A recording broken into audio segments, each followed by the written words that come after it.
A Mirror of Shalott by Reverend Robert Hugh Benson. Introduction. You are about to hear A Mirror of Shalott, a lesser-known Catholic collection of supernatural tales first published in 1907. Robert Hugh Benson frames the book as a series of stories exchanged during an informal gathering in Rome. A group of Catholic priests, together with Benson as the lay narrator, take turns recounting strange experiences involving apparitions, haunted places, exorcism, death, unexplained coincidences, and other encounters with the supernatural. What makes the book unusual is its restraint. The speakers do not present these stories as Catholic doctrine, nor do they insist that every strange event has a supernatural explanation. From the beginning, they distinguish the truths of the Catholic faith from experiences they cannot fully explain. The result is part ghost story collection, part theological conversation, and part meditation on how little we understand about the world beyond what we can see. We will now begin with the prologue. Prologue. "I maintain," said Monsignor with a brisk air of aggressiveness, and holding his pipe a moment from his mouth, "I maintain that agnosticism is the only reasonable position in these matters. Your common agnostic is no agnostic at all. He is the most dogmatic of sectarians. He declares that such things do not happen, or that they can be explained always on a materialistic basis. Now, you're Catholic." Father Bianchi bristled and rolled his black eyes fiercely. If he had had a moustache, he would have twirled it. We were sitting in the upstairs sala of the presbytery attached to the Canadian Church of St. Filippo in Rome. It had been a large, comfortless room, stone-floored, stone-walled, and plaster-ceilinged, but it had been made possible by numerous rugs, a number of armchairs, and an English fireplace. Above, in the cold plaster, dingy, flesh-coloured gods and nymphs attempted to lounge on cotton clouds with studied ease, looking down dispiritedly upon 7 priests and myself, a layman, who sat in a shallow semicircle round the red logs. In 1871, the house had fallen into secular hands, whence issued the gods and nymphs, but in 1897 the church had come by her own again, and had not yet banished Olympus. There was no need to annihilate the conquered. In the centre sat the Father Rector, a placid old man, and round about him were the rest of us. Monsignor Maxwell, a French priest, an English, an Italian, a Canadian, a German, and myself. This was 5 years ago. I do not know where these people are now. 1, I think, is in heaven, 2, I should suppose, in purgatory, 4, on earth. In spite of my feelings toward Padre Bianchi, I should assign him to purgatory. He made a good death 2 years later in the Naples epidemic. We had begun at supper by discussing modern miracles. The second nocturne had furnished the text to the mouth of Monsignor, and we had passed on by natural channels to levitation, table turning, family curses, ghosts, and banshees. The Italian was skeptical and scornful. Such things, in his opinion, did not take place. He accepted only the incidents recorded in the lives of the saints. I did not mind his skepticism, that after all injures no one but the skeptic, but scorn and contumely is another matter, and I was glad that Canon Maxwell had taken him in hand, for that priest has a shrewd and acrid tongue, and wears purple, besides, round his person and on his buttons, so he speaks with authority. "You have some tale, then, no doubt, Monsignor," sneered the Italian. The Englishman smiled with tight lips. "Everyone has," he said briefly. "Even you, Padre Bianchi, if you will but tell it." The other shook his head indulgently. "I will swear," he said, "that none here has such a tale at first hand." It was Father Muron's turn to bristle. "But yes," he exclaimed. Canon Maxwell drew on his pipe a moment or two and regarded the fire. "I have a proposition to make," he said. "Father Bianchi is right. I have one tale, and Father Muron has another. With the Father Rector's permission, we will tell our tales, one each night. On Sunday, 2 or 3 of us are supping at the French College, so that shall be a holiday, and by Monday night these other gentlemen will no doubt have remembered experiences. Even Father Bianchi, I believe. And Mr. Benson shall write them all down, if he wishes to, and make an honest penny or 2, if he can get any publisher to take the book." I hastened to express my approval of the scheme. The Father Rector moved in his chair. "That will be very amusing, Monsignor. I am entirely in favour of it, though I doubt my own capacity. I propose that Canon Maxwell takes the chair." Then I understand that all will contribute one story, said Monsignor briskly. On those terms. There was a chorus of assent. One moment, Monsignor, interrupted Father Brent. Would it not be worthwhile to have a short discussion first as to the whole affair? I must confess that my own ideas are not clear. Well, said Monsignor shortly, on what point? Younger priest mused a moment. It is like this, he said. Half at least of the stories one hears have no point, no reason. Take the ordinary haunted house tale or the appearances at the time of death. Now, what is the good of all that? They tell us nothing. They don't generally ask for prayers. It is just a white woman wringing her hands, or a groaning or something. At the best one only finds a skeleton behind the panelling. Now, my story, if I tell it, has absolutely no point at all. No point, said Monsignor. You mean that you don't understand the point, or that no one does? Is that it? Well, yes, but there is more too. How do you square these things with purgatory? How can spirits go wandering about and be so futile at the end of it too? Then why is everything so vague? Why don't they give us a hint? I'm not wanting precise information, but a kind of hint of the way things go. Then the whole thing is mixed up with such childish nonsense. Look at the spiritualists, and the tambourine business, and table rapping. Either those things are true, even if they're diabolical. And in that case, people in the spiritual world seem considerably sillier even than people in this. Or they're not true. And in that case, the whole thing is so fraudulent that it seems useless to inquire. Do you see my point? I see about 20, said Monsignor, and it would take all night to answer them. But let me take 2. Firstly, I am entirely willing to allow that half the stories one hears are fraudulent or hysterical. I'm quite ready to allow that. But it seems to me that there remain a good many others, and if one doesn't accept those to some extent, I don't know what becomes of the value of human evidence. Now, one of your points, I take it, is that even these seem generally quite pointless and useless. Is that it? More or less, said Father Brent. Well, first I would say this. It seems perfectly clear that these other stories aren't sent to help our faith or anything like that. I don't believe that for one instant. We have got all we need in the Catholic Church, and the moral witness, and the rest. But what I don't understand in your position is this. What earthly right have you got to think that they're sent just for your benefit? The other demurred. I don't, he said, but I suppose they're sent for somebody's benefit.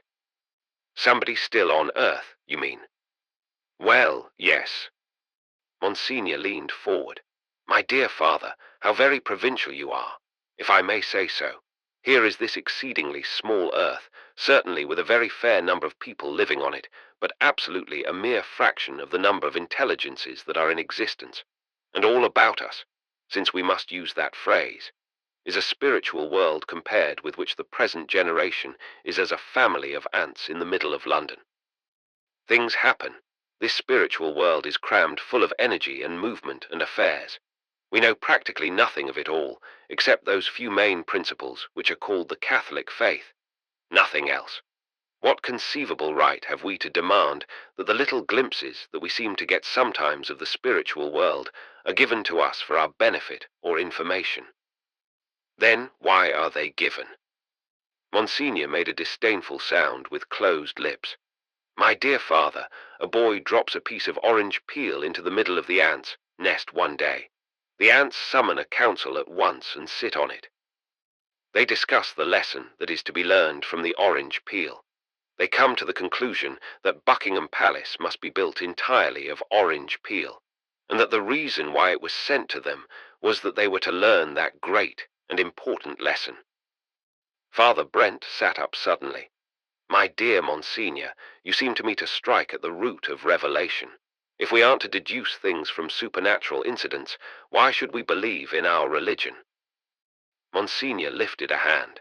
Next day there is slid into the ants' nest a box divided into compartments, containing exactly that which the ants need for the winter, food and so forth. The ants hold another parliament. 2/3 of them who have determined in the last hour or two to reject the Buckingham Palace orange peel theory reject this too. All is fortuitous, they say. The orange peel was, therefore the box is. Father Brent relapsed, smiling. That is all right, he said. I was a fool. 1/3, continued the canon severely, come to the not unreasonable conclusion that a box which shows such evident signs of intelligence and of knowledge and care for their circumstances proceeds from an intelligence which wishes them well. But there is a further schism. Half of those who accept revelation remain agnostic about most other things and say frankly that they don't know, especially as regards the orange peel. The other half rages on about the orange peel. Some are inclined to think that there was no orange peel. It was no more than an hallucination. Others think that there is some remarkable lesson to be learned from it, and these differ evidently as to what the lesson is. Others, again, regard it unintelligently and say to one another, "Look, a piece of orange peel. How very beautiful and important." I laughed softly to myself. Monsignor spoke with such earnestness. I would like him to be my advocate if I ever get into trouble. "Now, my dear father," he went on, "I take up the first position of those who accept revelation, and I acknowledge the fact of the orange peel, but really nothing more. My religion teaches me that there is a spiritual world of indefinite size, and that things not only may, but must, go on there which have nothing particular to do with me. Every now and then I get a glimpse of some of these things, an orange pip at the very least, but I don't immediately demand an explanation. It probably isn't deliberately meant for me at all. It has something to do with affairs of which I know nothing, and which manage to get on quite well without me." Father Brent, still smiling, protested once more. "Very ingenious, Monsignor, but then why does it happen to you?" "I have not the slightest idea, any more than I have the slightest idea why Providence made me break a tooth this morning. I accept the fact. I believe that somehow it works into the scheme, but I do not for that reason desire to understand it.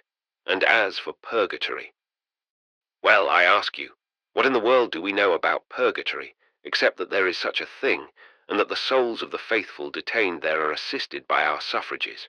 What conceivable possibility is there that we should understand the details of its management?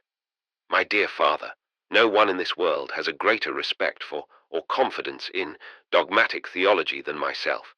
In fact, I may say that it is the only thing which I do have confidence in. But I respect the limits which it itself has laid down." "Then you are an agnostic, as regards everything but the faith." "Certainly I am.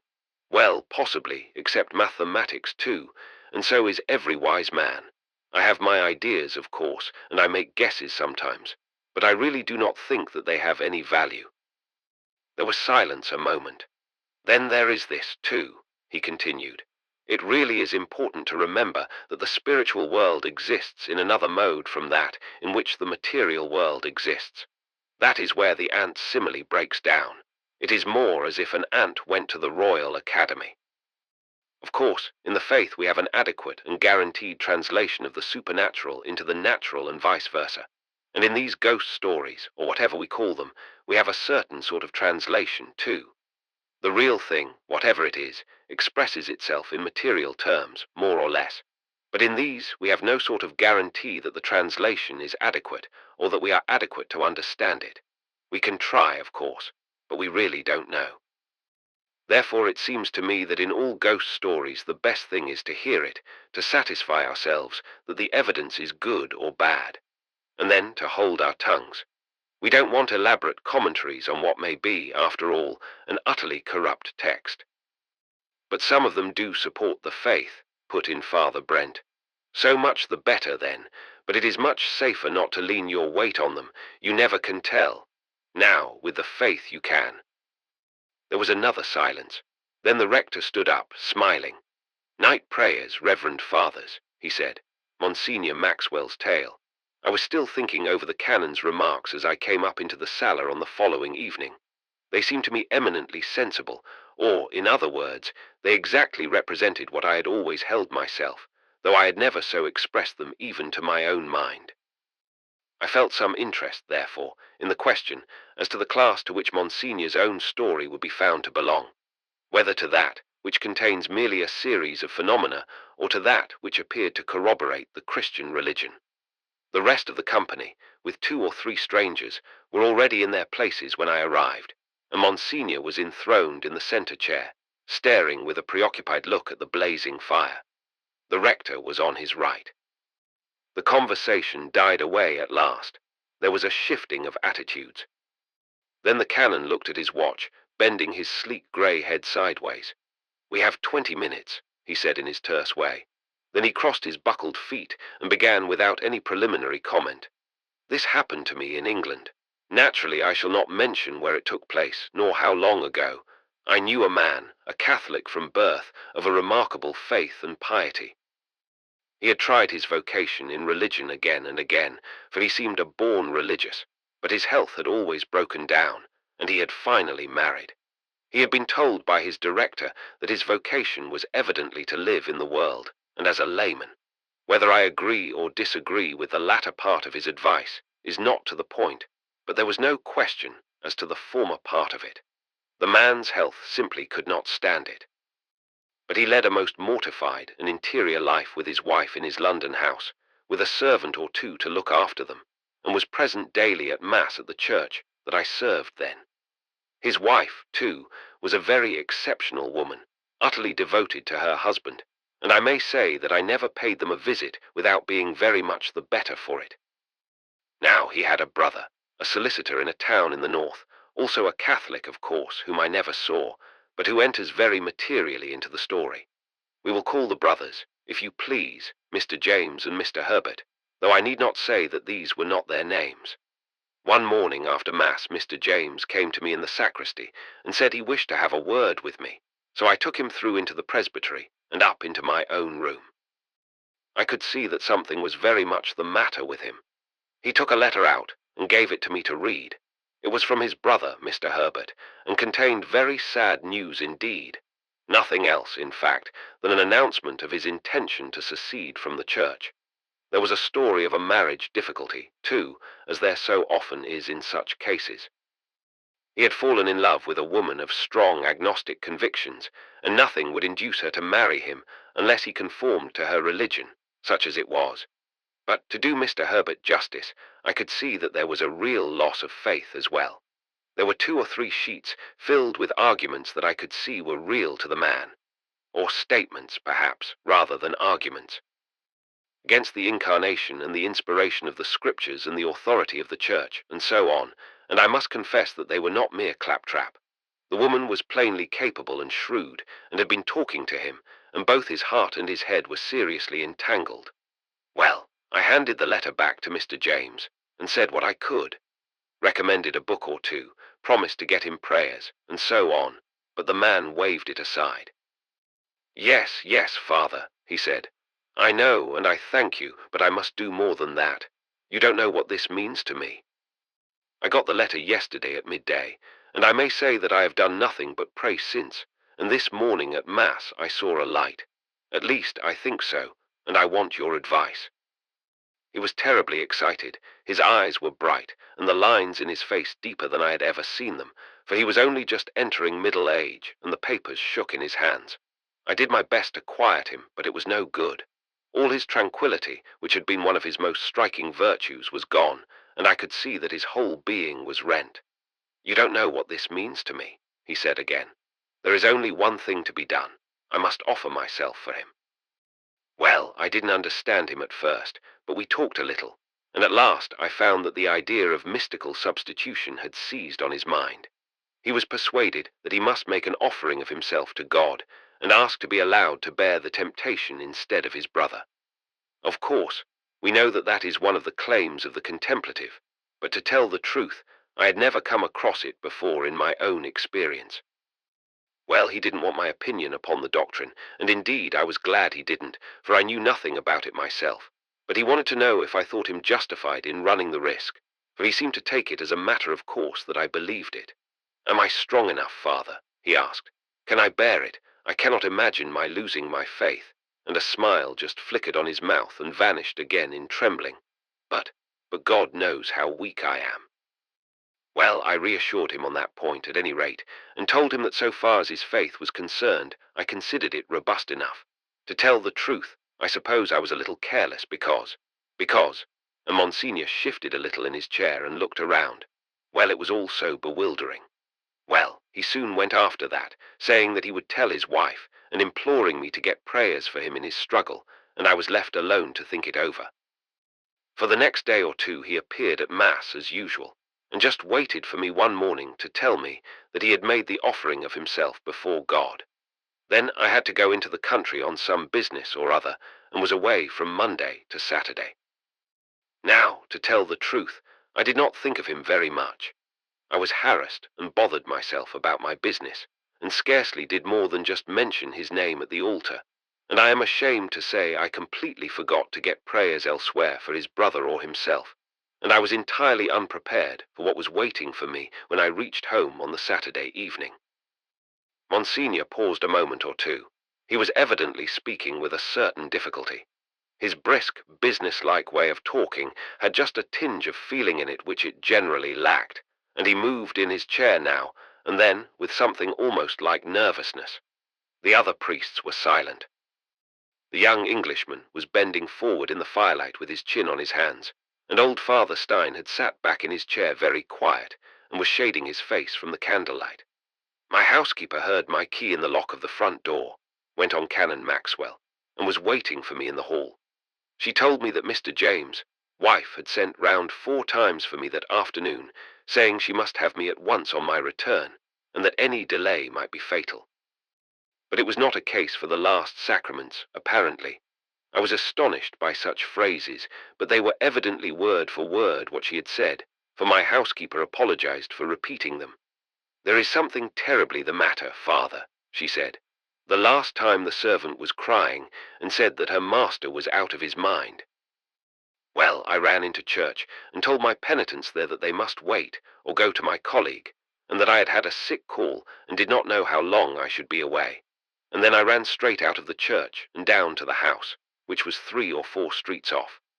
You must forgive my telling you this story with so many details, but somehow it is the only way I can do it.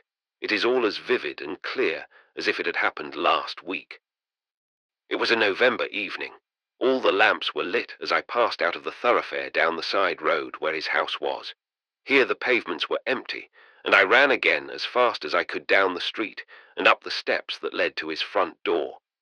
Even as I stood there out of breath, I knew that something was seriously wrong. Down in the kitchen below, as I could see plainly through the lighted windows, the Irish cook had been kneeling with her face hidden on the table, and she was now staring up at me with her eyes red and her hair disordered as the peal of the bell died away.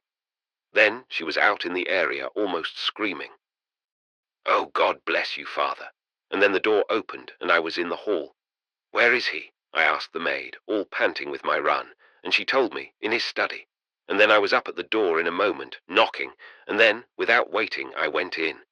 It was one of those little back rooms that you see sometimes in London houses, just at the top of the stairs that lead down to the servants' quarters. There was a little garden at the back of the house, and a side street beyond that. The curtains over the window had not been drawn, and a lamp shone into the room from the lane outside.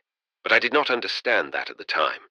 I was only aware that the room was dark, except for a pale light that lay across the floor and wall and on the door that I closed behind me. But the horror of the room was beyond anything that I have ever felt. Monsignor hesitated. It was almost physical, and yet I knew it was not, but it was the sense of some extraordinary influence, spiritual and on the point of. He stopped again. "You must forgive me," he said, "but I can put it in no way but this." It seemed on the point of expressing itself visibly or tangibly. At any rate, I felt my hair rise slowly as I stood there, and then I leaned back against the door and groped for the handle. Old Father Stein nodded gravely. I know," he said in his heavy voice. "It was so with me at Benares." "It was so dark at first," went on Monsignor, "that I could see nothing but the outlines of the furniture. There was the writing table immediately on my left, the fireplace beyond it in the left-hand wall, and a tall bureau beside the window opposite me. Then I felt my hand seized and gripped in the dark, and I looked down, horribly startled, and saw that his wife had been kneeling at his prie-dieu on the right, and had turned and clutched my hand as she saw me in the light of the street lamp, but she said nothing, and her silence was the worst of all. I looked again round the room, and then suddenly gasped, and I must confess, nearly screamed, because quite close to me the man sat and stared up at me.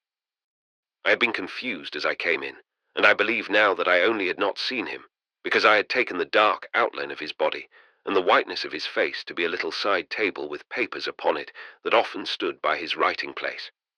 Well, however that was, here was the man quite close to me, sitting bolt upright, with the lamplight falling on that deadly face, all lined as it was, with patches of dark beneath those awful bright eyes. Monsignor stopped again, and I could see that the hand on his chair arm twitched sharply once or twice. Well, 2 or 3 times, I should think, I opened my mouth to speak, and I have never known before or since what it was literally not to be able to do it. It was as if a hand gripped my throat each time. I suppose it was a kind of hysterical contraction of the muscles. I understood then why the wife could not speak. The only emotion I was conscious of was an insane desire to get out of the room and the house, away from that terrifying silence and oppressiveness. And under God, I believe that the one thing that kept me there was that frightful grip on my fingers, that tightened as if the wife read my thoughts even as the desire surged up.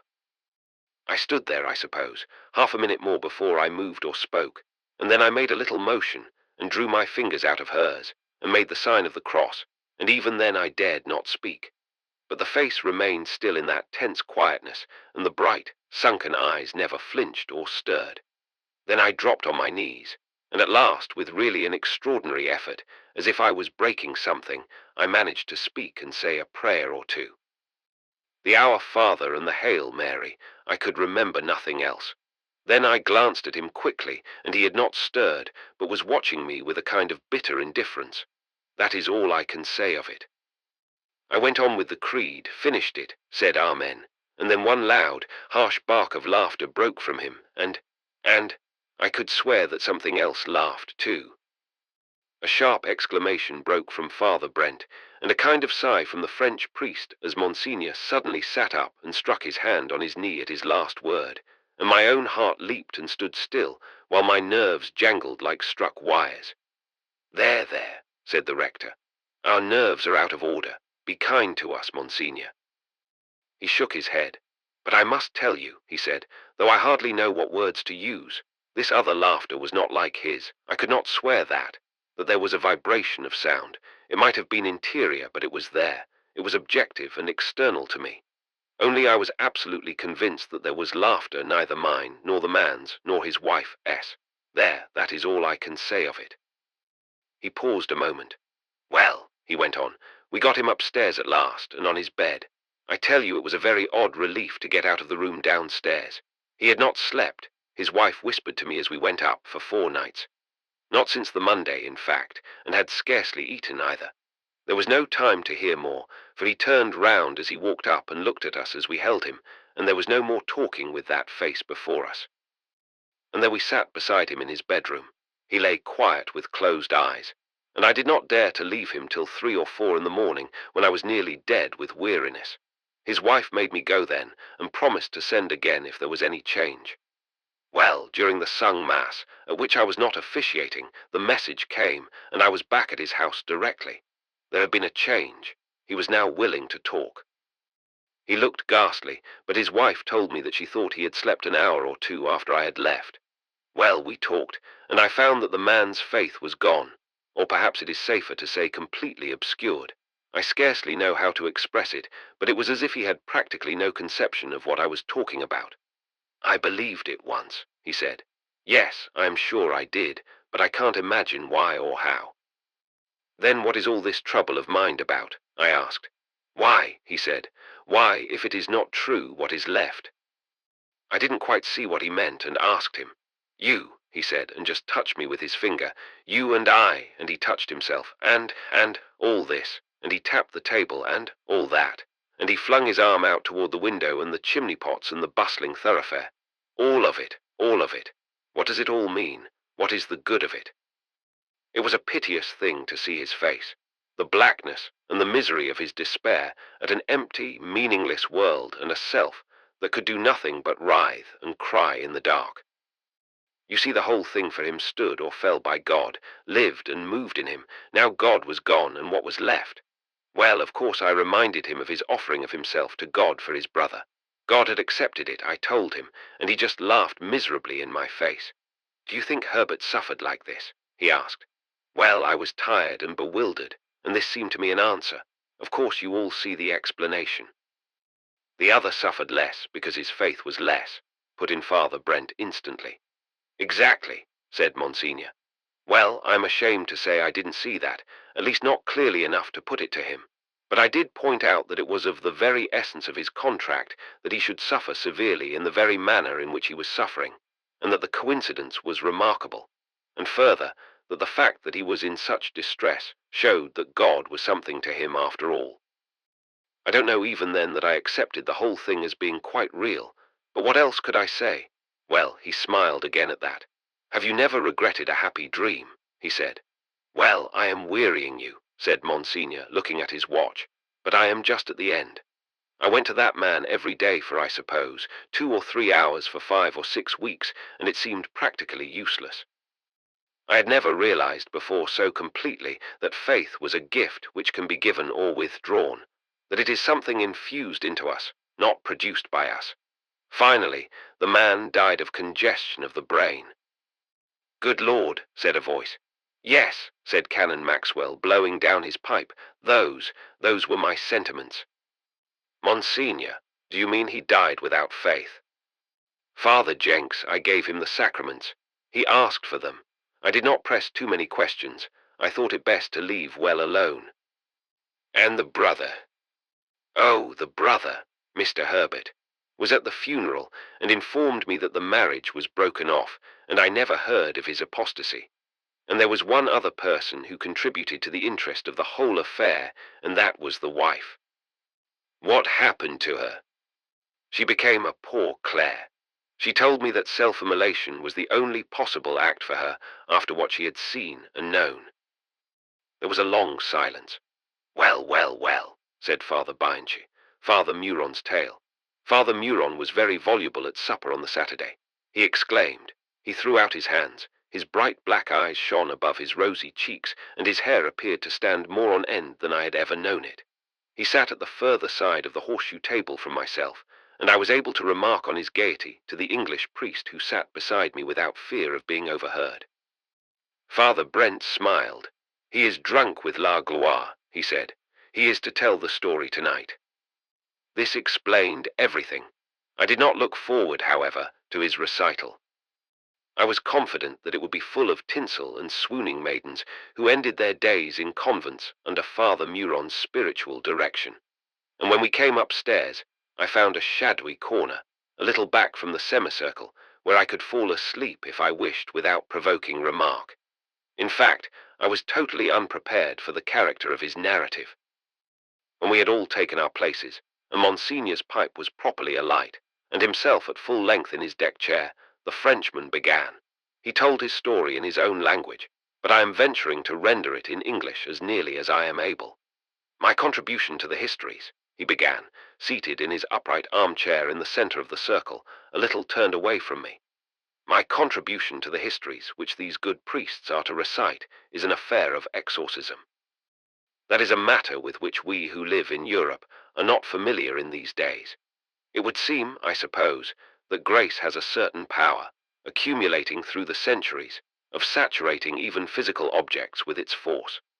However, men may rebel, yet the sacrifices offered and the prayers poured out have a faculty of holding Satan in check and preventing his more formidable manifestations. Even in my own poor country at this hour, in spite of widespread apostasy, in spite even of the deliberate worship of Satan, yet grace is in the air, and it is seldom indeed that a priest has to deal with a case of possession. In your respectable England, too, it is the same. The simple piety of Protestants has kept alive to some extent the force of the gospel. Here in this country of Italy it is somewhat different. The old powers have survived the Christian assault, and while they cannot live in Holy Rome, there are corners where they do so. From my place I saw Padre Bianchi turn a furtive eye upon the speaker, and I thought I read in it an unwilling assent. "However," went on the Frenchman with a superb dismissory gesture, "my recital does not concern this continent, but the little island of La Soufriere. Their circumstances are other than here. It was a stronghold of darkness when I was there in 1891. Grace, while laying hold of men's hearts, had not yet penetrated the lower creation. Do you understand me? There were many holy persons whom I knew who frequented the sacraments and lived devoutly, but there were many of another manner. The ancient rites survived secretly among the Negroes, and darkness, how shall I say it? Dimness made itself visible. However, to our history. The priest resettled himself in his chair and laid his fingers together like precious instruments.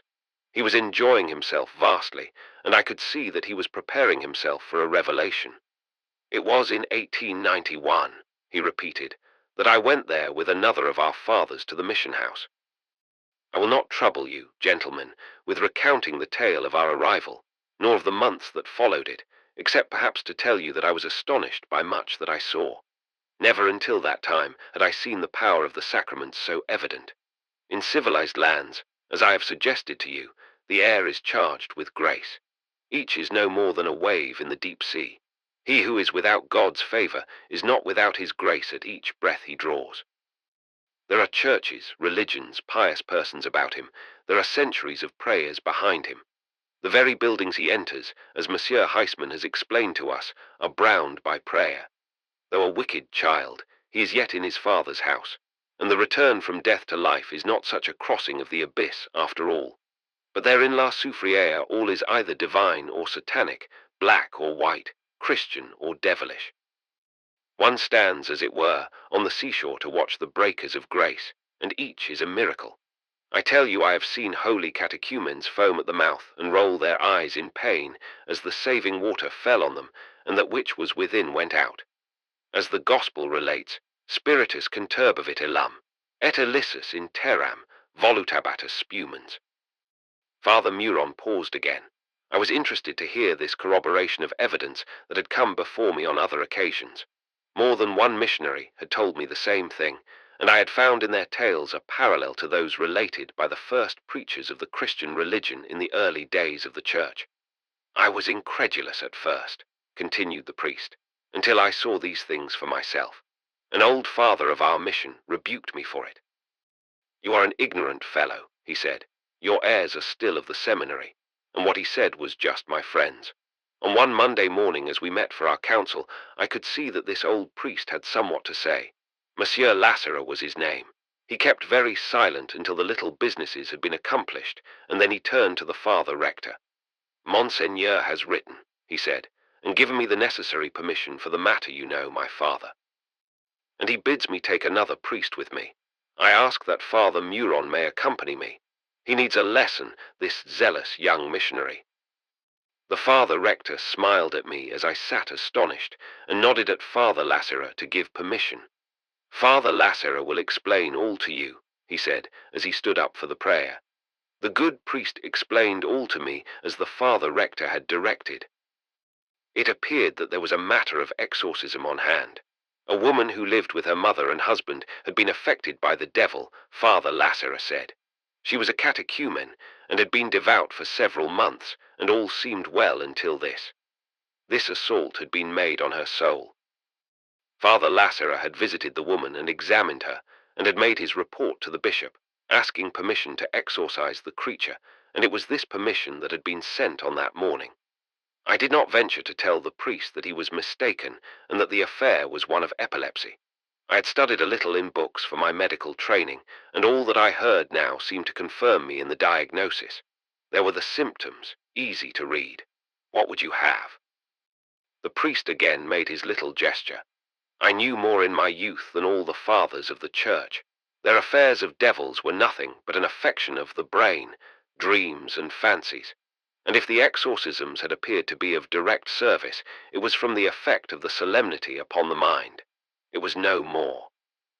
He laughed with a fierce irony. You know it all, gentlemen. I had lost all desire to sleep now. The French priest was more interesting than I had thought. His elaborateness seemed dissipated.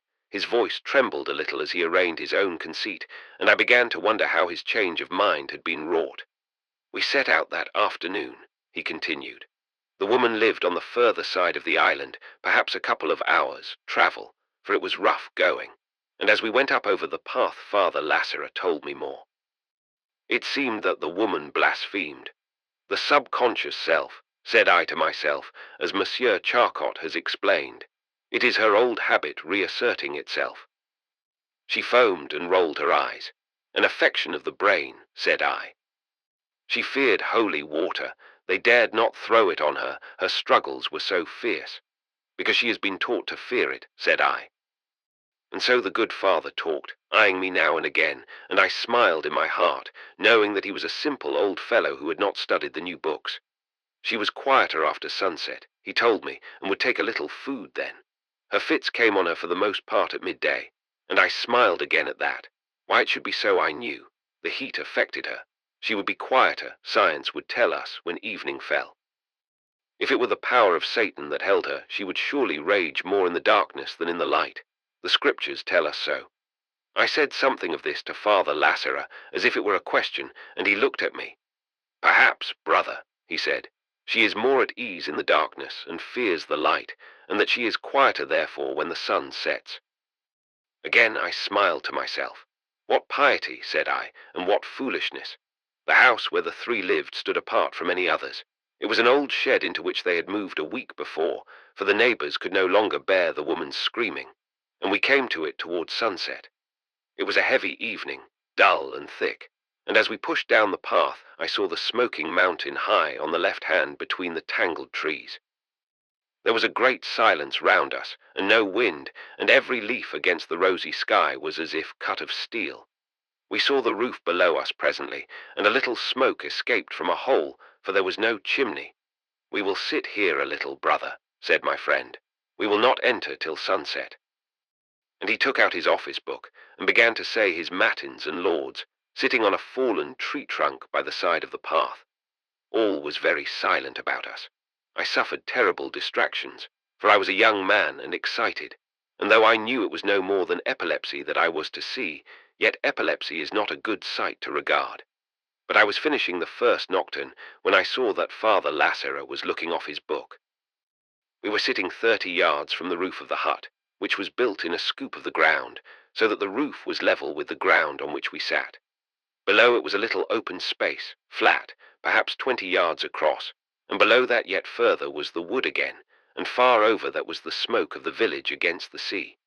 There was the mouth of a well with a bucket beside it, and by this was standing a man, a negro, very upright, with a vessel in his hand. This fellow turned as I looked and saw us there, and he dropped the vessel, and I could see his white teeth. Father Lasseter stood up and laid his finger on his lips, nodded once or twice, pointed to the west, where the sun was just above the horizon, and the fellow nodded to us again and stopped for his vessel. He filled it from the bucket and went back into the house. I looked at Father Lasseter, and he looked at me. In 5 minutes, he said. That is the husband. Did you not see his wounds? I had seen no more than his teeth, I said, and my friend nodded again and proceeded to finish his nocturne. Again Father Muron paused dramatically. His ruddy face seemed a little pale in the candlelight, and yet he had told us nothing yet that could account for his apparent horror. Plainly, something was coming soon.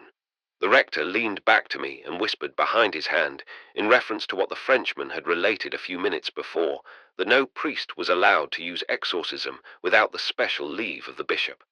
I nodded and thanked him. Father Muron flashed his eyes dreadfully round the circle, clasped his hands, and continued. When the sun showed only a red rim above the sea, we went down to the house. The path ran on high ground to the roof, and then dipped down the edge of the cutting past the window to the front of the shed. I looked through this window sideways, as I went after Father Lasseter, who was carrying his bag with the book and the holy water, but I could see nothing but the light of the fire, and there was no sound. That was terrible to me. The door was closed as we came to it, and as Father Lasseter lifted his hand to knock there was a howl of a beast from within. He knocked and looked at me. "It is but epilepsy," he said, and his lips wrinkled as he said it. The priest stopped again and smiled ironically at us all. Then he clasped his hands beneath his chin like a man in terror. "I will not tell you all that I saw," he went on, "when the candle was lighted and set on the table, but only a little. You would not dream well, my friends, as I did not that night. But the woman sat in a corner by the fireplace, bound with cords by her arms to the back of the chair and her feet to the legs of it. Gentlemen, she was like no woman at all. The howl of a wolf came from her lips, but there were words in the howl. At first I could not understand till she began in French, and then I understood. My God! The foam dripped from her mouth like water and her eyes. But there! I began to shake when I saw them until the holy water was spilled on the floor, and I set it down on the table by the candle. There was a plate of meat on the table, roasted mutton, I think, and a loaf of bread beside it. Remember that, gentlemen. That mutton and bread. And as I stood there I told myself, like making acts of faith, that it was but epilepsy, or at the most madness. My friends, it is probable that few of you know the form of exorcism. It is neither in the ritual or the pontifical, and I cannot remember it all myself. But it began thus. The Frenchman sprang up and stood with his back to the fire, with his face in the shadow. Father Lasserer was here where I stand, in his cotter and stole, and I beside him. There where my chair stands was the square table, as near as that, with the bread and meat and the holy water and the candle. Beyond the table was the woman. Her husband stood beside her on the left hand, and the old mother was there. He flung out a hand to the right, on the floor telling her beads and weeping, but weeping. When the father was ready and had said a word to the others, he signed to me to lift the holy water again. She was quiet at the moment, and then he sprinkled her. As he lifted his hand, she raised her eyes, and there was a look in them of terror, as if at a blow, and as the drops fell she leaped forward in the chair, and the chair leaped with her. Her husband was at her and dragged the chair back. But my God! It was terrible to see him. His teeth shone as if he smiled, but the tears ran down his face. Then she moaned like a child in pain. It was as if the holy water burned her. She lifted her face to her man, as if she begged him to wipe off the drops. And all the while I still told myself that it was the terror of her mind only at the holy water, that it could not be that she was possessed by Satan. It was but madness, madness and epilepsy. Father Lasserer went on with the prayers, and I said Amen, and there was a psalm, Deus in nomen tuo salvum me fac. Then came the first bidding to the unclean spirit to go out, in the name of the mysteries of the Incarnation and Passion. Gentlemen, I swear to you that something happened then, but I do not know what. A confusion fell on me and a kind of darkness. I saw nothing. It was as if I were dead. The priest lifted a shaking hand to wipe off the sweat from his forehead.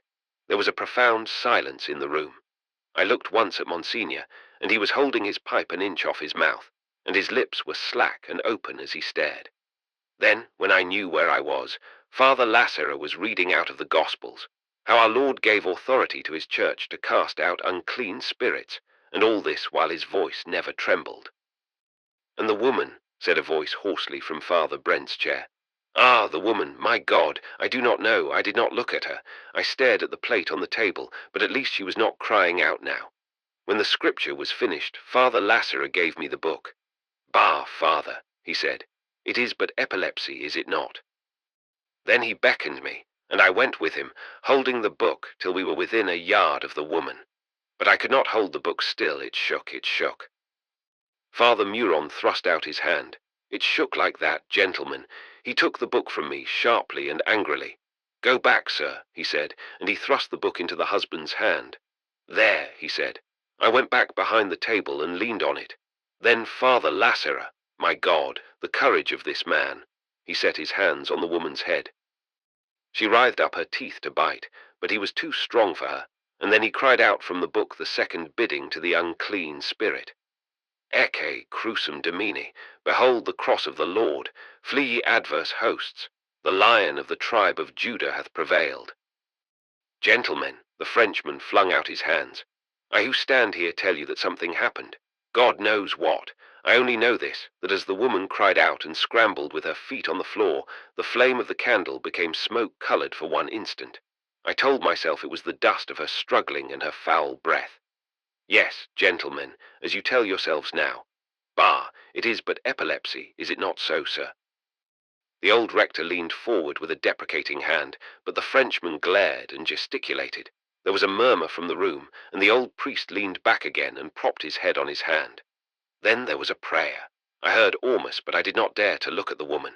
I fixed my eyes so on the bread and meat. It was the one clean thing in that terrible room. I whispered to myself, bread and mutton, bread and mutton. I thought of the refectory at home. Anything. You understand me, gentlemen, anything familiar to quiet myself. Then there was the third exorcism. I saw the Frenchman's hands rise and fall, clenched, and his teeth close on his lip to stay its trembling. He swallowed in his throat once or twice. Then he went on in a very low, hissing voice. Gentlemen, I swear to you by God Almighty that this was what I saw. I kept my eyes on the bread and meat. It lay there beneath my eyes, and yet I saw, too, the good Father Lasserer lean forward to the woman again, and heard him begin, Exorcizo te. And then this happened. The bread and the meat corrupted themselves to worms before my eyes. Father Muron dashed forward, turned round and dropped into his chair as the two English priests on either side sprang to their feet. In a few minutes he was able to tell us that all had ended well, that the woman had been presently found in her right mind, after an incident or two that I will take leave to omit, and that the apparent paroxysm of nature that had accompanied the words of the third exorcism had passed away as suddenly as it had come. Then we went to night prayers and fortified ourselves against the dark. Father Brent's tale.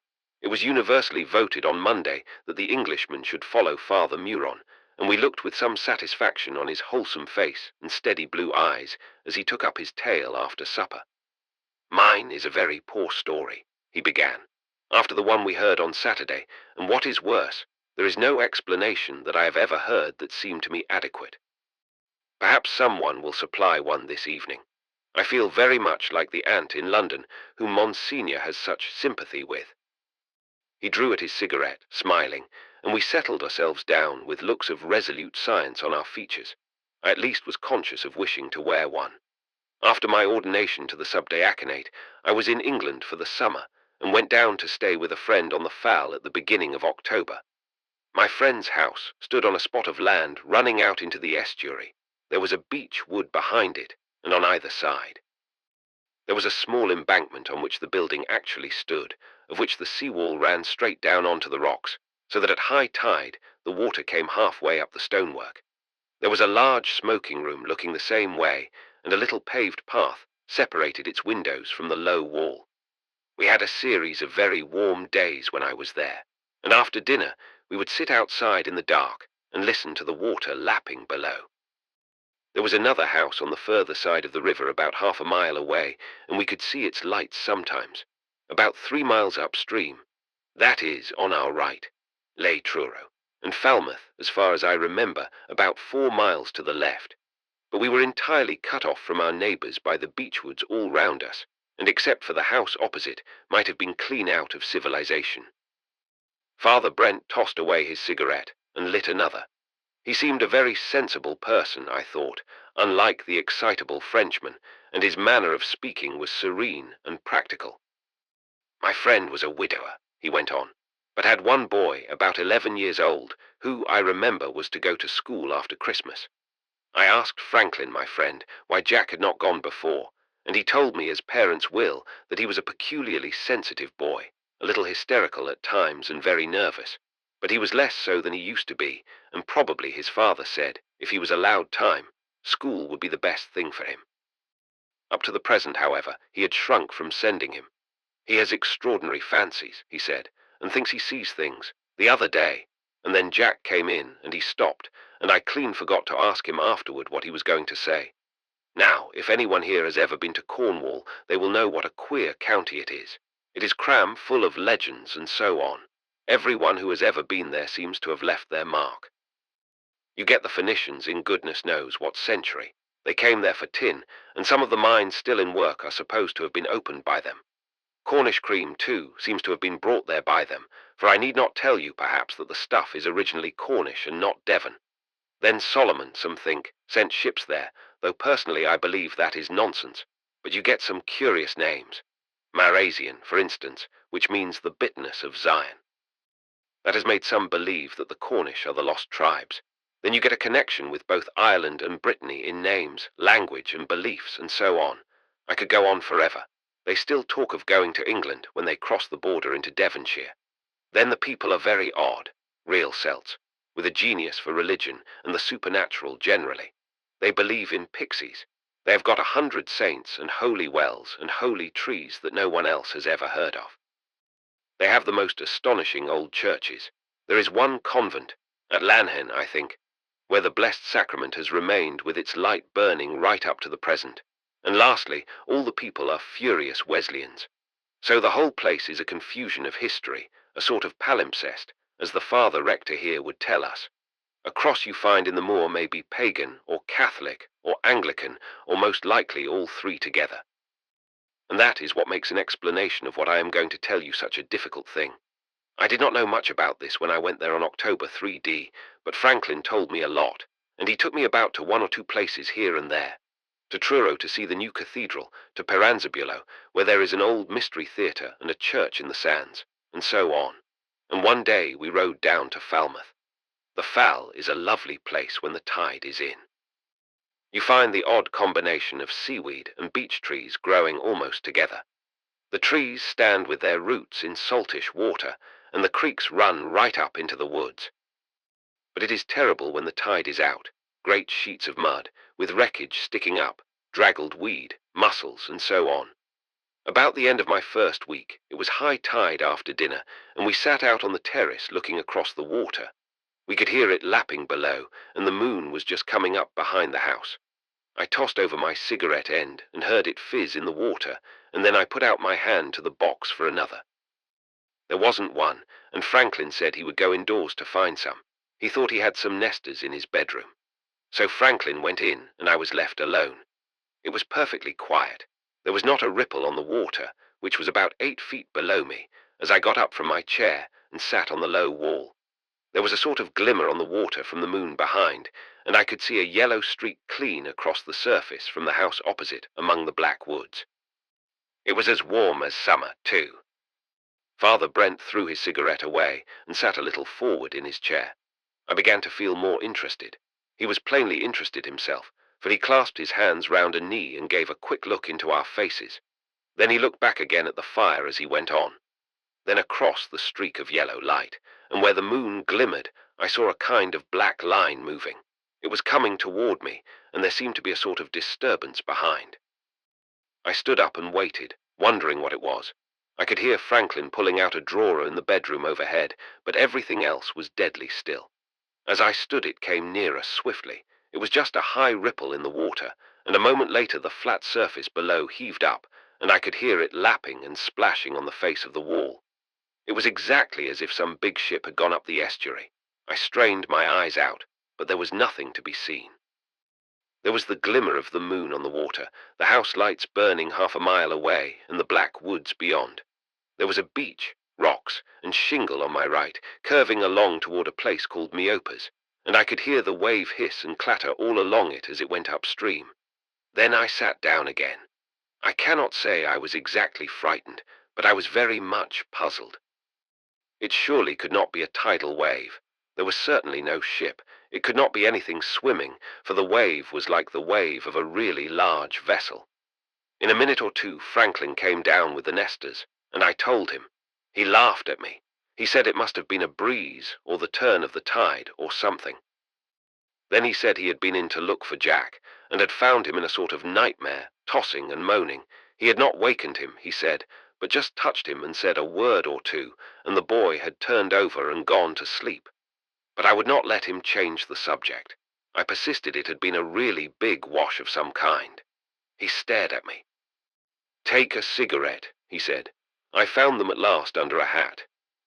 But I went on at him. It had made an impression on me, and I was a little uncomfortable. "It is bosh," he said, "but we will go and see if you like. The wall will be wet if there was a big wave." He fetched a lantern, and we went down the steps that led round the side of the embankment into the water. I went first, until my feet were on the last step above the water. He carried the lantern. Then I heard him exclaim. "You are standing in a pool," he said. I looked down and saw that it was so. The steps, 3 of them at least, were shining with water in the light of the lantern. I put out my hand for the lantern, held onto a ring by my left hand, and leaned out as far as I could, looking at the face of the wall. It was wet and dripping for at least 4 feet above the mark of the high tide. I told him, and he came down and looked too, and then we went up again to the house. We neither of us said very much more that evening. The only suggestion that Franklin could make was that it must have been a very odd kind of tidal wave. For myself, I knew nothing about tidal waves, but I gathered from his tone that this certainly could not have been one. We sat about half an hour more, but there was no sound again. When we went up to bed, we peeped into Jack's room. He was lying perfectly quiet on his right side, turned away from the window, which was open, but there was a little frown, I thought, on his forehead, and his eyes seemed screwed up. The priest stopped again. We were all very quiet. The story was not exciting, but it was distinctly interesting, and I could see the others were puzzled. Perhaps what impressed us most was the very matter-of-fact tone in which the story was told. The rector put in a word during the silence. "How do you know it was not a tidal wave?" he asked. "It may have been, Father," said the young priest, "but that is not the end." He filled his lungs with smoke, blew it out, and went on. Nothing whatever happened of any interest for the next day or two, except that Franklin asked a boatman at Meopa's whether he had heard anything of a wave on the Monday night. The man looked at us and shook his head, still looking at us oddly. "I was in bed early," he said. On the Thursday afternoon, Franklin got a note asking him to dine in Truro to meet someone who had come down from town. I told him to go, of course, and he went off in his dog cart about 6:30. Jack and I dined together at 7:30, and I may say we made friends. He was less shy when his father was away. I think Franklin laughed at him a little too much, hoping to cure him of his fancies. The boy told me some of them, though, that night. I don't remember any of them particularly, but I do remember the general effect, and I was really impressed by the sort of insight he seemed to have into things. He said some curious things about trees and their characters. Perhaps you remember MacDonald's Fantasts. It was rather like that. He was fond of beeches, I gathered, and thought himself safe in them. He liked to climb them and to think the house was surrounded by them. And there was a lot of things like that he said. I remember, too, that he hated cypresses and cats and the twilight. "But I am not afraid of the dark," he said. "I like the dark as much as the light, and I always sleep with my windows open and no curtains." Monsignor Maxwell nodded abruptly. I could see he was watching. "I know," he said. "I knew another child like that." "Well," went on Father Brent, "the boy said good night and went to bed about 9. I sat in the smoking room a bit, for it had turned a little cold, and about 10 stepped out onto the terrace. It was perfectly still and cloudy. I forget whether there was a moon. At any rate, I did not see it. There was just the black gulf of water, with a line of light across it from the house opposite. Then I went indoors and shut the windows. I read again for a while and finished my book. I had said my office, so I looked about for another novel. Then I remembered there had been one I wanted to read in Franklin's room overhead, so I took a candle and went up. Jack's room was over the smoking room, and his father's was beyond it on the right, and there was a door between them. Both faced the front, remember. Franklin's room had 3 windows, 2 looking onto the river and 1 upstream toward Truro, over the beach I spoke of before. I went in there and saw that the door was open between the 2 rooms, so I slipped off my shoes for fear of disturbing the boy and went across to the bookshelf that stood between the 2 front windows. All 3 windows were open. Franklin was mad about fresh air. I was bending down to look at the backs of the books, and had my finger on the one I wanted when I heard a kind of moan from the boy's room. I stood up, startled, and it came again. Why, he had had a nightmare only 3 days before, I remembered. As I stood there wondering whether it would be kind to wake him, I heard another sound. It was a noise that came through the side window that looked up the beach, and it was the noise of a breaking wave. The priest made a momentary pause, and as he flicked the end of his cigarette, I saw his fingers tremble very slightly. I didn't hesitate then, but went straight into the room next door, and as I went across the floor heard the boy moaning and tossing. It was pitch dark, and I could see nothing. I was thinking that tidal waves don't come downstream. Then my knee struck the edge of the bed. "Jack," I said, "Jack." There was a rustle from the bedclothes, and I should have thought, long before he could have awakened, I heard his feet on the floor, and then felt him brush past me. Then I saw him outlined against the pale window with his hands on the glass over his head. Then I was by him, taking care not to touch him. All this took about 5 seconds, I suppose, from the time when I heard the wave on the beach. I stared out now over the boy's head, but there was nothing in the world to be seen but the black water and the glimmer of the light across it. Jack was perfectly silent, but I could see that he was watching. He didn't seem to know I was there. Then I whispered to him rather sharply, "What is it, Jack? What do you see?" He said nothing, and I repeated my question. Then he answered, almost as if talking to himself. "Ships," he said, "3 ships." Now I swear there was nothing there. I thought it was a nightmare. "Nonsense," I said. "How can you see them? It's too dark." "A light in each," he said. "In the bows, blazing." As he said it, I saw his head turning slowly to the left as if he was following them. Then there came the sound of the wave breaking on the stonework just below the windows. "Are you frightened?" I said suddenly. "Yes," said the boy. "Why?" "I don't know." Then I saw his hands come down from the window and cover his face, and he began to moan again. "Come back to bed," I said, but I daren't touch him. I could see he was sleepwalking. Then he turned, went straight across the room, still making an odd sound, and I heard him climb into bed. I covered him up and went out. Father Brent stopped again. He had rather a curious look in his face, and I saw that his cigarette had gone out. None of us spoke or moved. Then he went on again abruptly. "Well, you know, I didn't know I was frightened exactly until I came out onto the landing. There was a tall glass there on the right hand of the staircase, and just as I came opposite, I thought I heard the hiss of the wave again, and I nearly screamed. It was only the wheels of Franklin's dog cart coming up the drive, but as I looked in the glass I saw that my face was like paper. We had a long talk about the Phoenicians that evening. Franklin looked them out in the encyclopedia, but there was nothing particularly interesting. "Well, that's all. Give me a match, Father. This beastly thing's gone out. It's a spaghetto." We had no theories to suggest. Monsignor alone was temerarious enough to remark that the story was an excellent illustration of his own views. The Father Rector's tale. The Father Rector of San Filippo was an old man, a Canadian by birth, who had been educated in England, but he had worked in many parts of the world since receiving the priesthood nearly 50 years ago, and for my part, I certainly expected that he would have many experiences to relate. At first, however, he entirely refused to tell a story. He said he had had an uneventful life, that he could not compete with the tales he had heard. But persuasion proved too strong, and on going in to see him on another matter one morning, I found him at his tin dispatch box with a diary in his hand. "I have found something that I think may do," he said, "if no one else has promised for this evening. It is really the only thing approaching the preternatural I have ever experienced." I congratulated him and ourselves, and the same evening after supper he told his story, with the diary beside him, to which he referred now and then. I shall omit his irrelevancies, of which there were a good many. "This happened to me," he said, "nearly 30 years ago. I had been 20 years a priest, and was working in a town mission in the south of England. I made the acquaintance of a Catholic family who had a large country house about 10 miles away. They were not very fervent people, but they had a chapel in the house, where I would say Mass sometimes on Sundays, when I could get away from my own church on Saturday night.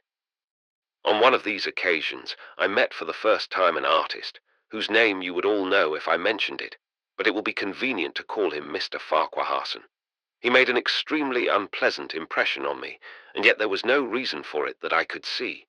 He was a big man, palish, with curling brown hair.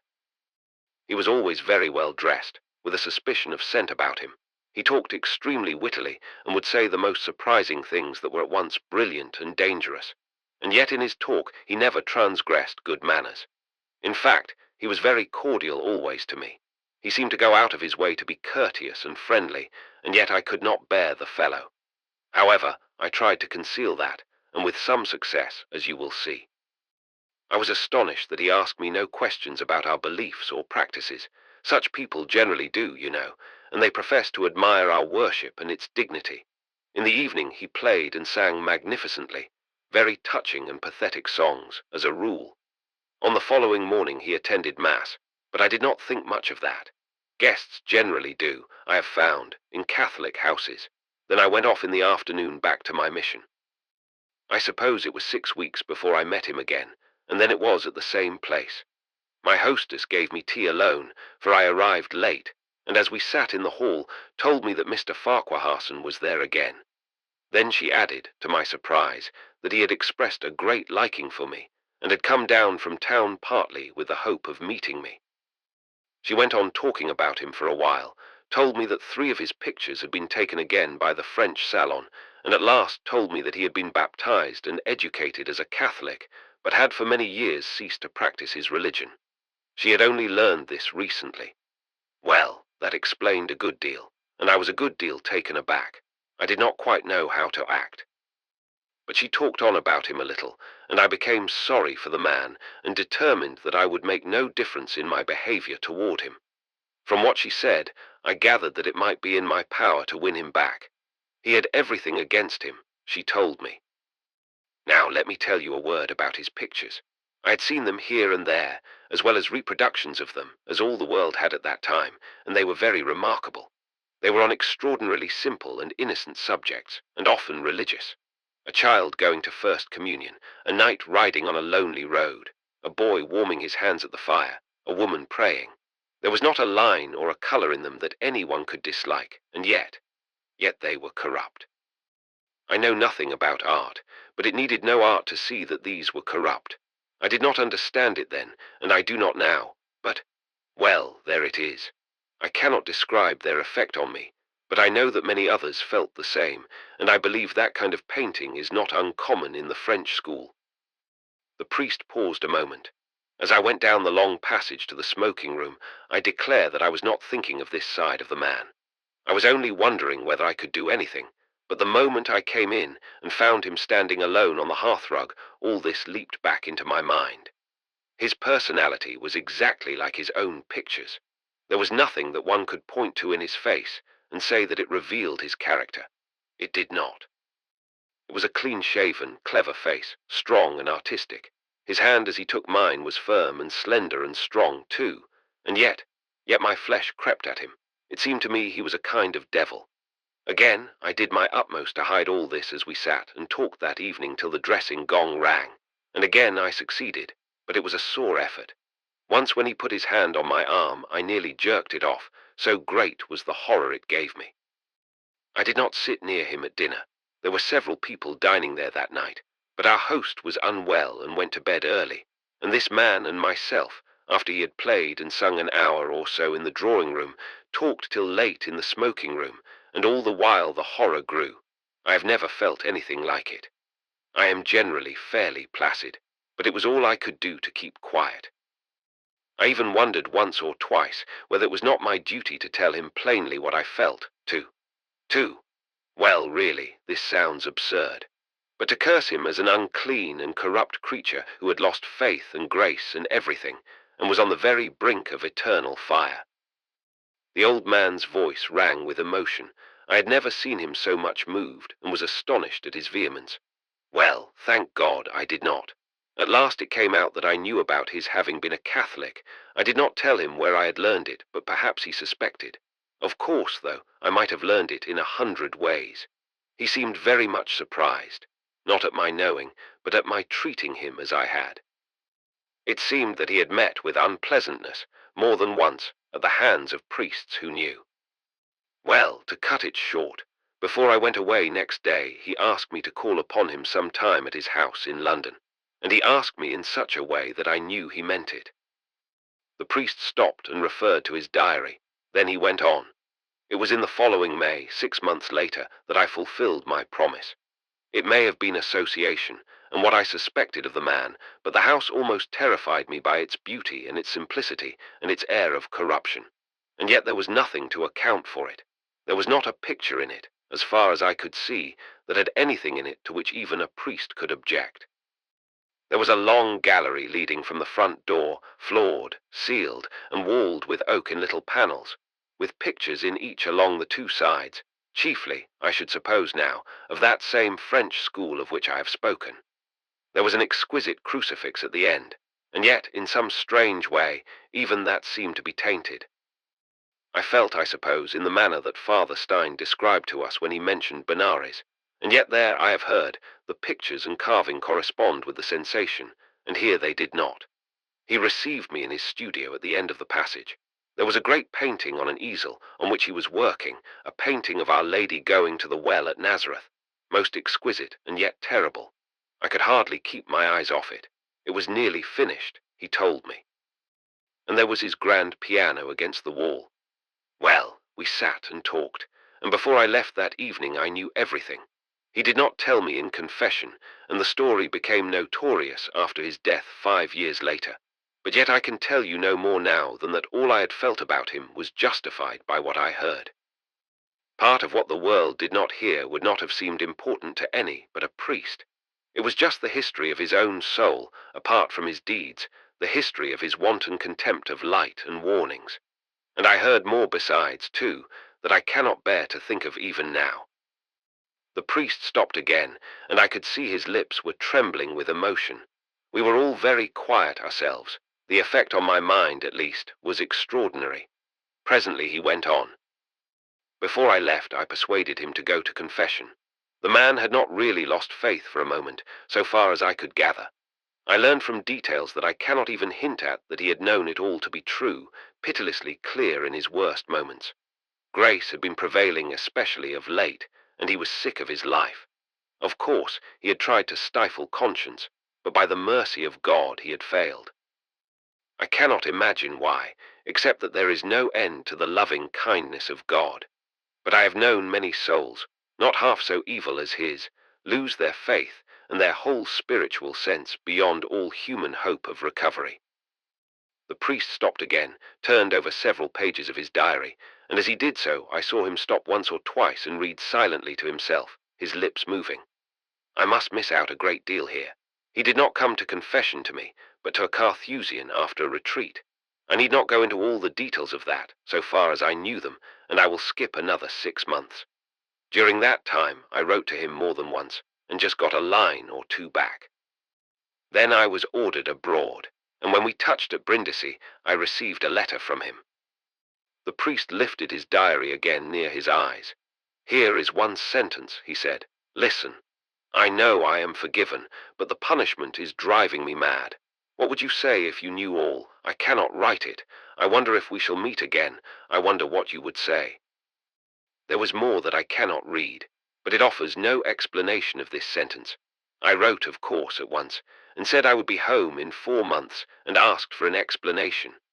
I did not hear again, though I wrote 3 or 4 times, and after 3 or 4 months in Malta, I went back to England.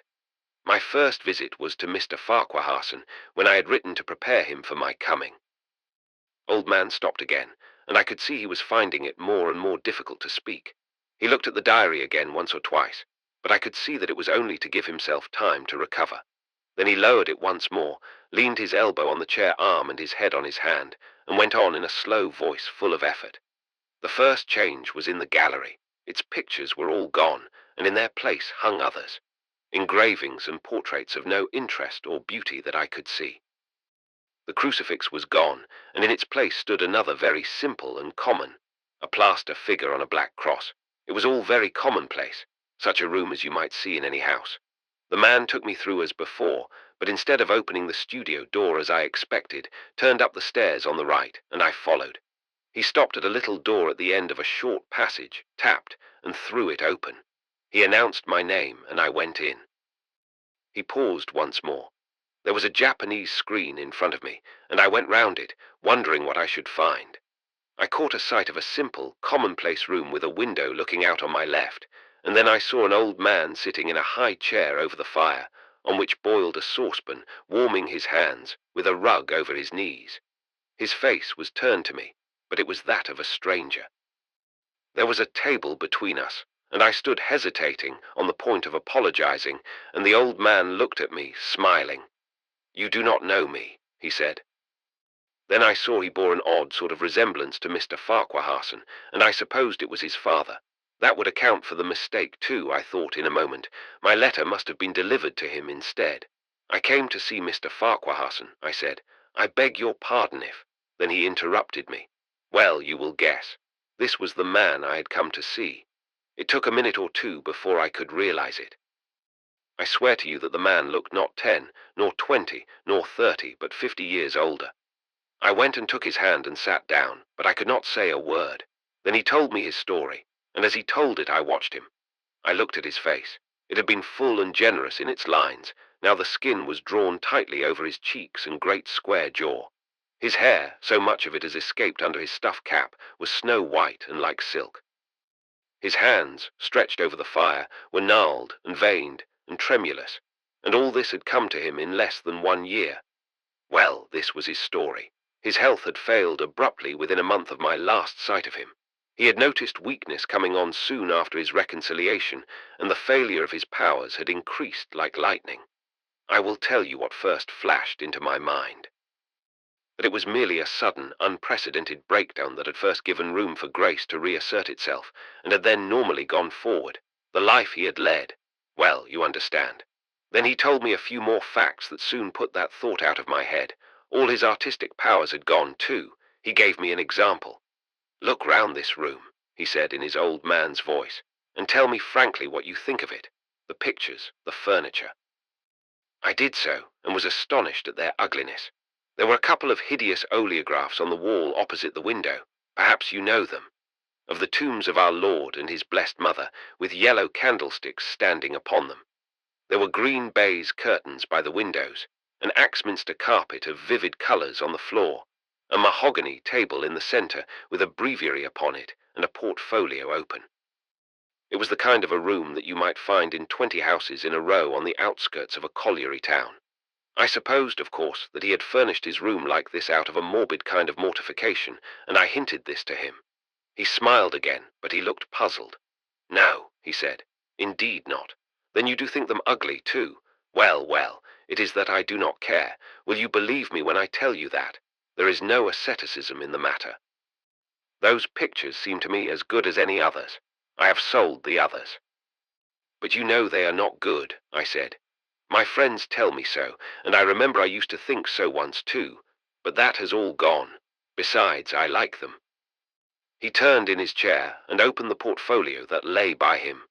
Look, he said, and pushed it over to me, watching my face as I took it. It was full of sheets of paper scrawled with such pictures as a stupid child might draw. There was not the faintest trace of any power in them. Here is one of them that he gave me. He drew out a paper from his diary and held it up. I will show it you presently. As I looked at them, it suddenly struck me that all this was an elaborate pose. I suppose I showed the thought in the way I glanced up at him. At any rate, he knew it. He smiled again pitifully. No, he said, it is not a pose. I have posed for 40 years, but I have forgotten how to do it now. It does not seem to me worth while either. Are you happy? I asked. Oh, I suppose so, he said. I sat there bewildered. And music, I said. He made a little gesture with his old hands. Tell Jackson to let you see the piano in the studio, he said, as you go downstairs. And you might look at the picture of Our Lady at Nazareth at the same time. You will see how I tried to go on with it. My friends tell me it is all wrong and ask me to stop. I suppose they knew, so I have stopped. Well, we talked a while, and I learned how all was with him. He believed with his whole being, and that was all. He received the sacraments once a week, and he was happy in a subdued kind of way. There was no ecstasy of happiness. There was no torment from the imagination, such as is usual in these cases of conversion. He had suffered agonies at first from the loss of his powers, as he realized that his natural perceptions were gone, and it was then that he had written to me. The rector stopped again a moment, fingering the paper. I saw his doctor, of course, and... Monsignor broke in. I noticed that he had been listening intently. The piano and the picture, he said. Ah, yes. Well, the piano was just a box of strings. Many of the notes were broken, and the other wires were hopelessly out of tune. They were broken, the man told me, within a week or two of his master's change of life. He spoke quite frankly to me. Mr. Farquharson had tried to play, it seemed, and could scarcely play a right note, and in a passion of anger it was supposed he had smashed the notes with his fists. And the picture, well, it was a miserable sight. There was a tawdry sort of crown, ill-drawn and ill-coloured on her head, and a terrible sort of cherub was painted all across the sky. Someone else, it seemed, had tried to paint these out, which increased the confusion. The doctor told me it was softening of the brain. I asked him honestly to tell me whether he had ever come across such a case before, and he confessed he had not. It took me a week or two, and another conversation with Mr. Farquharson, before I understood what it all meant. It was not natural, the doctor assured me, and it could scarcely be that Almighty God had arbitrarily inflicted such a punishment. And then I thought I understood, as no doubt you have all done before this. The old priest's voice had an air of finality in his last sentence, and he handed the scrap of paper to Father Bianchi, who sat beside him. "One moment, Father," I said. "I do not understand at all." The priest turned to me, and his eyes were full of tears. "Why, this is my reading of it," he said. "The man had been one mass of corruption, body, mind, and soul. Every power of his had been nurtured on evil for 30 years. Then he made his effort, and the evil was withdrawn, well, he fell to pieces. The only thing that was alive in him was the life of grace. There was nothing else to live. He died 2-3 months later, tolerably happy, I think." As I pondered this, the paper was handed to me, and I looked at it in bewildered silence. It was a head grotesque in its feebleness and lack of art. There was a crown of thorns about it, and an inscription in a child's handwriting below. "Deus in virtue tua salva me fac." Then my own eyes were full of tears too. Father Girdlestone's Tale, Part 1. "I have found another raconteur for this evening," said Monsignor, as he came in to dinner on the following day, "but he cannot be here till late." The rector looked up questioningly. "Yes, I know," said Monsignor, unfolding his napkin. "But it is a long story. It will take at least 2 nights, but it is a beauty, Reverend Fathers." We murmured appreciatively. "I heard him tell it 20 years ago," proceeded the priest. "I was a boy then. I had a bad night after it, I remember, but the first part is rather dull." The appreciative murmur was even louder. "Well then, is that settled?" We assented. The entrance of Father Girdlestone that evening was somewhat dramatic. We were all talking briskly together in our wide semicircle when Father Brent uttered an exclamation. The talk died, and I, turning from my corner, saw a very little old man standing behind the rector's chair, motionless and smiling. He was one of the smallest men, not actually deformed, I have ever seen, small and very delicate looking. His white, silky hair was thin on his head, but abundant over his ears. His face was like thin ivory, transparent and exquisitely carved. His eyes so overhung that I could see nothing of them but 2 patches of shadow with a diamond in each. And there he stood, as if materialized from air, beneath the folds of his ample Roman cloak. "I beg your pardon, Reverend Fathers," he said, and his voice was as delicate as his complexion. "I tapped, but no one seemed to hear me." The rector bustled up from his chair. "My dear father," he began, but Monsignor interrupted. "A most appropriate entry, Father Girdlestone," he said. "You could not have made a more effective beginning." He waved his hand. "Father Girdlestone," he said, introducing us. "And this is the Father Rector." We were all standing up by now, looking at this tranquil little old man, and we bowed and murmured deferentially. There was something very dignified about this priest. Then chairs were resorted. I got my own again, moving it against the wall, watching him as with almost foreign manners he bowed this way and that before seating himself in the centre. Then we all sat down, and after a word or two of talk he began. "I understand from my friend Monsignor Maxwell," he said, "that you gentlemen would like to hear my story. I am very willing indeed to tell it. No possible harm can follow from it, and perhaps even good may be the result if ever anyone who shall hear it is afflicted with the same visitation. But it is a long story, gentlemen, and I am an old man and shall no doubt make it longer." He was reassured, I think, by our faces, and without further apology he began his tale. "My first and only curacy," he said, "was in the town of Cardiff. I was sent there after my ordination, 4 years before the re-establishment of the hierarchy in England, and the year after our bishops were given us, I was sent to found a mission inland. Now, gentlemen, I shall not tell you where that was, though no doubt you will be able to find out if you desire to do so. It will be enough now to describe to you the circumstances and the place. It was a little colliery village to which I went. We will call it Abergwyll. There was a number of Irish Catholics there, who are, as you know, the most devout persons on the face of the earth. They begged very hard for a priest, and I expect, gentlemen, there was collusion in the matter. The bishop's chaplain had Irish blood in his veins. He smiled pleasantly. At least there I was sent, with a stipend of £40 and a letter of commendation and permission to beg. My parishioners set at my disposal a 4-roomed house standing at the outskirts of the village, removed, I should say, 40 yards from any other house. Behind my house was open country, a kind of moor, stretching over hill and dale to the mountains of Brecon. The colliery itself stood on the further side of the village, and beneath it, half a mile away. Of the 4 rooms, I used one as a chapel on the ground floor, that at the back was the kitchen. I slept over the kitchen, and used as my sitting room and sacristy that over the chapel. I will not detain you with my first experiences. They were most edifying. I have never seen such devotion and fervour. My own devotion was sensibly increased by all that I heard and saw. The shepherd, in this case at least, was taught many lessons by his sheep. Now, the first ambition of every young priest who is worthy of the name is to build a great church to God's glory. Even I had this ambition. I had not a great deal of work to do. In fact, I may say that there was really nothing to do except to say Mass and office, and to conduct evening devotions, as I did every night in the chapel. And that little chapel, gentlemen, was full every night. Much of the day, therefore, I spent in walking and dreaming. In the morning, as summer came on, I was accustomed to take my office book out with me, and to go over the moor, perhaps 300 yards away, to a little ravine where a stream went down into the valley. There I would sit in the shade of a rock, listening to the voice of the water and saying my prayers. When I had done, I would lie on my back, looking up at the rock and the sky, and dreaming, well, as every young priest dreams. I do not know when it was that I first understood what God intended me to do. I began by thinking of a great town where my church should stand, Cardiff or perhaps Newport. I even arranged its architecture. It was to be a primitive Roman basilica, large and plain, with a great apse with a Christ in glory frescoed there.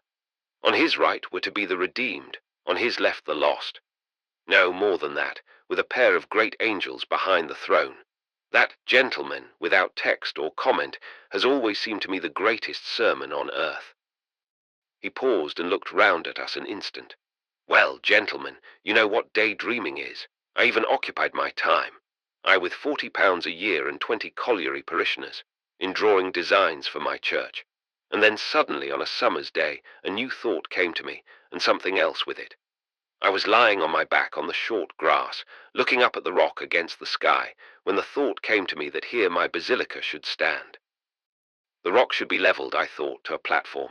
The foundations should be blasted out, and here my church should stand, alone on the moor, to witness that the demands of God's glory were dominant and sovereign. Yes, gentlemen, most unpractical and fantastic. I sat up at the thought. It came to me as a revelation. In that instant I no more doubted that it should be accomplished than that God reigned. I looked below me at the stream. Yes, I saw it all. There the stream should dash and chatter. All about me were the solemn moors, and here on the rock behind me should stand my basilica and the blessed sacrament within it. I was just about to turn to look at my rock again when something happened. The old man stopped dead. Now, gentlemen, I do not know if I can make this plain to you. What happened to me happened only interiorly, but it was as real as a thunderclap or a vision. It was this. It was an absolute conviction that something was looking at me from over the top of the rock behind. My first thought was that I had heard a sound. Then simultaneously the horn blew from the colliery a mile away, and he hesitated. I was aware that this external sound was on a different plane. I do not know how to make that plain to you, but it was as when one's imagination is full of some remembered melody, and a real sound breaks upon it. The horn ceased, and there was silence again. Then after a moment my interior experience ceased, too, as abruptly as it had begun. All that time, 3 or 4 seconds at least, I had sat still and rigid without turning my head. I must describe to you as well as I can my sensations during those seconds. You must forgive me for being verbose about it. Those who have attained to Saint Teresa's prayer of quiet tell us that it is a new world into which they consciously penetrate, a world with objects, sounds, and all the rest, but that these are almost incommunicable even to the brain of the percipient.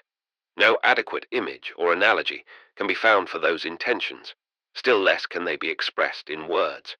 I suppose that this is an illustration of the truth that the kingdom of heaven is within us. Well, gentlemen, I was aware during those seconds that I was in that state that I had, as it were, slipped through the crust of the world of sense, and even of intellectual thought. What I perceived of a person watching me was not on this plane at all.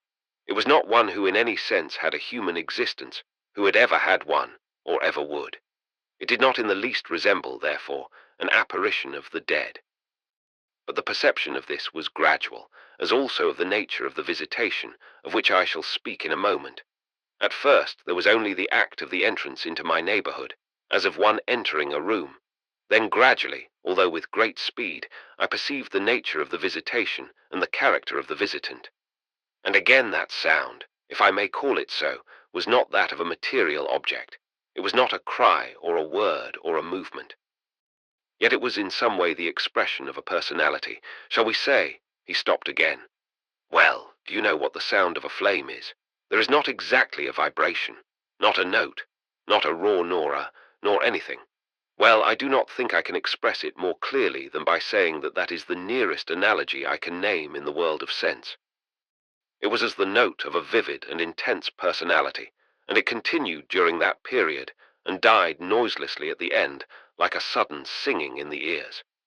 Now, I have taken the sense of hearing as the one which best expresses my experience, but it was not really hearing any more than seeing or tasting or feeling.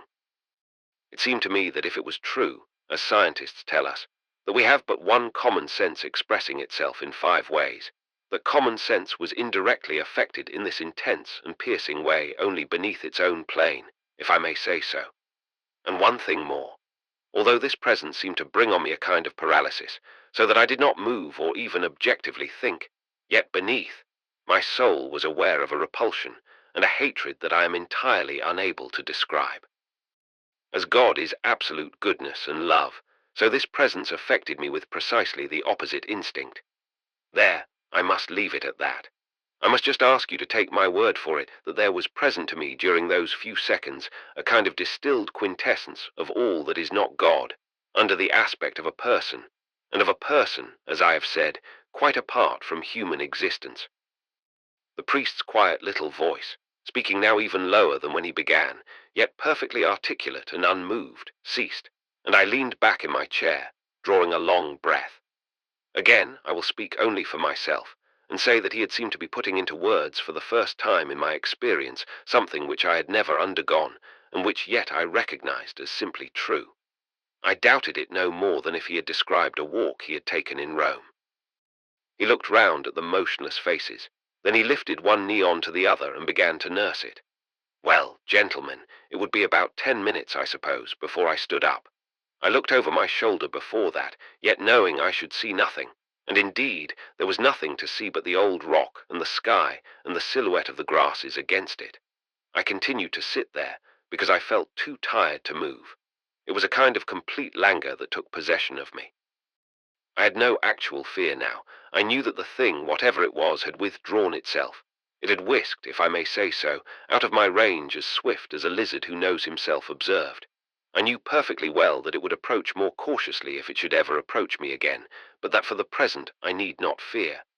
There was another curious detail too. I had, and have now, no reflex horror when I think of it.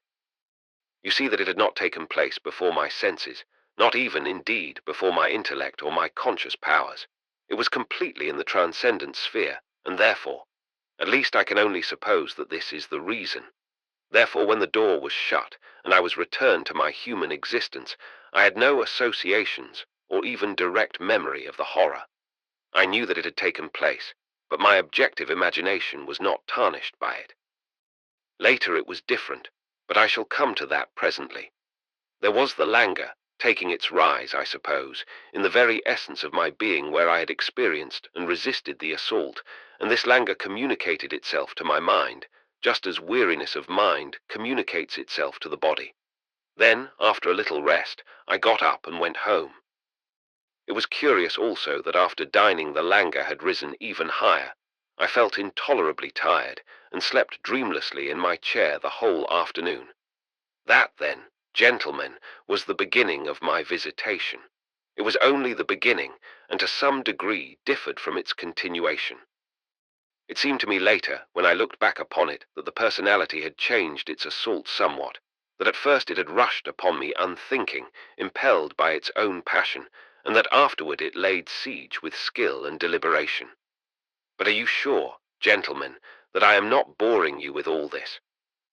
Monsignor answered for us. I noticed that he cleared his throat slightly before speaking. No, no, Father, please go on. The old priest paused a moment, as if to recollect himself, then still nursing his knee, he began again in his quiet little voice. I do not know exactly how long it was before I began to understand my danger, but I think the thought first occurred to me one day during my meditation. Soon after my ordination, I had read Madame Guyon's book on prayer in order to understand exactly what it was that had been condemned in quietism, and I suppose it had affected me to some extent. It is indeed a very subtle book, and extremely beautiful. At any rate, I had long been accustomed to close my meditation with what she calls the awful silence in the presence of God. I do not think that, normally speaking, there is any harm in this. On the contrary, for active-minded people in danger of intellectualism, I think it a very useful exercise. Well, it was one day I should think within a fortnight of my experience by the rock that I first understood that for me there was danger. I was in my little chapel before the Blessed Sacrament. Everything was quite quiet. The men were at work and the women in their houses. It was a hot, sunny morning, I remember, breathlessly still. I had finished my formal meditation and was sitting back in my chair. You all know, gentlemen, of course, the way in which one can approach the silence before God. Of course, the simplest can do it, if they will take pains. Monsignor Maxwell interrupted, still in that slightly strained voice in which he had spoken just now. Please describe it, he said. The priest looked up deprecatingly. Well then, first I had withdrawn myself from the world of sense. That takes, as you know, sometimes several minutes.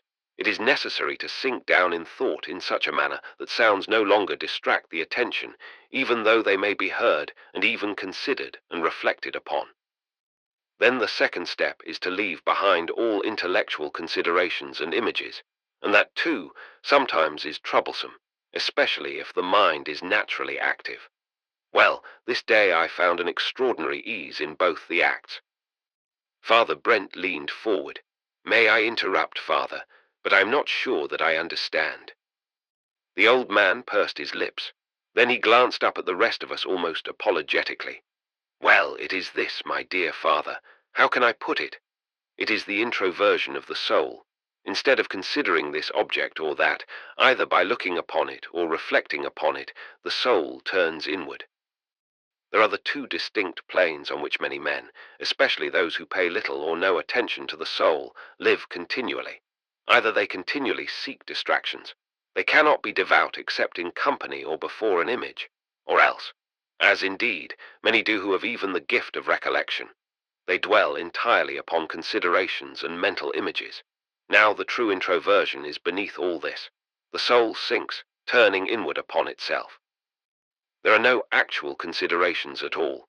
These become in their turn as much distractions to the energy of the soul as external objects to the energy of the mind. Is that clearer, my dear Father?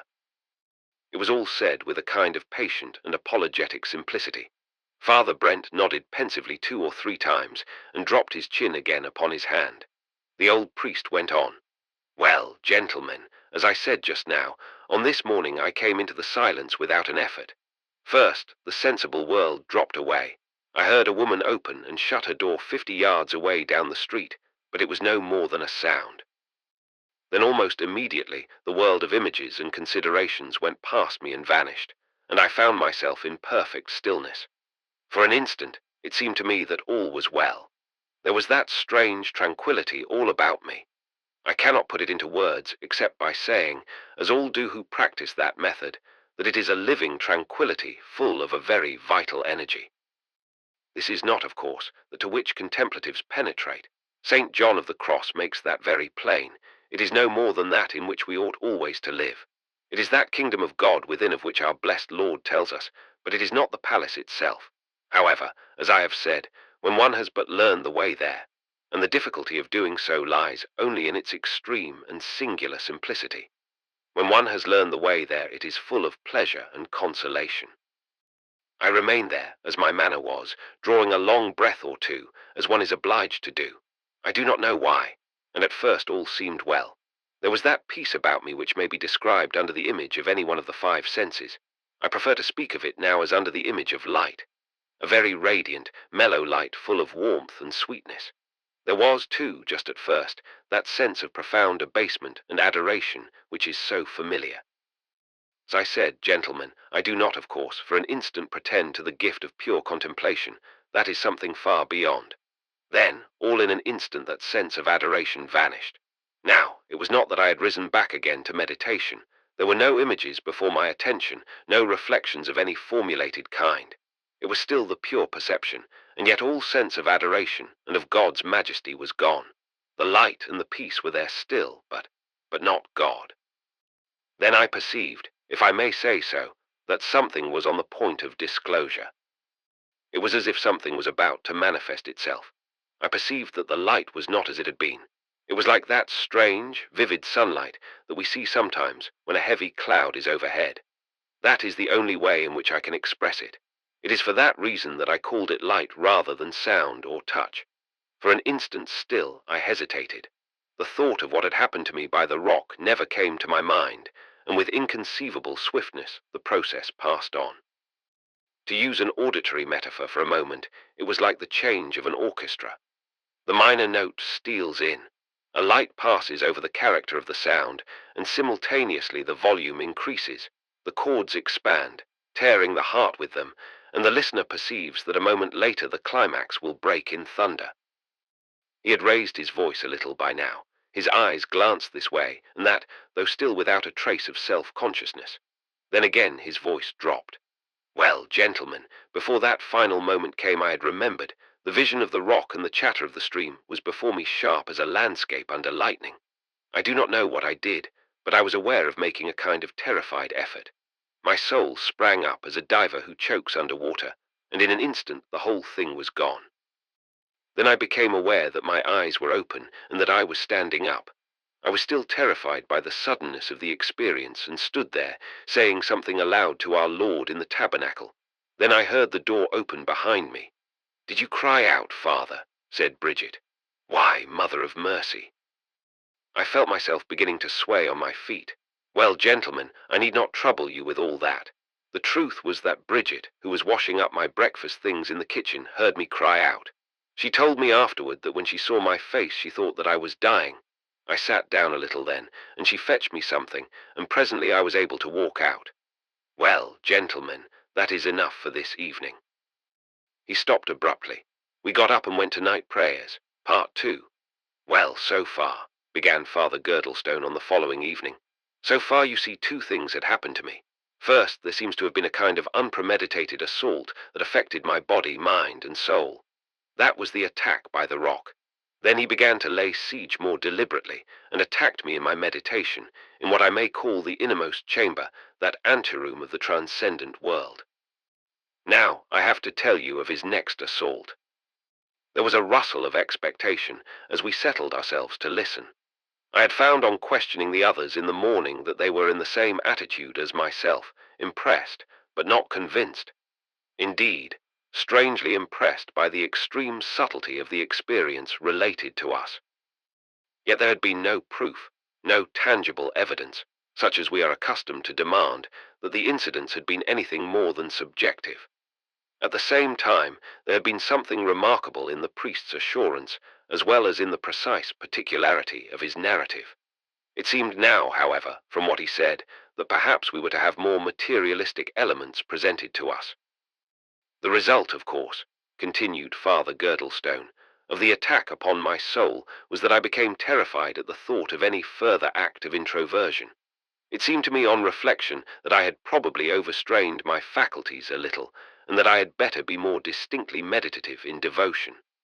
I fetched down, therefore, from my shelves a copy of the Spiritual Exercises, and set to work.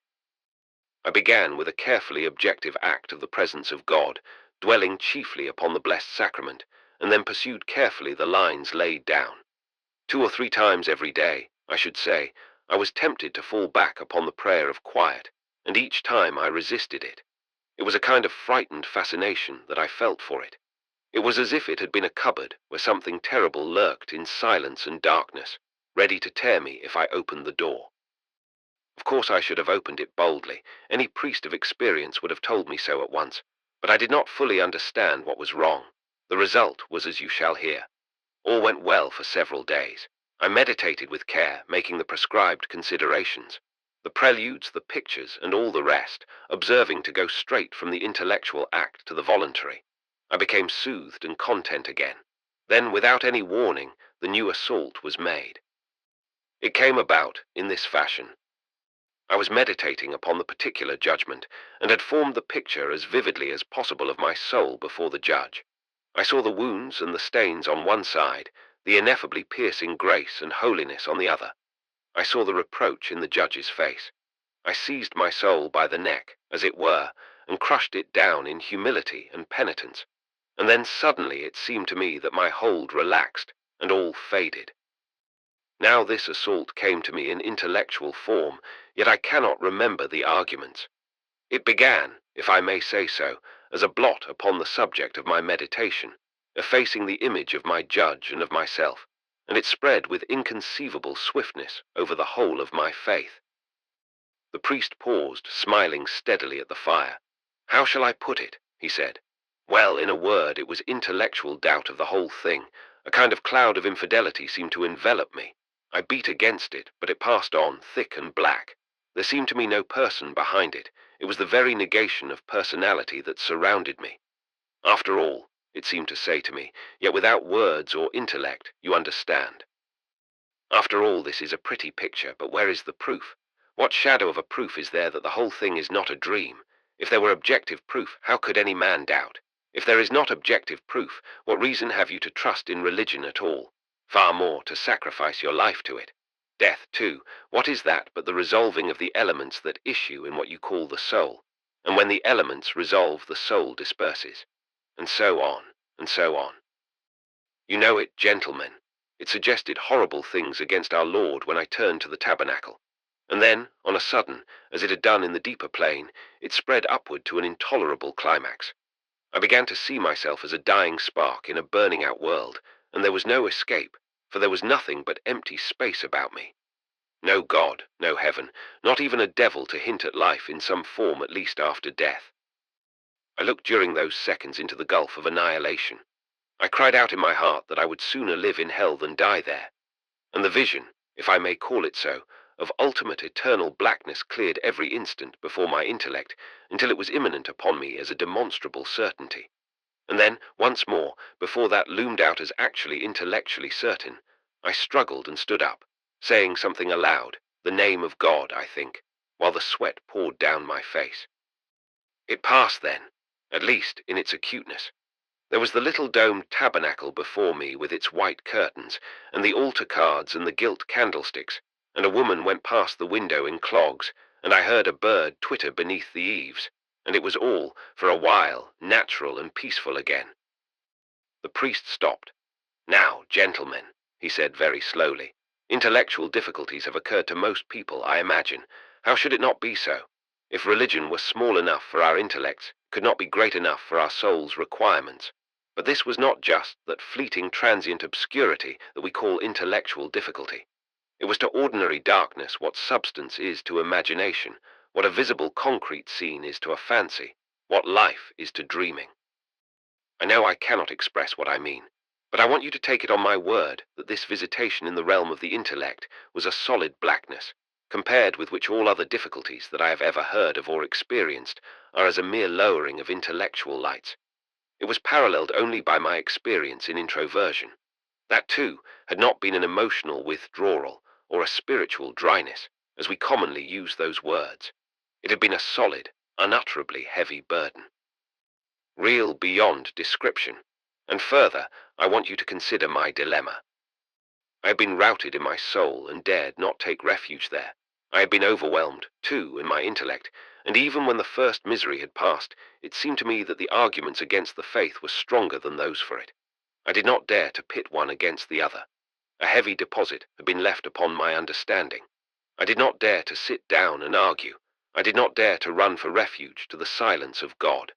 I was driven out into the sole thing that was left. The world of sense. Again he stopped, still with that tranquil smile. I hardly understood him, though I think I saw very dimly what he had called his dilemma, yet I did not understand what he meant by the world of sense. After a little pause he went on. To the world of sense, he repeated. It seemed to me now that this was all that was left. I determined then and there to drop my meditation and to confine myself to Mass, office, and rosary. I would say the words with my lips, quickly and steadily, keeping my mind fixed upon them rather than upon their meaning, and I would trust that presently the clouds would pass. Well, gentlemen, for about 2 months I continued this. Misery I suffered is simply indescribable. You can imagine all the suggestions I made to myself when I was off my guard. I told myself that I was a coward and a sham, that I had lost my faith, and that I continued to act as a priest. What was especially hard to bear was the devotion of my parishioners. As I knelt in front saying the rosary, and they responded, I could hear the thrill of conviction in every word they uttered. Oh, those Irish! The things they said to me sometimes were like swords for pain. The masses they asked me to say. I went to a priest at a distance once or twice and told him the bare outline, not as I have told it to you. He laughed at me, kindly of course. He told me that it was the effect of loneliness, while I knew that at the best it was the work of one who bore me continual company now, and who was stronger than I. He told me that all young priests had to win the victory in some form or other, that every priest thought his own case the most desperate. Yet I knew from every word that he said that he did not understand, and that I could never make him understand. Yet somehow I set my teeth. I told God that I was willing to bear this dereliction for as long as he willed. So paradoxical and mysterious is the gift of faith, if he would but save my soul. And at last, in a kind of defiance, I began to look once more at my designs for the church I was to build. You see, gentlemen, what I meant by taking refuge in the world of sense. I deliberately contemplated never daring to face God again interiorly, or even my own soul. I would do my duty as a priest. I would say my Mass and office. I would preach strictly what the Church enjoined. I would live and die like that, with my teeth set. Better God beaten and denied than all the world beside in prosperity. For the first time in the whole of his narrative, Father Girdlestone's voice trembled a little. He passed his thin old hand over his mouth once or twice, shifted his position, and began again. It was on the 1st of October that I took down my plans again. I had not looked at them for 2 months. I had not the heart to do so. Now let me describe to you exactly the room in which I sat, and the other necessary circumstances. In the center of my room stood my table, with 2 windows on my left, the fire in front, and the door behind me to the right. The windows were hung with serge curtains. I had no carpet, but a little mat only beneath my table and another before the fire. It was in the beginning of October, to be accurate, the 3rd of the month, that this thing happened that I am about to tell you. I awoke early that morning, said my Mass as usual, with attention and care, but no sensible devotion, and after my thanksgiving sat down to breakfast. It was then that I first had any uneasiness. I was breakfasting at my table, and beyond me, in front and to the right, stood a large basket chair. I was reading some book or other, and can honestly say that nothing was further from my mind than my experiences in the summer. Remember, during 2 months nothing had happened. Nothing, at least, beyond that intolerable intellectual darkness. Then the basket chair suddenly clicked in the way in which they do half an hour after one has sat in them. It distracted my attention for an instant. It was just enough for that, no more. I went on with my book. Then it clicked again 3 or 4 times, and I looked up rather annoyed. Well, to be brief, this went on and on. After breakfast, when Bridget came to fetch the tray, I asked whether she had touched the chair that morning. She told me no. All this time, remember, no thought of anything odd had entered my head. I supposed it was the damp and said so. Well, she was still in the room. I went out to fetch my breviary from the chapel, and as I set foot on the stairs, leaving the door open behind me, I heard her, as I thought, come out after me with the tray and follow me, 3 or 4 steps behind, all down the staircase. I had no more doubt of that than of the fact that I myself was going downstairs. At the turn of the stairs, I did not even look behind. By the sounds.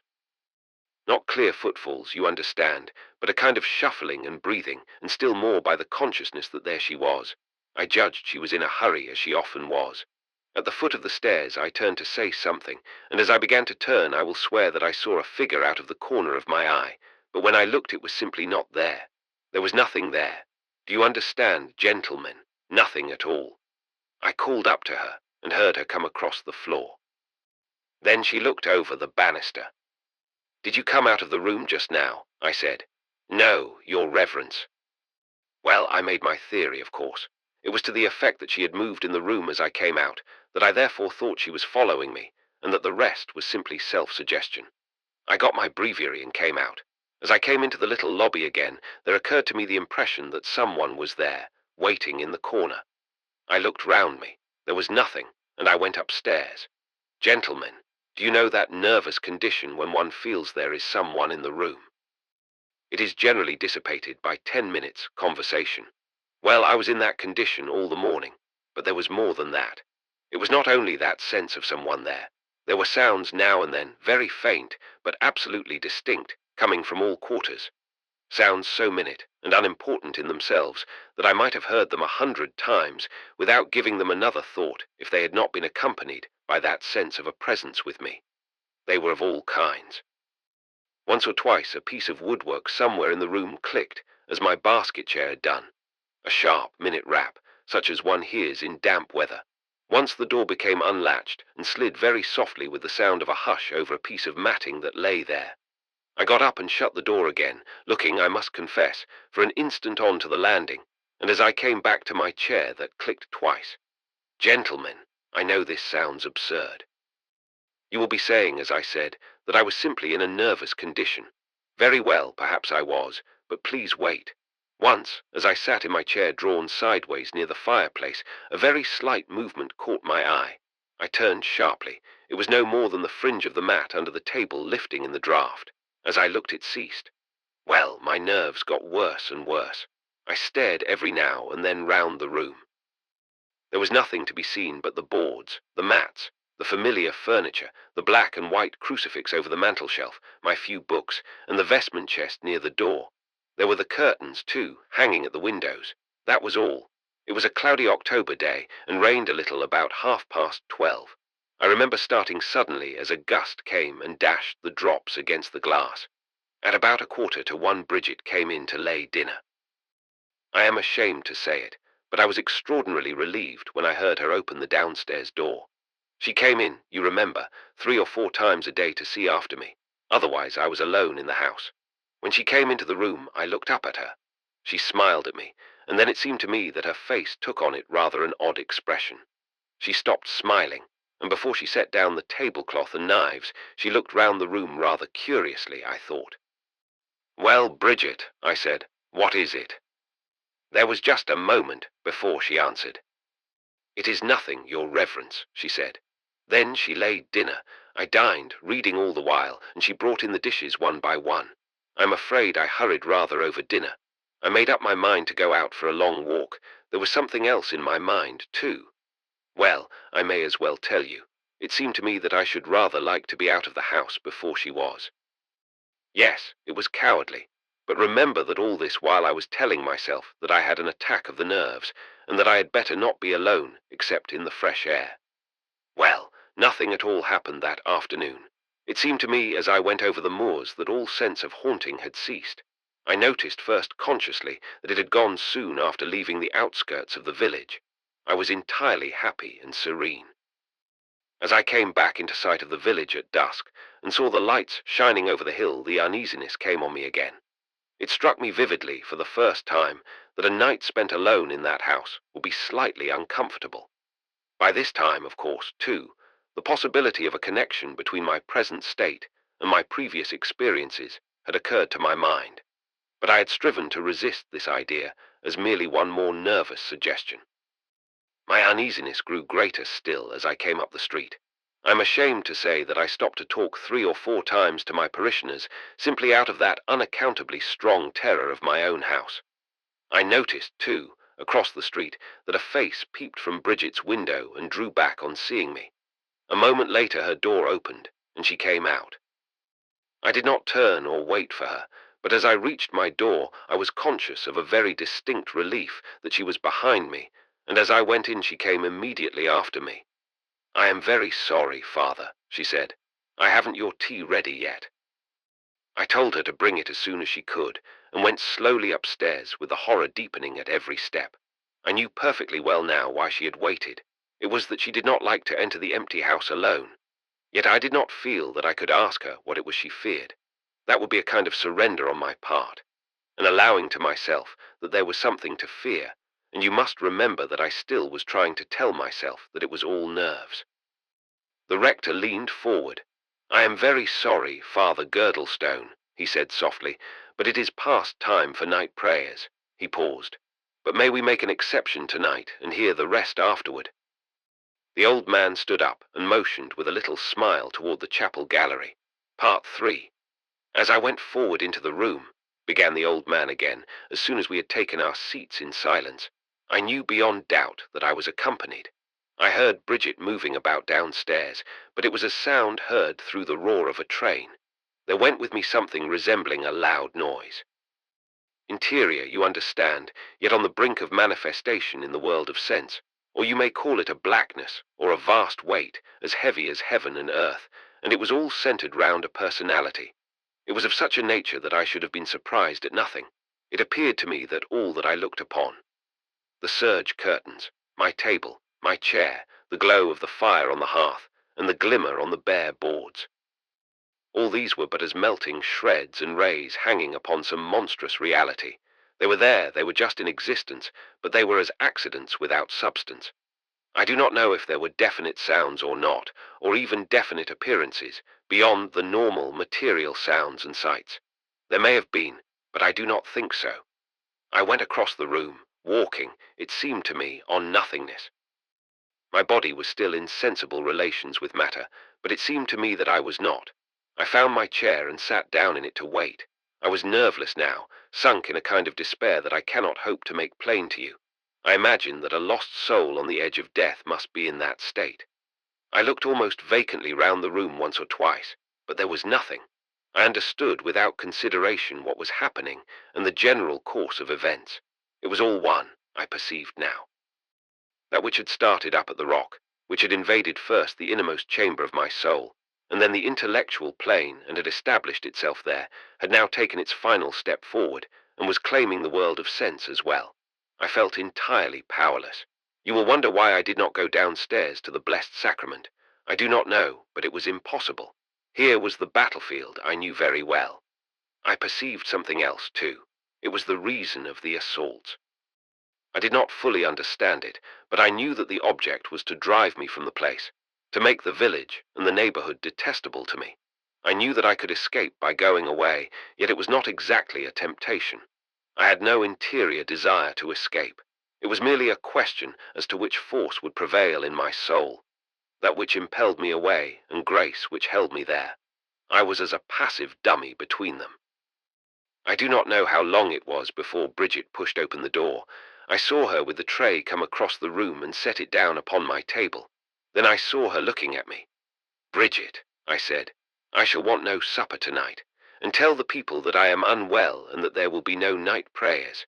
There will be mass, I hope, as usual in the morning." I said those words, I believe, but the voice was not as my own. It was as if another spoke. I saw her looking at me across the dusk with an extraordinary terror in her face. "Come away, Father," she whispered. I shook my head. "Come away," she whispered again. "This is not a good house to be in." I said nothing. "Shall I fetch Father Donovan to you, Father?" she whispered. "Or the doctor?"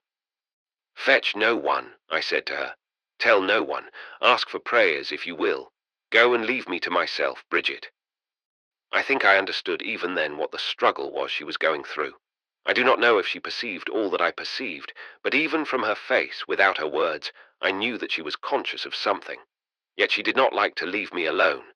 She stood perfectly still, looking first at me, then slowly round the room, then back at me again. And as she looked, the dusk fell veil on veil. Then something happened. I do not know what. I never questioned her afterward, but she was gone.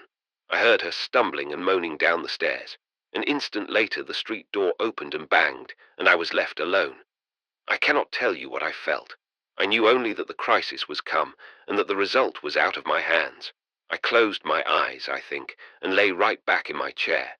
It was as if I were submitting myself to an operation. I wondered vaguely as to what shape it would take. All about the room I felt the force gathering. There was no oscillation, no vibration, but a steady, continuous stream concentrating itself within the four walls. With this, the sense of the central personality grew every moment more and more intense and vivid. It seemed to me as if I were some tiny, conscious speck of matter in the midst of a life whose vastness and malignance was beyond conception. At times it was this.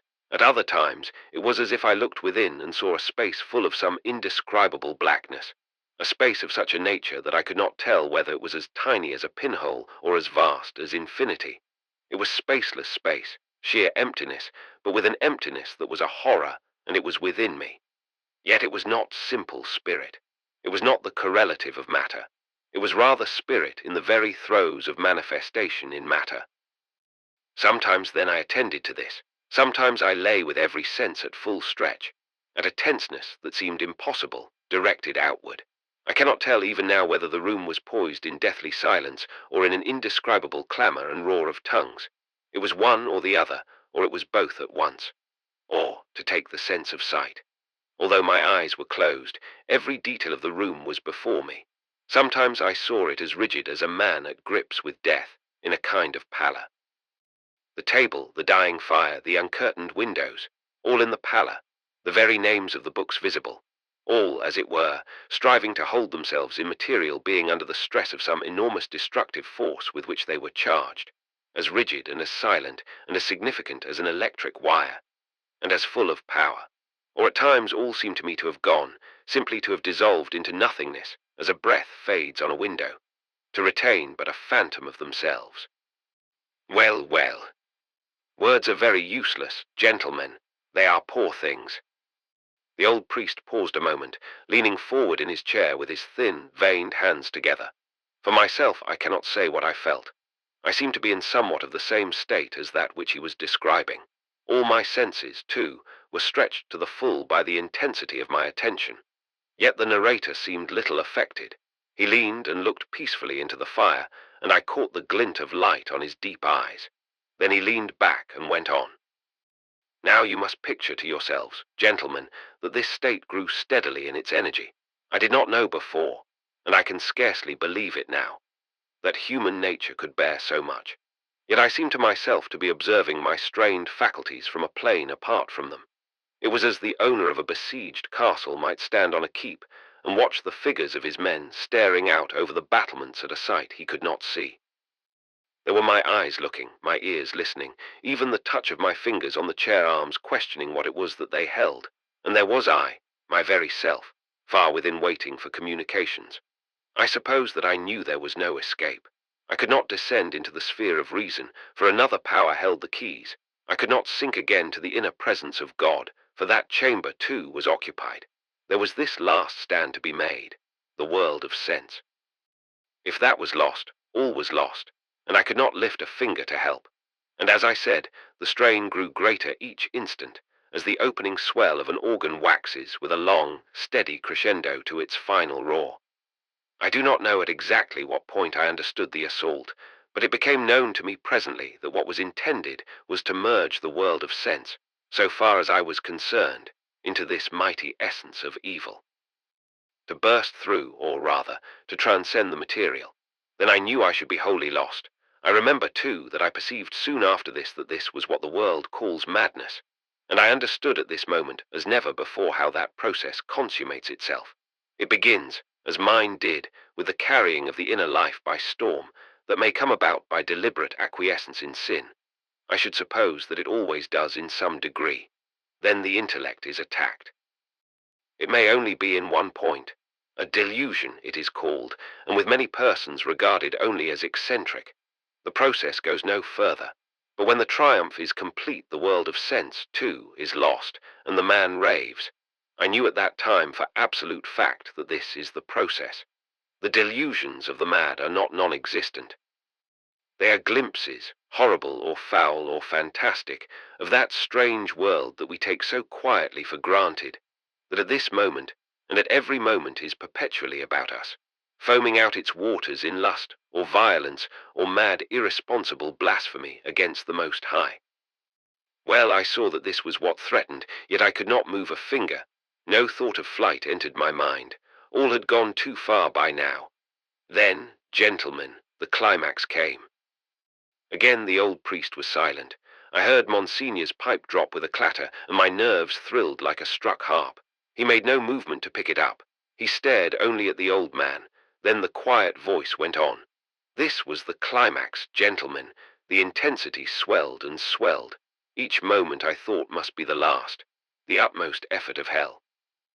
Then with a crash the full close sounded, and through the rending tear, through the veil of matter that whirled away and was gone, I caught one swift glimpse of all that lay beneath. It was not through one sense that I perceived it. It was through perception pure and simple. Well, how can I say it? It was this.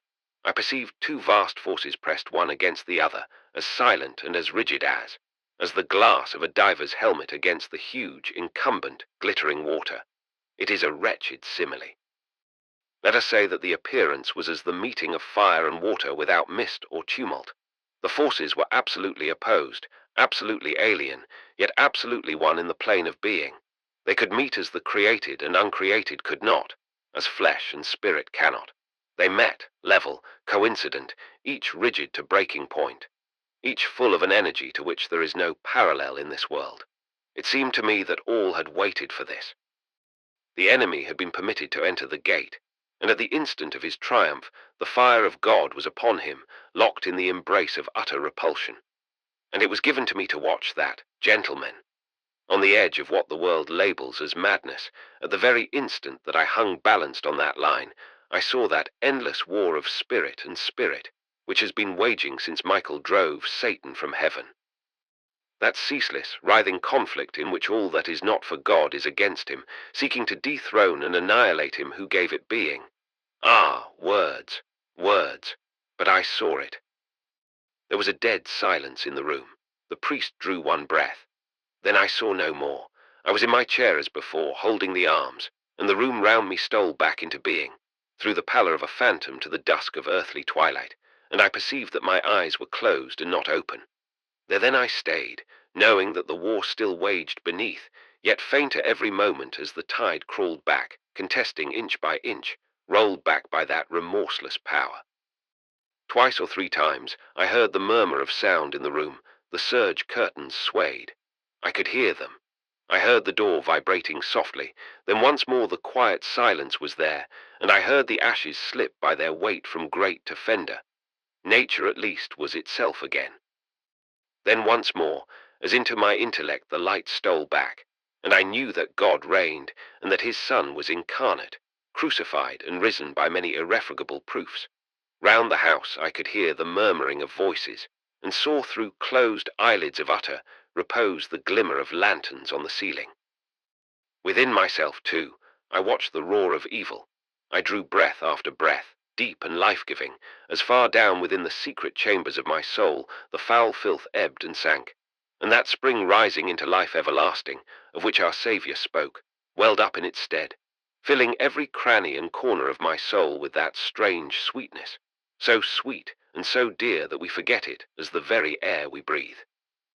The murmur of conflict was infinitely far away, and it seemed to me that once more I went down, in that introversion of which I spoke just now, seeing all clean and sweet about me, down into the presence of the Lord who rules heaven and earth at his will. Then a door closed, deep, deep below, and I knew that the enemy was gone.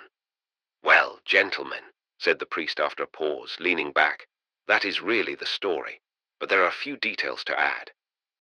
When the men that Bridget had fetched came upstairs, they found me asleep, but they told me afterward there were streaks of foam at the corners of my mouth, yet she was not gone 3 minutes.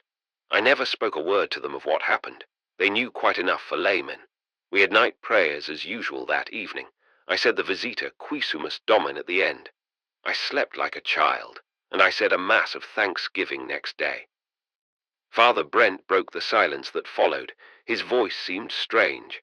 "And the church, Father?" The old priest smiled at him full.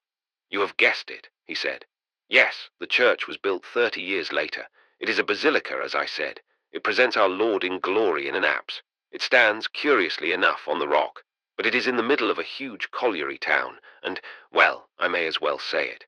There is a grated tribune above the high altar at one side through which a convent of Poor Clares can assist at the holy sacrifice. Poor Clares. I ceased to wonder at the assault as soon as the convent was built." He stood up, smiling. Father Bianchi's tale.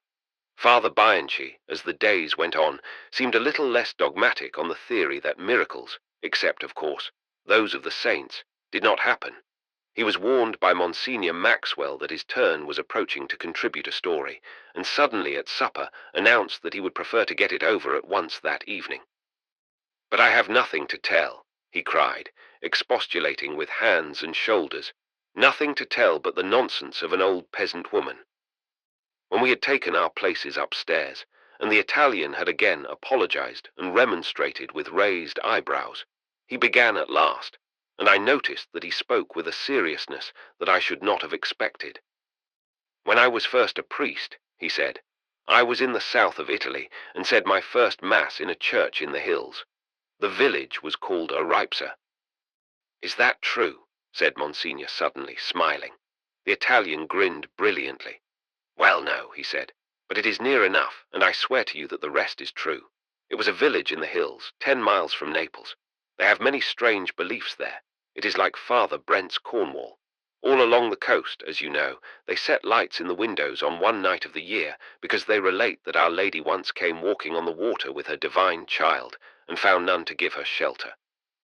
Well, this village that we will call Aripsa was not on the coast.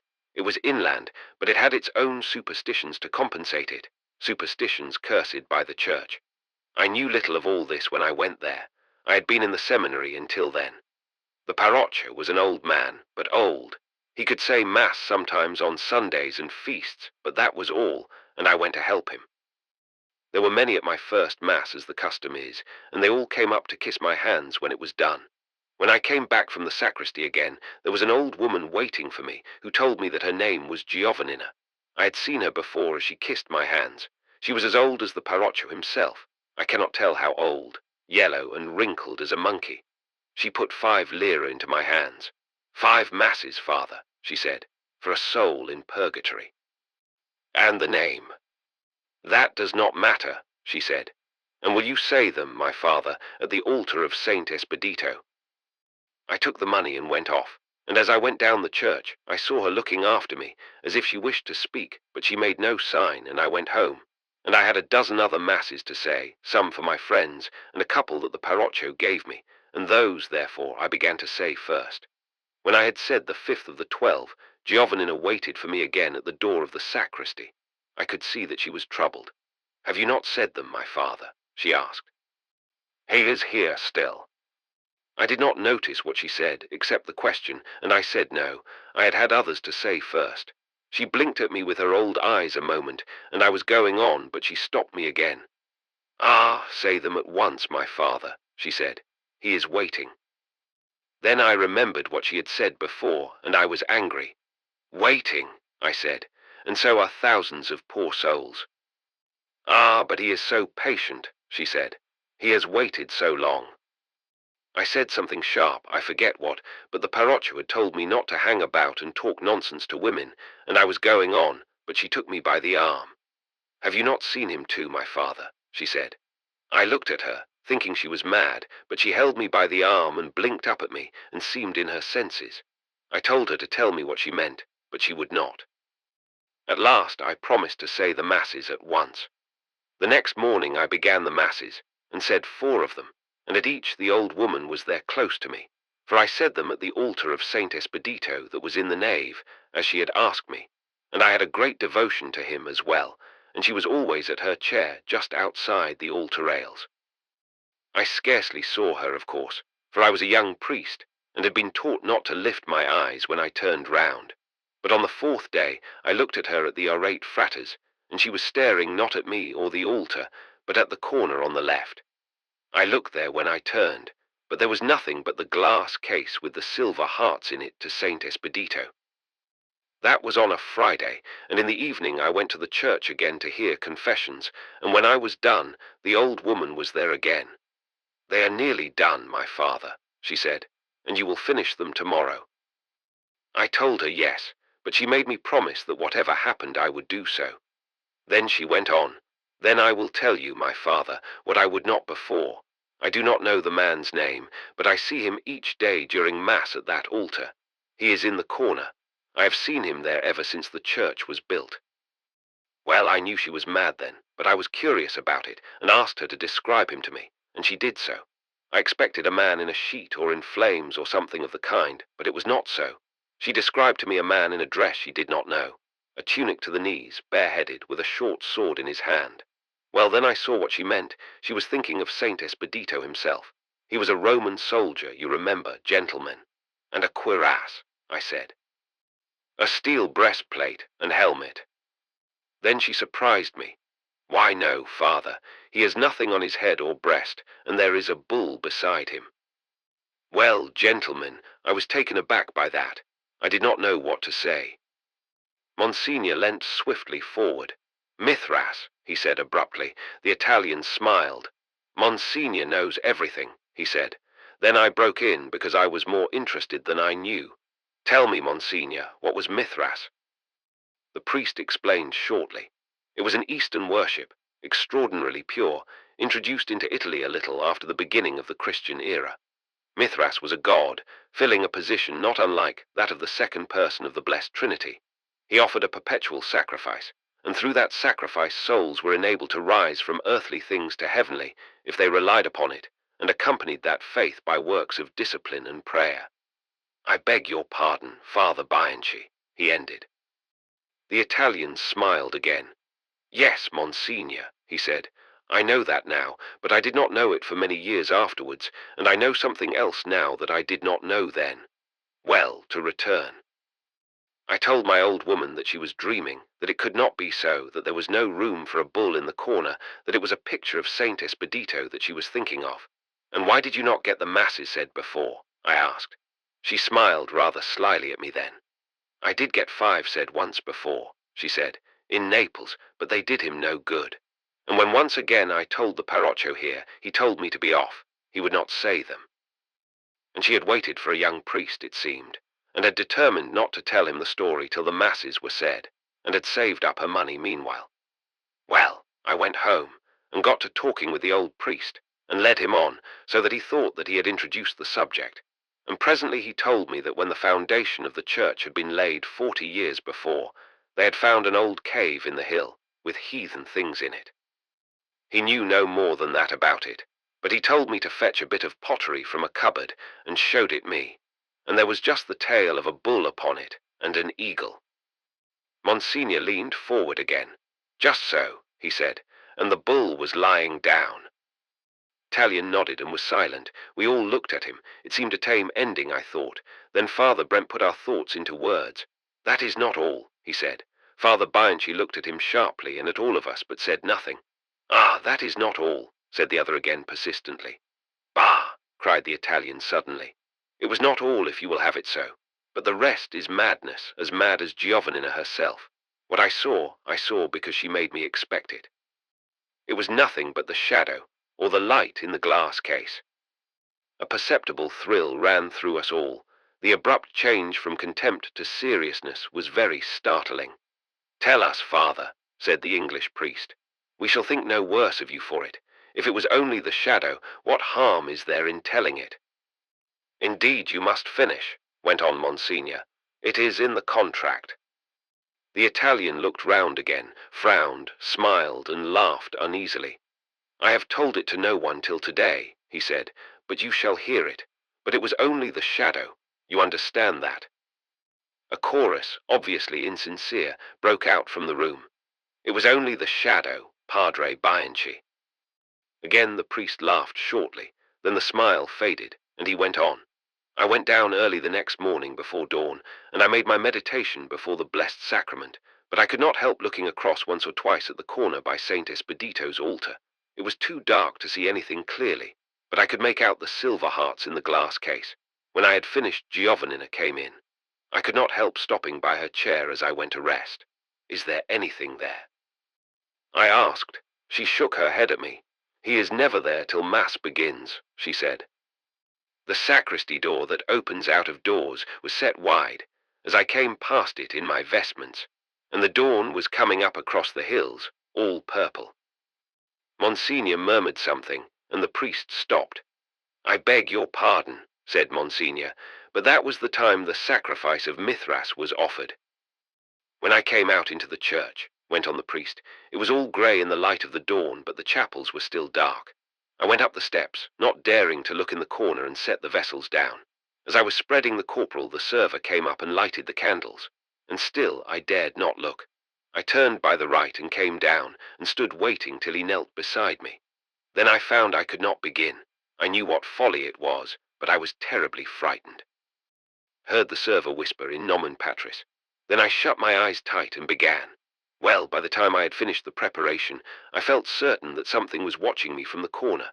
I told myself, as I tell myself now, snapped the Italian fiercely. I told myself it was but what the woman had told me. And then at last I opened my eyes to go up the steps, but I kept them down, and only saw the dark corner out of the side of my eyes. Then I kissed the altar and began. Well, it was not until the epistle that I understood that I should have to face the corner at the reading of the Gospel. But by then I do not think I could have faced it directly, even if I had wished. So when I was saying the Munda Cor in the centre, I thought of a plan, and as I went to read the Gospel, I put my left hand over my eyes, as if I were in pain, and read the Gospel like that. And so all through the Mass I went on. I always dropped my eyes when I had to turn that way at all, and I finished everything and gave the blessing. As I gave it, I looked at the old woman, and she was kneeling there, staring across at the corner, so I knew that she was still dreaming she saw something. Then I went to read the last Gospel. The priest was plainly speaking with great difficulty. He passed his hands over his lips once or twice. We were all quiet. Well, gentlemen, courage came to me then, and as I signed the altar I looked straight into the corner. He stopped again and began resolutely once more, but his voice rang with hysteria. Well, gentlemen, you understand that my head was full of it now, and that the corner was dark, and that the shadows were very odd. Yes, yes, Padre Bianchi, said Monsignor easily. And what did the shadows look like? The Italian gripped the arms of the chair and screamed his answer. I will not tell you, I will not tell you. It was but the shadow. My God, why have I told you the tale at all? Father Jenks' tale. I have not yet had occasion to describe Father Jenks, the Ontario priest, partly, I think, because he had not previously distinguished himself by anything but silence, and partly because he was so true to his type that I had scarcely noticed even that. It was not until the following evening, when he was seated in the central chair of the group, that I really observed him sufficiently to take in his characteristics with any definiteness, and to see how wholly he was American. He was clean-shaven, with a heavy mouth, square jaw, and an air of something that I must call dullness, relieved only by a spark of alertness in each of his eyes, as he leaned back and began his story. He spoke deliberately, in an even voice, and as he spoke looked steadily a little above the fire. His hands lay together on his right knee, which was crossed over his left, and I noticed a large, elastic-sided boot cocked toward the warmth. I knew that he had passed a great part of his early life in England, and I was not surprised to observe that he spoke with hardly a trace of American accent or phraseology. I, too, am a man of one story, he said, and I dare say you may think it not worth the telling, but it impressed me. He looked round with heavy, amused eyes as if to apologize. It was when I was in England in the 80s. I was in the Cotswolds. You know them, perhaps. Again he looked round. Monsignor Maxwell jerked the ash off his cigarette impatiently. This American's air of leisure was a little tiresome. "I lived in a cottage," went on the other, "at the edge of Minchester, not 200 yards from the old church. My own schism shop, as the parson called it once or twice in the local paper, was a tin building behind my house. It was not beautiful. It was a kind of outlandish stranger beside the church, and the parson made the most of that. I never was able to understand." He broke off again and pressed his lips in a reminiscent smile. "Now, all that part of the Cotswolds is like a table. It is flat at the top, with steep sides sloping down into the valleys. The great houses stand mostly halfway down these slopes. It is too windy on the top for their trees and gardens. The Dominicans have a house a few miles from Minchester up one of the opposite hills, and I would go over there to my confession on Saturdays and stay an hour or two over tea, talking to one of them. It was there that I heard the tale of the house I am going to speak about. This was a house that stood not 2 miles from my own village, a great place built halfway down one of the slopes. It had been a Benedictine house once, though there was little enough of that part left. Most of it was red brick with twisted chimneys. But on the lawn that sloped down toward the wood and the stream at the bottom of the valley, there was the west arch of the nave still standing, with the doorway beneath and a couple of chapels on either side. Mrs. Arbuthnot we will call her, if you please, had laid it out with a rockery beneath, and once I saw her from the hill behind drinking tea with her friends in one of the chapels.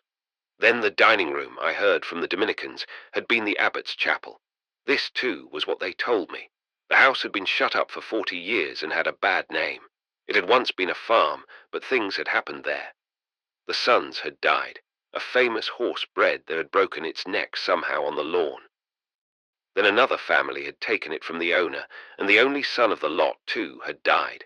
And then folks began to talk about a curse, and the oldest inhabitant was trotted out as usual to make mischief and gossip, and the end was the house was shut up. Then the owner had built on to it. He pulled down a bit more of the ruins, meaning to live in it himself, and then his son went up. The Canadian smiled with one corner of his mouth. "This is what I heard from the Dominicans, you know." Father Brent looked up swiftly. "They are right, though," he said. "I know the house and others like it." "Yes, Father," said the other priest. "Your island has its points." He recrossed his legs and drew out his pipe and pouch. "Well, as this priest says, there are other houses like it. Otherwise I could scarcely tell this tale. It's too ancient and feudal to happen in my country." He paused so long to fill his pipe that Father Maxwell sighed aloud. "Yes, Monsignor," said the priest without looking up. "I am going on immediately." He put his pipe into the corner of his mouth, took out his matches, and went on. "Well, Mrs. Arbuthnot had taken the house a year before I came to Minchester. She was what the Dominicans called a frivolous woman, but I called her real solid before the end. What they meant was that she had parties down there, and tea in the chapel, and a dresser with blue plates where the altar used to stand in the abbot's place, and a vestment for her fire screen, and all that, and a couple of chestnuts that she used to drive about the country with, and a groom in boots, and a couple of fellows with powdered hair to help her in and out. Well, I saw all that at a garden party she gave, and I must say we got on very well. I had seen her before once or twice out of my window on Sunday morning, going along with a Morocco prayer book with a cross on it, and a bonnet on the back of her head.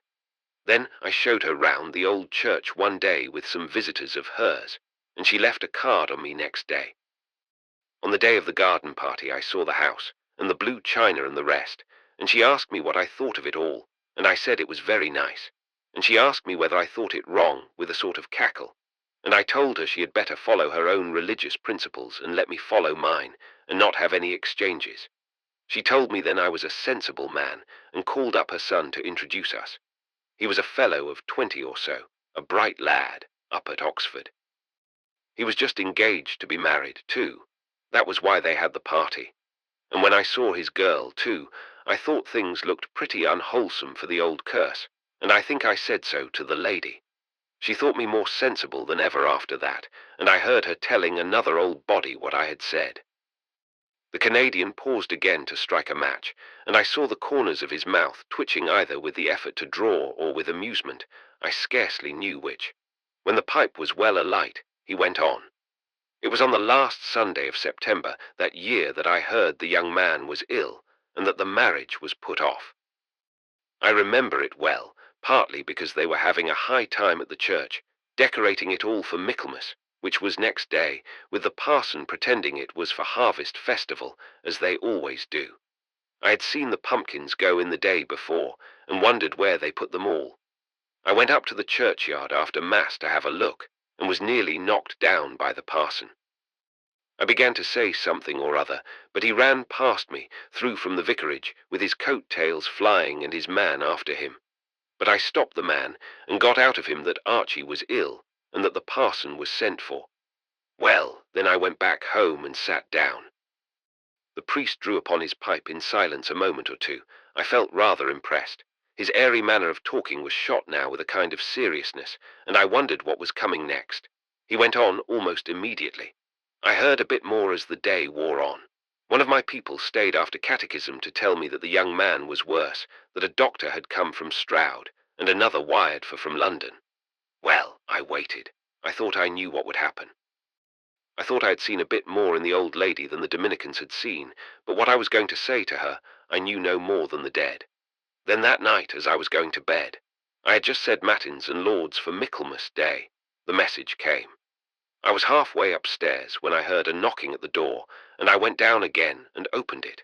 There stood one of the fellows I had seen on the box of the carriage, and he was out of breath with running. He had a lantern in his hand, because there was a thick mist that night up from the valley. He gave me the lady's compliments, and would I step down. Master Archie was ill, that was all. Well, in a minute we were off into the thick of the mist. I took nothing with me but my stole, for it was not a proper sick call. We said little or nothing to each other. He just told me that Master Archie had been taken ill about 10 o'clock, quite suddenly. He didn't know what it was. The priest paused again for a moment. Then he went on almost apologetically. You know how it is, gentlemen, when something runs in your head.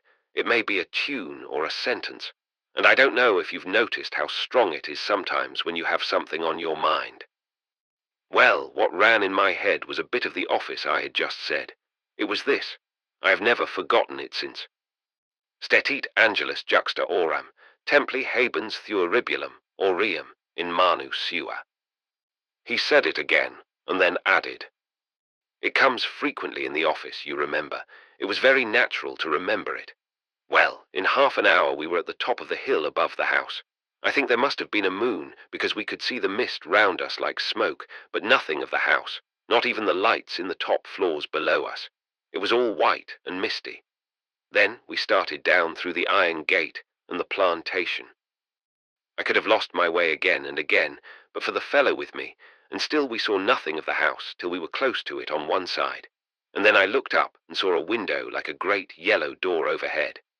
We came round to the front of the house, and there was a carriage there drawn up, with the lamps smoking in the mist, and as we came up I saw that the horses were steaming and blowing. The driver had just brought the London doctor from Stroud, and was waiting for orders, I suppose. The Canadian paused again. I was more interested than ever. His descriptions had become queerly particular, and I wondered why. I did not understand yet. The rest, too, were very quiet. We went in through the hall past the stuffed bear that held the calling cards and all that, you know, and then turned in to the left to the big dining room that had been the abbot's chapel. Some fool had left the window open. I suppose they were too flurried to think of it. At any rate, the mist had got in, and made the gas jets overhead look high up like great stars. There was a door open upstairs somewhere, and I could hear whispering. Well, we went up the staircase that opened on one side below the gallery that they had put up above the eastern end. The footpace was still there, you know, below the gallery, and the sideboard stood there. We came out onto the gallery presently, and my man stopped. Then someone came out with Mrs. Arbuthnot, and the door closed. She saw me standing there, and I thought she was going to scream, but the fellow with her in the fur coat, he was the London doctor I heard afterward, took her by the arm. Well, she was quiet enough then, but as white as death. She had her bonnet on still, just as she must have put it on to go to church with in the morning when the young man was taken ill. She beckoned me along, and I went. As I was going past the doctor, he first shook his head at me, and then whispered as I went on to keep her quiet. I knew there was no hope then for Archie, and I was sorry, very sorry, gentlemen. The priest shook his own head meditatively once or twice, leaned forward and spat accurately into the heart of the fire. Well, it was a big room that I went into, and to tell the truth, I left the door open this time, because I was startled by the screen at the bed and all that. The screen stood in the corner by the window to keep off the draught, and the bed to one side of it. I could just catch a glimpse of the lad's face on the pillow and the local doctor close by him. There was a woman or two there as well. But the worst was that the lad was talking and moaning out loud, but I didn't attend to him then, and besides, Mrs. Arbuthnot had gone through by another door, and I went after her. It was a kind of dressing room, Archie's perhaps. There was a tall glass and silver things on the table by the window, and a candle or two burning. She turned round there and faced me, and she looked so deadly that I forgot all about the lad for the present. I just looked out to catch her when she fell. I had seen a woman like that once or twice before. Well, she said all that I expected, all about the curse and that, and the sins of the fathers, and it was all her fault for taking the beastly place, and how she would swear to clear out. I couldn't get a word in, and at last she said she'd become a Catholic if the boy lived. I did get a word in then, and told her not to talk nonsense. The church didn't want people like that. They must believe first and so on, and all the while I was looking out to catch her. Well, she didn't hear a word I said, but she sat down all on a sudden, and I sat down, too, opposite her, and all the while the boy's voice grew louder and louder from the next room. Then she started again, but she hadn't been under way a minute before I had given over attending to her. I was listening to the lad. The priest stopped again abruptly. His pipe had gone out, but he sucked at it hard and seemed not to notice it. His eyes were oddly alert. As I listened, I looked toward the door into the next room. Both that and the one with the gallery over the hall were open, and I saw the mist coming in like smoke. I couldn't catch every word the lad said. He was talking in a high, droning voice, but I caught enough. It was about a face looking at him through smoke. His eyes are like flames, he said, smoky flames. Yellow hair. Are you a priest? What is that red dress? Things like that. Well, it seemed pretty tolerable nonsense, and then Monsignor Maxwell sat up suddenly. Good Lord, he said. Yes, drawled the Canadian, stetit angelus habens thuoribulum aureum. He spoke so placidly that I was almost shocked. It seemed astonishing that a man. Then he went on again. Well, I stood up when I heard that, and I faced the old lady. What's the dedication of the chapel? I said. What's the saint? Tell me, woman, tell me. There, I said it like that. Well, she didn't know what I meant, of course, but I got it out of her at last. Of course, it was St. Michael's. I sat down then and let her chatter on. I suppose I must have looked a fool, because she took me by the shoulder directly. You aren't listening, Father Jenks, she said. I attended to her then. It seemed as if she wanted me to do something to save him, but I don't think she knew what it was herself, and I'm sure I didn't, not at first, at least. Then she began again, and all the while the boy was crying out. She wanted to know if her becoming a Catholic would do any good, and to tell the truth I wasn't so sure then myself as I had been before. Then she said she'd give up the house to Catholics, and then at last she said this. Will you take it off, Father? I know you can. Priests can do anything. Well, I stiffened myself up at that. I was sensible enough not to make a fool of myself, and I said something like this. He stopped again, sucked vigorously at his cold pipe. I said something like this. Mind you keep your promise, I said, but as far as I am concerned, I'd let him off. A curious rustle passed round the room, and the priest caught the sound. Yes, gentlemen, I said that. I did indeed, and I guess most of you gentlemen would have done the same in my circumstances. And this is what happened. First, the lad's voice stopped, then there was a whispering, then a footstep in the other room, and the next moment Mrs. Arbuthnot was on her feet, with her mouth open to scream. I had her down again, though, in time, and when I turned a woman was at the door, and I could see she had closed the outer door through which the mist came. Well, her face told us. The lad had taken the right turn. It was something on the brain, I think, that had dispersed or broken or something. I forget now. But it seemed to come in pat enough, didn't it, gentlemen? The Canadian stopped and leaned back. Was that the end, then? Father Brent put my question into words. And what happened? Well, added the other, drawling more than ever, Mrs. Arbuthnot did not keep her promise. She's there still, for all I know, and attends the harvest festivals as regularly as ever. That spoils the story, doesn't it? And the son, put in the English priest swiftly. Well, the son was a bit better. That marriage did not take place. The girl broke it off. Well, and Archie's at the English college at this moment, studying for the priesthood. I had tea with him at Aragno's yesterday. Father Martin's tale. The Father Rector announced to us one day at dinner that a friend of his from England had called upon him a day or two before, and that he had asked him to supper that evening. There is a story I heard him tell, he said, some years ago that I think he would contribute if you cared to ask him, Monsignor. It is remarkable. I remember thinking so. Tonight, said Monsignor. Yes, he is coming tonight. That will do very well, said the other. We have no story for tonight. Father Martin appeared at supper, a grey-haired old man with a face like a mouse and large brown eyes that were generally cast down. He had a way at table of holding his hands together with his elbows at his side that bore out the impression of his face. He looked up deprecatingly and gave a little nervous laugh as Monsignor put his request. It is a long time since I have told it, Monsignor, he said. That is the more reason for telling it again, said the other priest with his sharp geniality, or it may be lost to humanity. It has met with incredulity, said the old man. It will not meet with it here, then, remarked Monsignor. We have been practicing ourselves in the art of believing. Another act of faith will do us no harm. He explained the circumstances. Father Martin looked round, and I could see that he was pleased. Very well, Monsignor, he said. I will do my best to make it easy. When we had reached the room upstairs, the old priest was put into the armchair in the centre, drawn back a little so that all might see him. He refused tobacco, propped his chin on his two hands, looking more than ever like a venerable mouse, and began his story.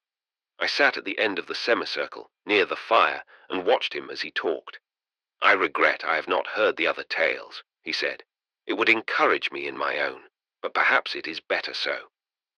I have told this so often that I can only tell it in one way, and you must forgive me, gentlemen, if my way is not yours. About 20 years ago I had charge of a mission in Lancashire, some 14 miles from Blackburn, among the hills. The name of the place is Monkswell. It was a little village then, but I think it is a town now. In those days there was only one street, of perhaps a dozen houses on each side. My little church stood at the head of the street, with the presbytery beside it. The house had a garden at the back, with a path running through it to the gate, and beyond the gate was a path leading on to the moor. Nearly all the village was Catholic, and had always been so, and I had perhaps 100 more of my folk scattered about the moor. Their occupation was weaving. That was before the coal was found at Monkswell. Now they have a great church there, with a parish of over 1,000. Of course I knew all my people well enough. They are wonderful folk, those Lancashire folk. I could tell you a score of tales of their devotion and faith. There was one woman that I could make nothing of. She lived with her 2 brothers in a little cottage a couple of miles away from Monkswell, and the 3 kept themselves by weaving. The 2 men were fine lads, regular at their religious duties, and at Mass every Sunday. But the woman would not come near the church. I went to her again and again, and before every Easter, but it was of no use. She would not even tell me why she would not come, but I knew the reason. The poor creature had been ruined in Blackburn, and could not hold up her head again. Her brothers took her back, and she had lived with them for 10 years, and never once during that time, so far as I knew, had set foot outside her little place. She could not bear to be seen, you see. The little pointed face looked very tender and compassionate now, and the brown, beady eyes ran round the circle deprecatingly. Well, it was one Sunday in January that Alfred told me that his sister was unwell. It seemed to be nothing serious, he said, and of course he promised to let me know if she should become worse. But I made up my mind that I would go in any case during that week and see if sickness had softened her at all.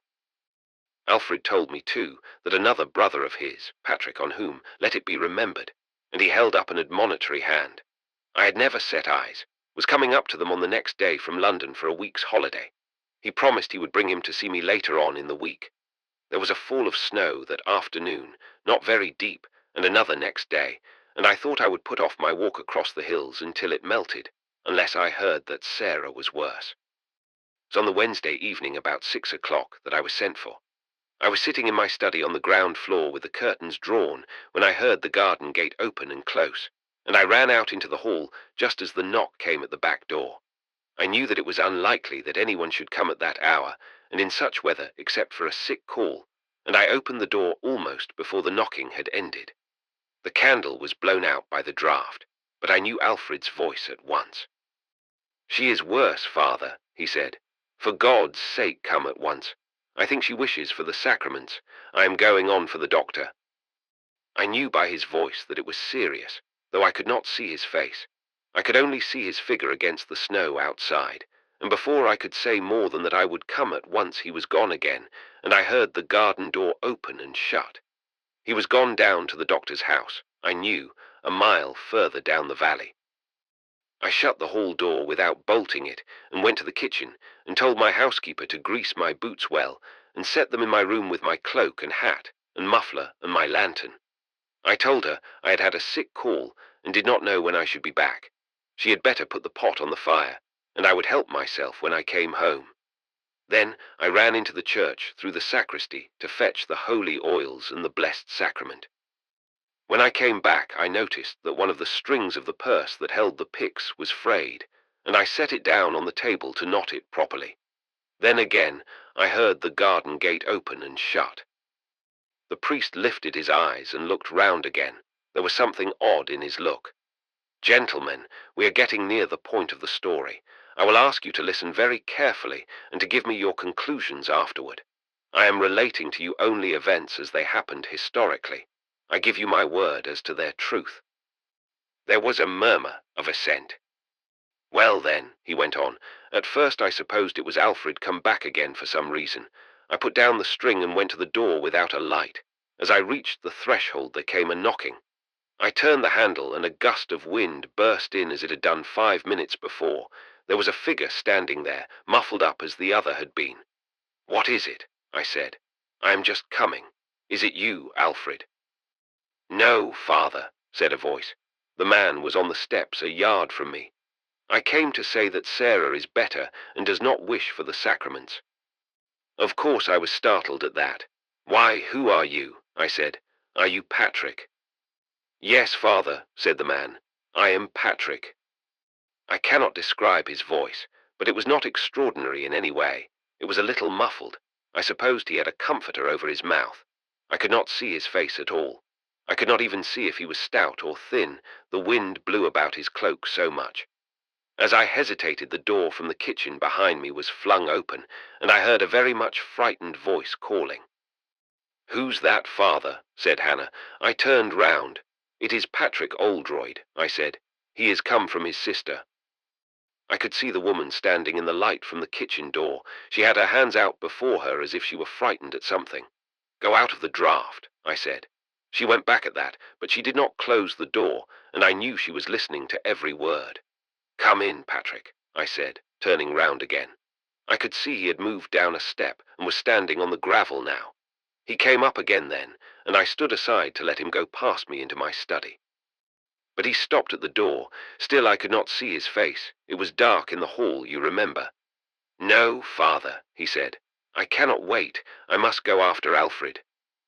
I put out my hand toward him, but he slipped past me quickly and was out again on the gravel before I could speak. "Nonsense," I said. "She will be none the worse for a doctor, and if you will wait a minute, I will come with you." "You are not wanted," he said rather offensively, I thought. "I tell you she is better, father. She will not see you." I was a little angry at that. I was not accustomed to be spoken to in that way. "That is very well," I said, "but I shall come for all that, and if you do not wish to walk with me, I shall walk alone." He was turning to go, but he faced me again then. "Do not come, father," he said. "Come tomorrow. I tell you she will not see you. You know what Sarah is?" "I know very well," I said. "She is out of grace, and I know what will be the end of her if I do not come. I tell you I am coming, Patrick Oldroyd, so you can do as you please." I shut the door and went back into my room, and as I went, the garden gate opened and shut once more. My hands trembled a little as I began to knot the string of the picks. I supposed then that I had been more angered than I had known. The old priest looked round again swiftly and dropped his eyes. But I do not now think that it was only anger. However, you shall hear. He had moved himself by now to the very edge of his chair, where he sat crouched up with his hands together. The listeners were all very quiet. I had hardly begun to knot the string before Hannah came in. She bobbed at the door when she saw what I was holding, and then came forward. I could see that she was very much upset by something. "Father," she said, "for the love of God, do not go with that man." "I am ashamed of you, Hannah," I told her. "What do you mean?" "Father," she said, "I am afraid. I do not like that man. There is something the matter." I rose, laid the picks down, and went to my boots without saying anything. "Father," she said again, "for the love of God, do not go. I tell you I was frightened when I heard his knock." Still I said nothing, but put on my boots and went to the table where the picks lay in the case of oils. She came right up to me, and I could see that she was as white as death as she stared at me. I finished putting on my cloak, wrapped the comforter round my neck, put on my hat, and took up the lantern. "Father," she said again. I looked her full in the face then as she knelt down. "Hannah," I said, "I am going. Patrick has gone after his brother." "It is not Patrick," she cried after me. "I tell you, father." Then I shut the door and left her kneeling there. It was very dark when I got down the steps, and I hadn't gone a yard along the path before I stepped over my knee into a drift of snow. It had banked up against a gooseberry bush. Well, I saw that I must go carefully, so I stepped back on to the middle of the path and held my lantern low. I could see the marks of the two men plain enough. It was a path that I had made broad on purpose, so that I could walk up and down to say my office without thinking much of where I stepped. There was one track on this side and one on that. Have you ever noticed, gentlemen, that a man in snow will nearly always go back over his own traces in preference to anyone else? Yes. Well, that is so, and it was so in this case. When I got to the garden gate, I saw that Alfred had turned off to the right on his way to the doctor. His marks were quite plain in the light of the lantern, going down the hill. But I was astonished to see that the other man had not gone after him as he said he would, for there was only one pair of footmarks going down the hill, and the other track was plain enough, coming and going. The man must have gone straight home, I thought. Now. "One moment, Father Martin," said Monsignor, leaning forward. "Draw the two lines of tracks here." He put a pencil and paper into the priest's hands. Father Martin scribbled for a moment or two, and then held up the paper so that we could all see it. As he explained, I understood. He had drawn a square for the house, a line for the garden wall, and through the gap ran 4 lines marked with arrows. 2 ran to the house and 2 back as far as the gate. At this point, one curved sharply round to the right, and one straight across the paper beside that which marked the coming. "I noticed all this," said the old priest emphatically, "because I determined to follow along the double track so far as Sarah Oldroyd's house, and I kept the light turned onto it. I did not wish to slip into a snowdrift. Now I was very much puzzled. I had been thinking it over, of course, ever since the man had gone, and I could not understand it. I must confess that my housekeeper's words had not made it clearer. I knew she did not know Patrick. He had never been home since she had come to me. I was surprised, too, at his behavior, for I knew from his brother that he was a good Catholic, and, well, you understand, gentlemen, it was very puzzling. But Hannah was Irish, and I knew they had strange fancies sometimes. Then there was something else, which I had better mention before I go any further. Although I had not been frightened when the man came, yet when Hannah had said that she was frightened, I knew what she meant. It had seemed to me natural that she should be frightened. I can say no more than that. He threw out his hands deprecatingly, and then folded them again sedately on his hunched knees. Well, I set out across the moor, following carefully in the double track of the man who called himself Patrick. I could see Alfred's single track a yard to my right. Sometimes the tracks crossed. I had no time to look about me much.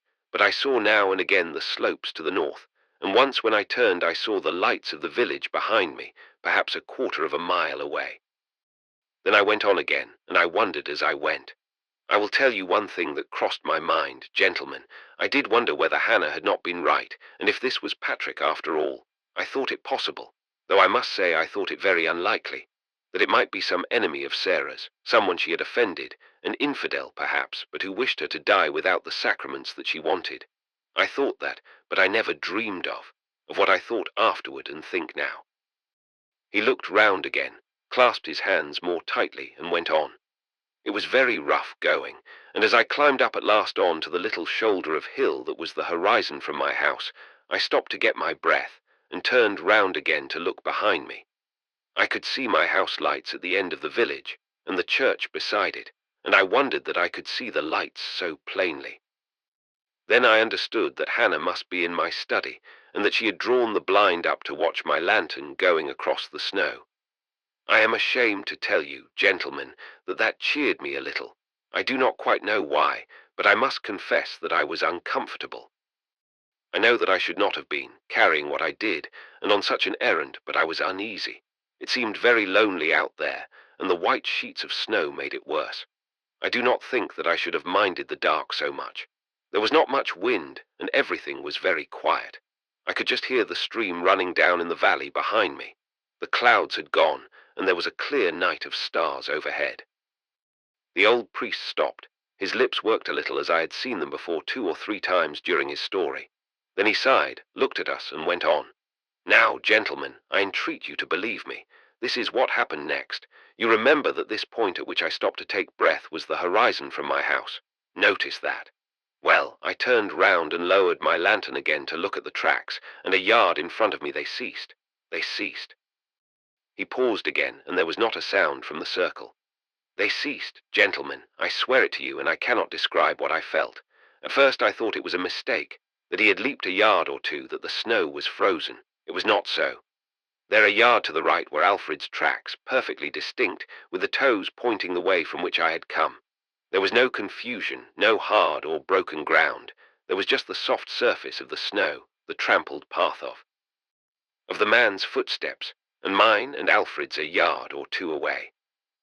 The old man did not look like a mouse now. His eyes were large and bright, his mouth severe, and his hands hung in the air in a petrified gesture. If he had leaped, he said, he did not alight again. He passed his hand over his mouth once or twice. Well, gentlemen, I confess that I hesitated. I looked back at the lights, and then on again at the slopes in front, and then I was ashamed of myself. I did not hesitate long, for any place was better than that. I went on. I dared not run, for I think I should have gone mad if I had lost self-control. But I walked, and not too fast either. I put my hand on the pyx as it lay on my breast, but I dared not turn my head to right or left. I just stared at Alfred's tracks in front of me and trod in them. Well, gentlemen, I did run the last 100 yards. The door of the Oldroyd's cottage was open, and they were looking out for me, and I gave Sarah the last sacraments and heard her confession. She died before morning, and I have one confession to make myself. I did not go home that night. They were very courteous to me when I told them the story, and made out that they did not wish me to leave their sister. So the doctor and Alfred walked back over the moor together to tell Hannah I should not be back, and that all was well with me. There, gentlemen. And Patrick, said a voice. Patrick, of course, had not been out that night. Mr. Bosanquet's tale. I think that it was on the second Sunday evening that Father Brent brought in his guest. It was a function of some kind at St. Silvestro. I forget the occasion. A cardinal had given benediction, and a reception was to follow. At any rate, there were only 3 of us at home, the German, Father Brent, and myself. Of course, we talked of our symposium, and the guest, a middle-aged layman, seemed to listen with interest, but he did not say very much. He was a brown-bearded man. He ate slowly and deliberately, and I must confess that I was not particularly impressed with him. Neither did Father Brent try to draw him out. I noticed that he looked at him questioningly once or twice, but he did not actually express his thought till after a little speech from Father Stein. But it is a little tiresome to me, said the German, this talk of footsteps and voices and visions. If that world in which we believe is spiritual, as we know it is, how is it that it presents itself to us under material images? These things are but appearances, but what is the reality? Father Brent turned to his friend. "Well," he said, "what now?" Mr. Bosanquet smiled and became grave again over his pastry. "You will repeat it then," persisted the priest. The Englishman looked up for an instant, and I met his grave eyes. "If these gentlemen really wish it," he said briefly. Father Brent sighed with satisfaction. "That is excellent," he said. Then he explained.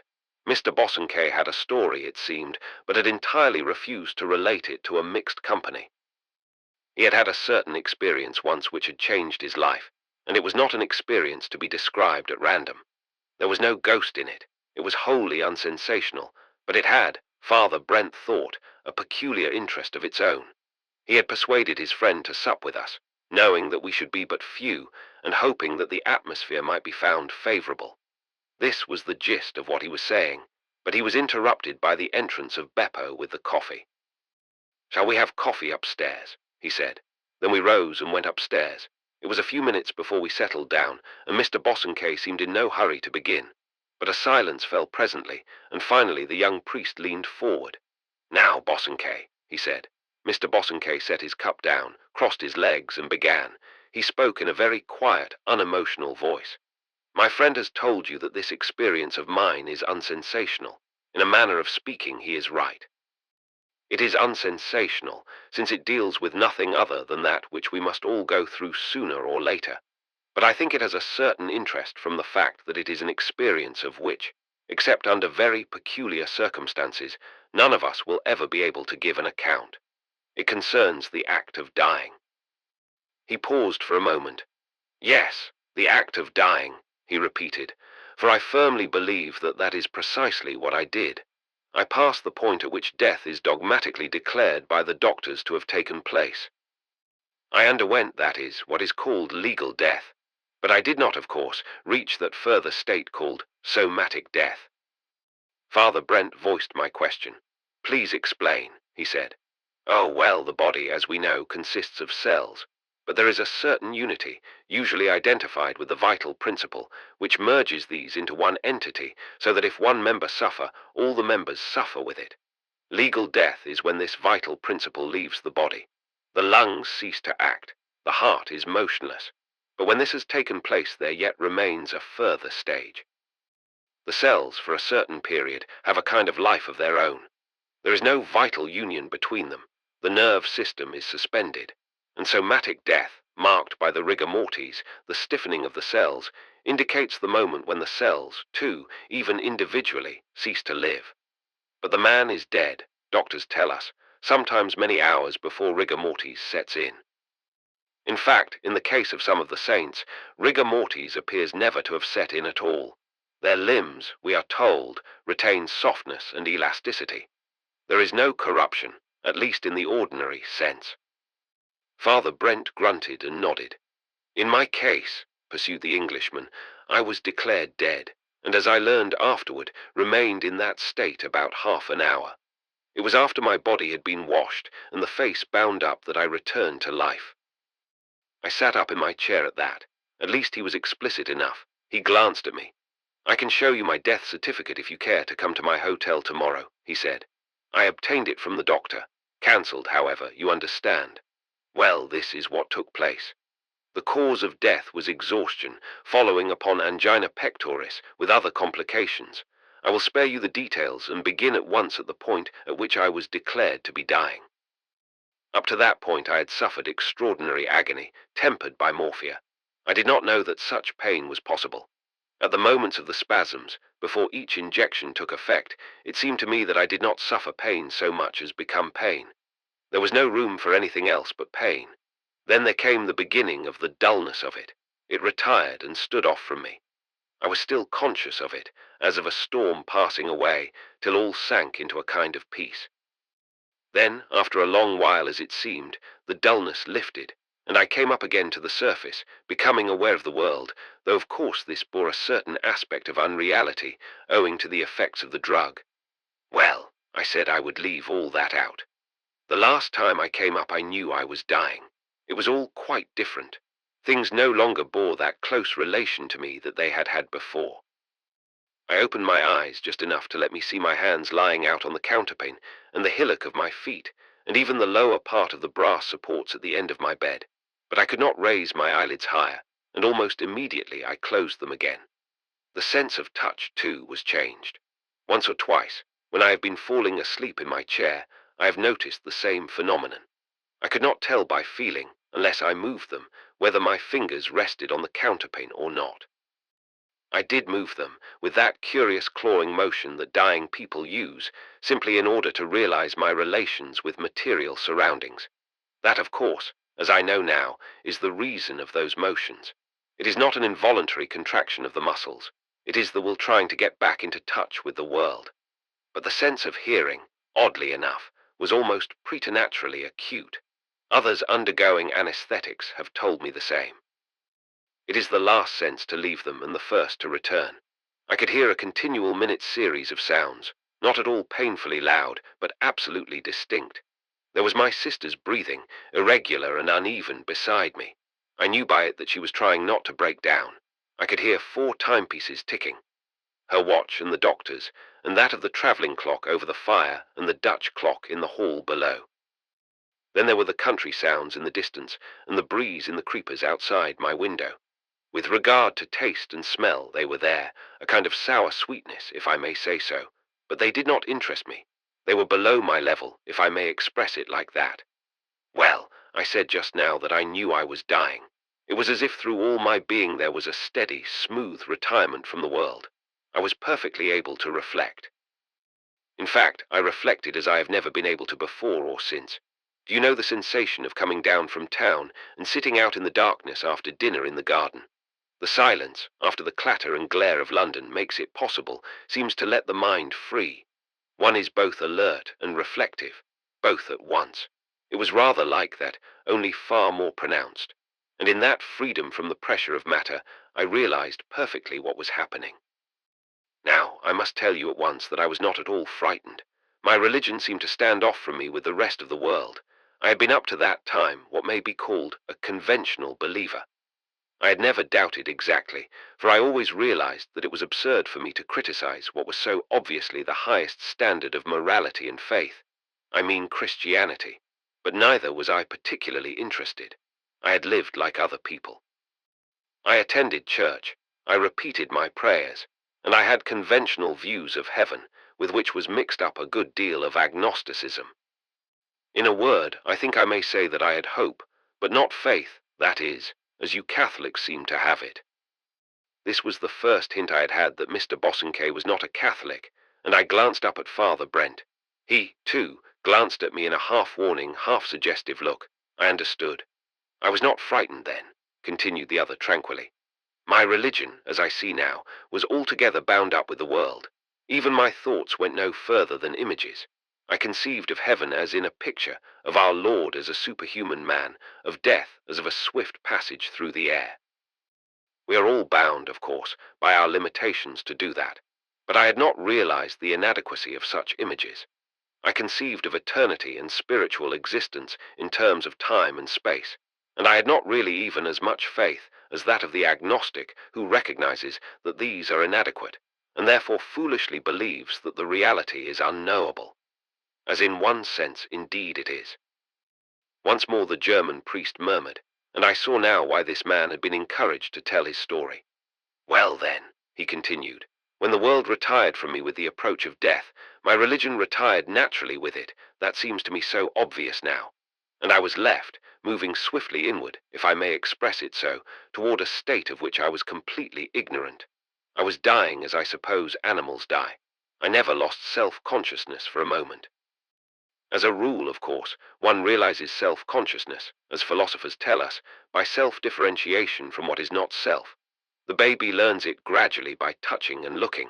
The dying lose it by ceasing to touch and see, or rather, they lose that mode of realizing and enter into themselves instead.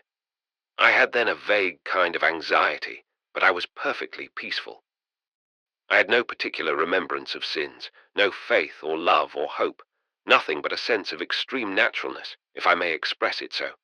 It seemed as if I had known all this all along, as a stone thrown into the air would, if it had consciousness, realize the inevitability of its curve as it neared the earth. I was to die. Well, that was the corollary of having lived. Well, this inevitable movement inward went on, as it seemed to me, very swiftly.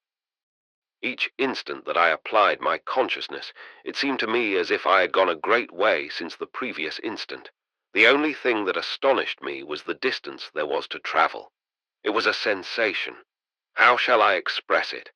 A sensation of sinking swiftly into an inner depth of which I had not guessed the extent.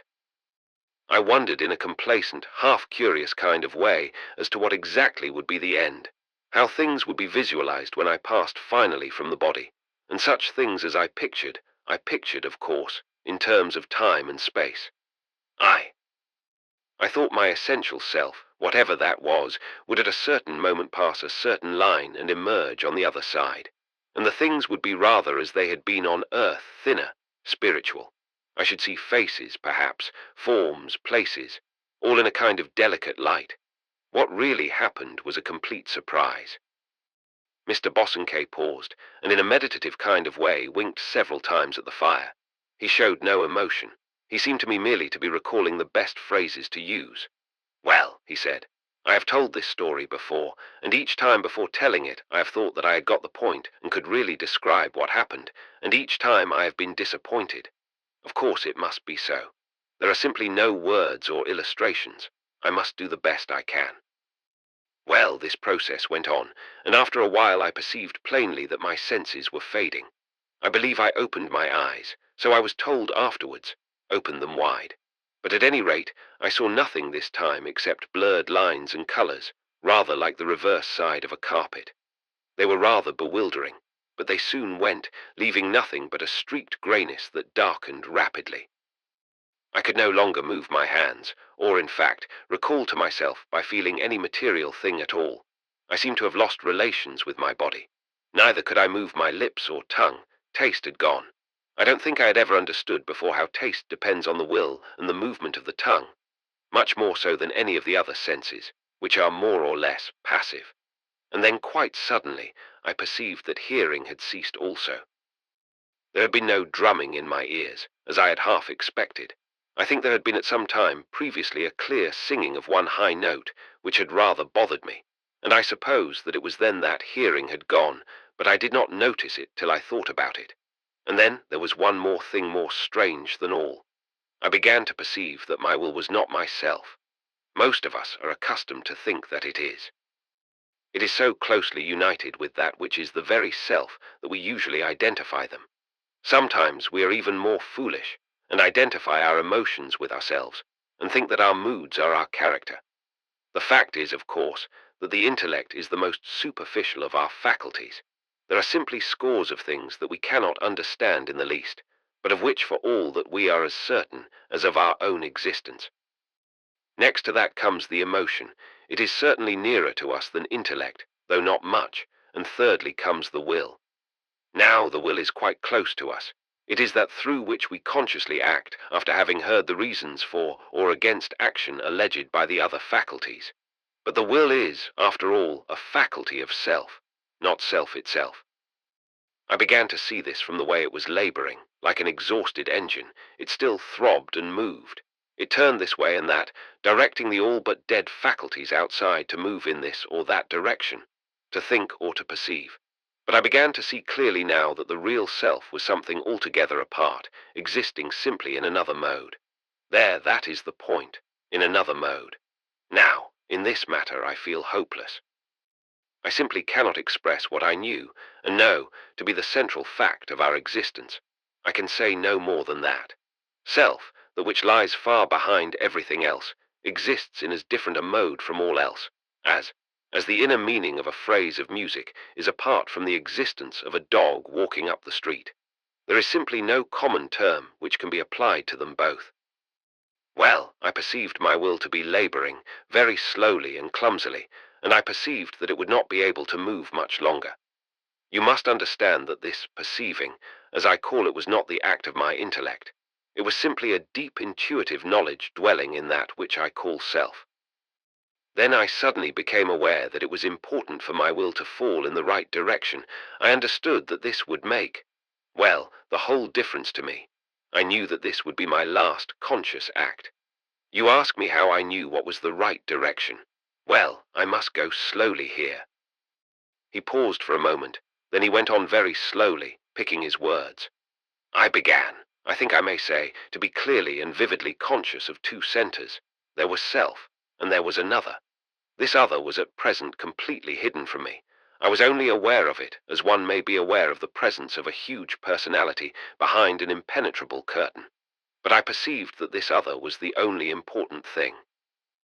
Well, my will was reeling. There was no discomfort, no fear, no pain, and no anxiety, and I, whatever that is, watched it as a man may watch a top in its last swift twistings on its side. I had still some control over it. I knew that it was my will. It still was linked to me in a way. Then I put out my energy. Remember, there was no conscious perception of anything, nothing but a perfectly blind instinct, and tried to wrench that rolling thing round to a position of rest. Ah! How shall I put it? A position of rest pointing toward this other center. And as I made that effort, I lost touch with it. I have no idea whether I succeeded, and at the same instant, if I may call it so, something happened. Mr. Bosanquet leaned back and sighed. Every word is wrong, he said. You understand that, do you not? I nodded 2 or 3 times. I kept my eyes on his face. He glanced round at the other two. Then he went on, shifting his attitude a little. Well, this something. I suppose I could give half a dozen illustrations, but none of them would be adequate. Let me give you 2 or 3. When a man falls in love, suddenly his whole center changes. Up to that point he has probably referred everything to himself, considered things from his own point. When he falls in love, the whole thing is shifted. He becomes a part of the circumference, perhaps even the whole circumference. Someone else becomes the center. For example, things he hears and sees are referred in future instantly to this other person. He ceases to be acquisitive. His entire life, if it is really love, is pulled sideways. He does not desire to get, but to give. That is why it is the noblest thing in the world.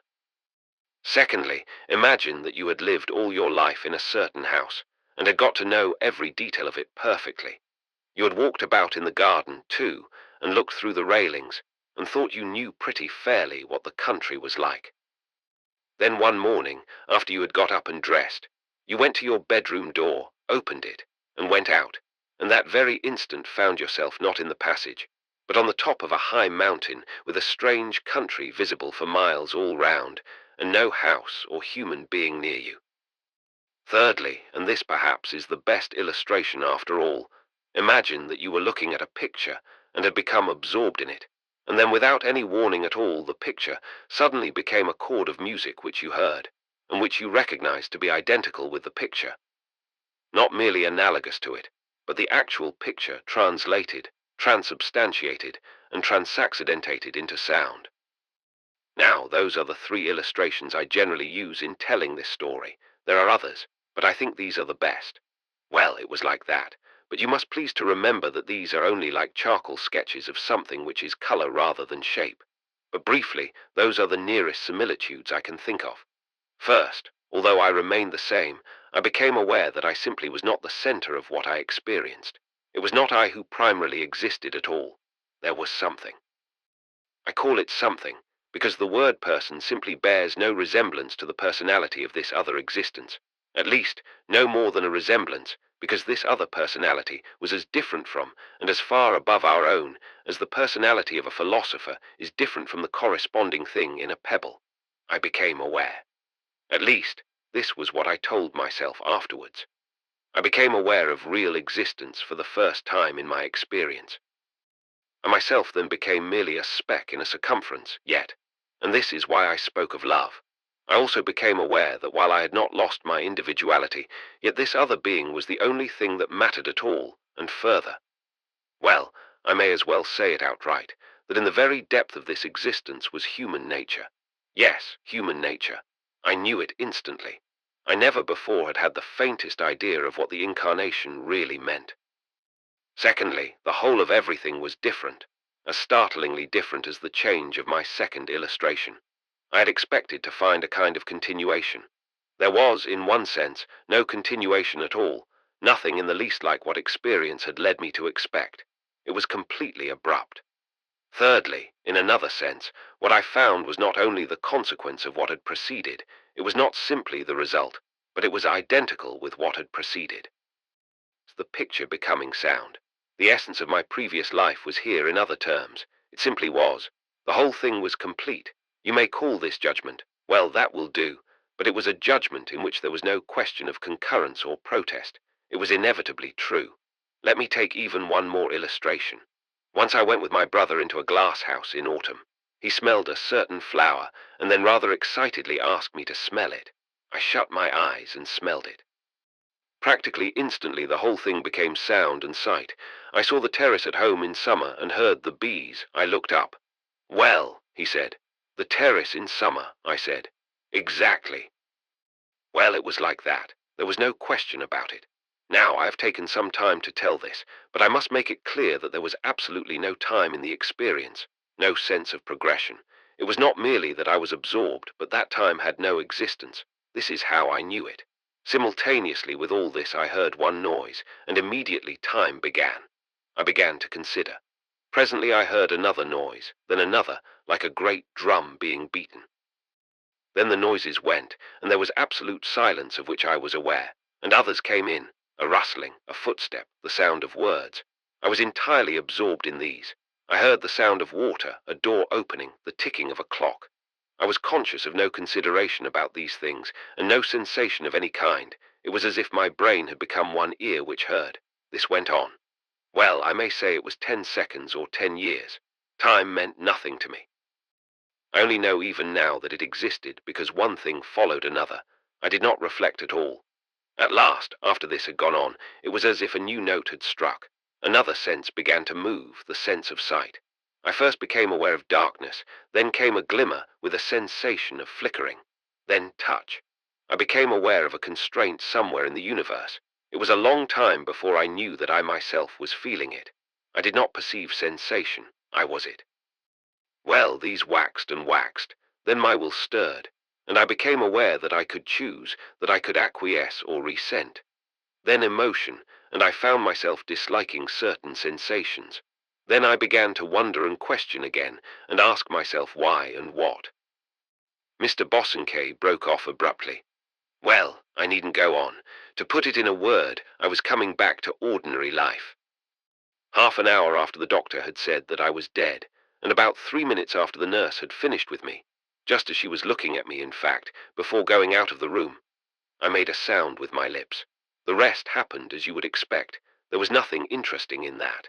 But this is the point I want to make clear. Those noises I heard like a drum followed by the silence were without doubt the sounds my own body made in dying. It was at that point that I died, and the next sounds that I began to hear were the noises the nurse made in washing me and laying me out. There is no question about that. I asked about all the details minutely. But the thing that seemed to me so strange at first was the fact that I had died before that, as we say.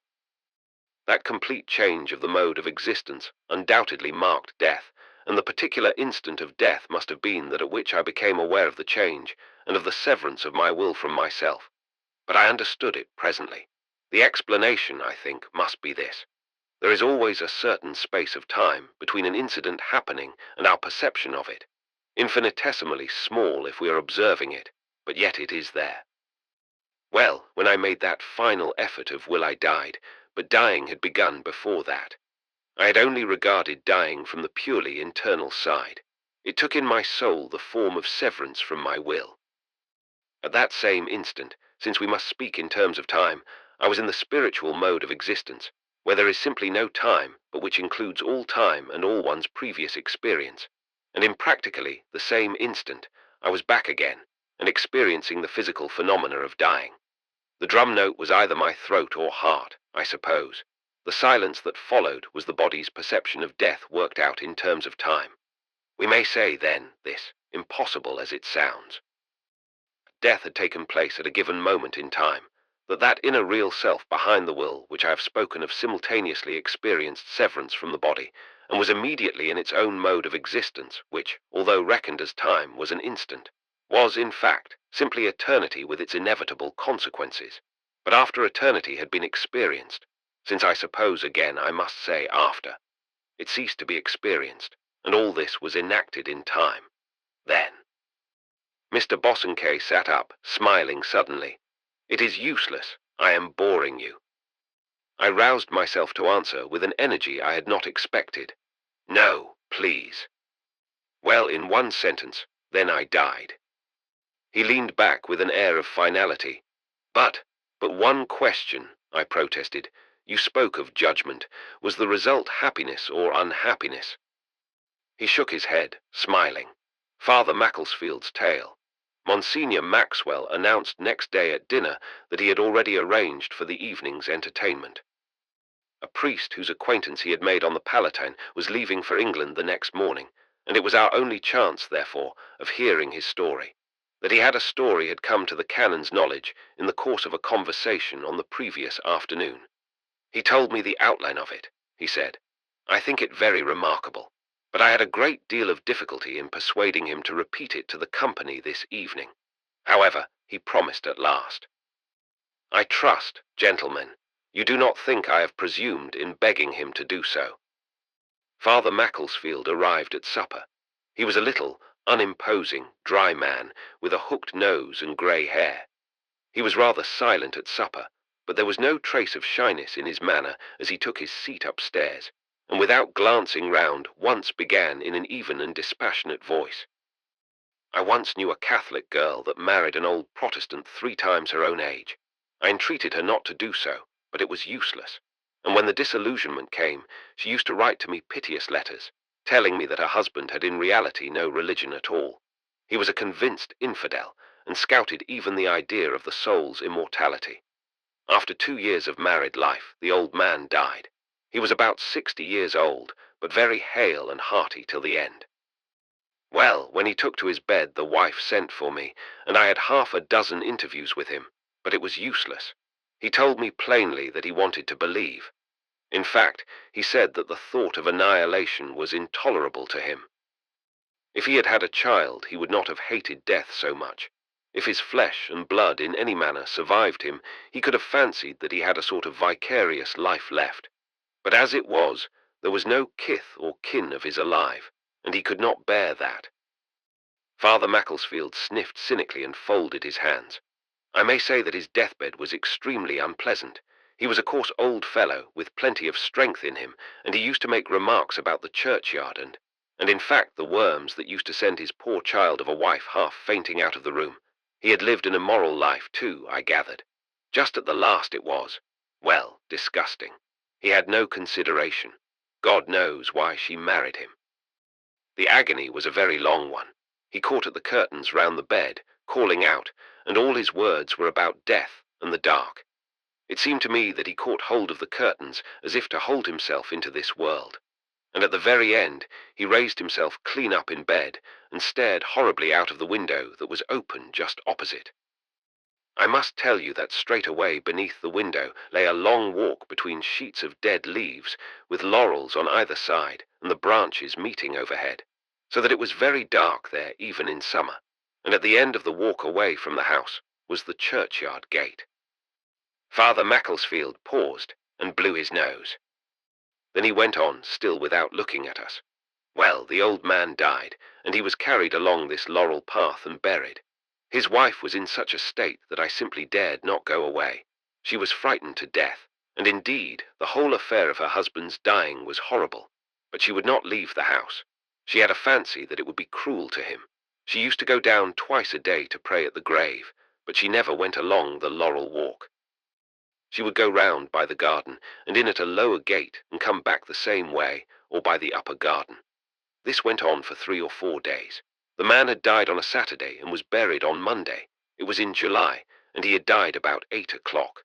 I made up my mind to go on the Saturday after the funeral. My curate had managed alone very well for a few days, but I did not like to leave him for a second Sunday. Then on the Friday at lunch. Her sister had come down, by the way, and was still in the house.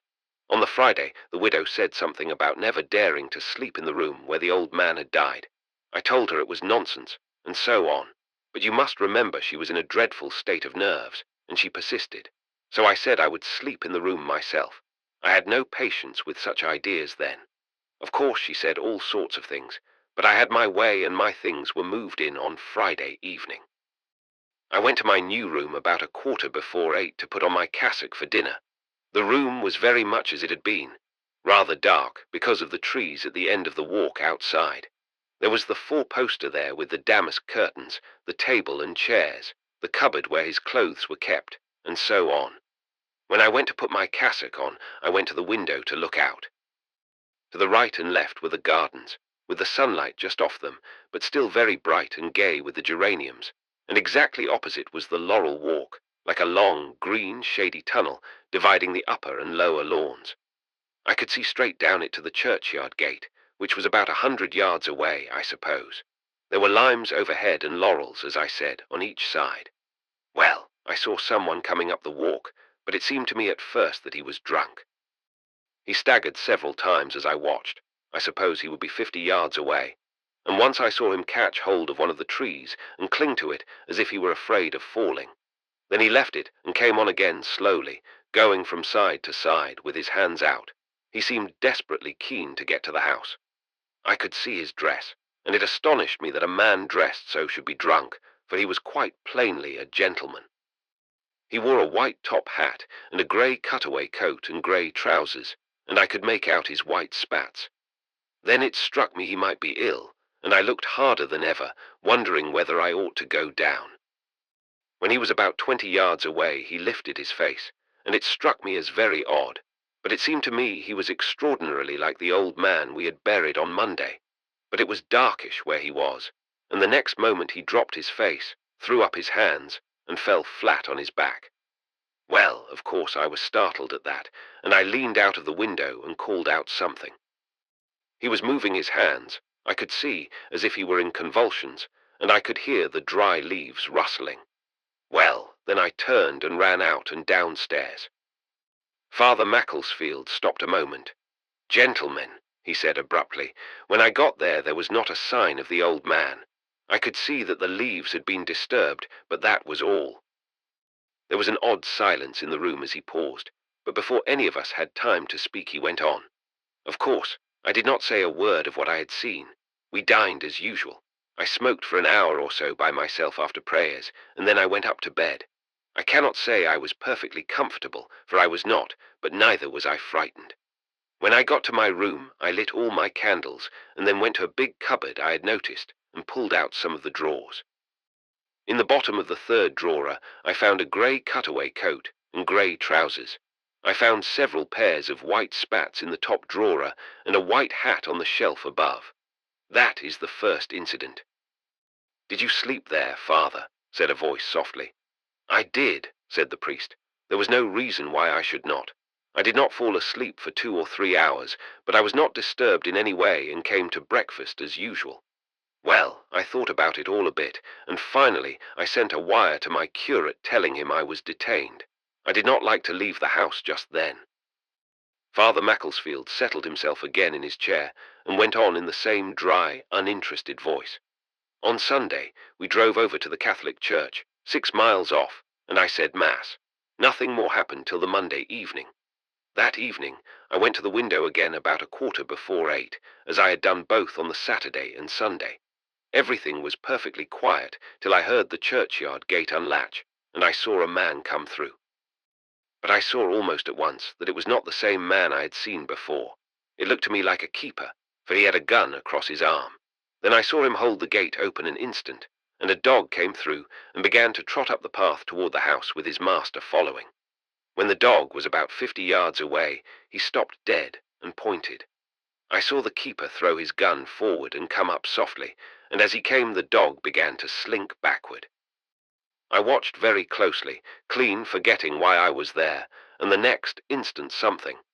It was too shadowy under the trees to see exactly what it was. But something about the size of a hare burst out of the laurels and made straight up the path, dodging from side to side, but coming like the wind. The beast could not have been more than 20 yards from me when the keeper fired, and the creature went over and over in the dry leaves and lay struggling and screaming. It was horrible, but what astonished me was that the dog did not come up. I heard the keeper snap out something, and then I saw the dog making off down the avenue in the direction of the churchyard as hard as he could go.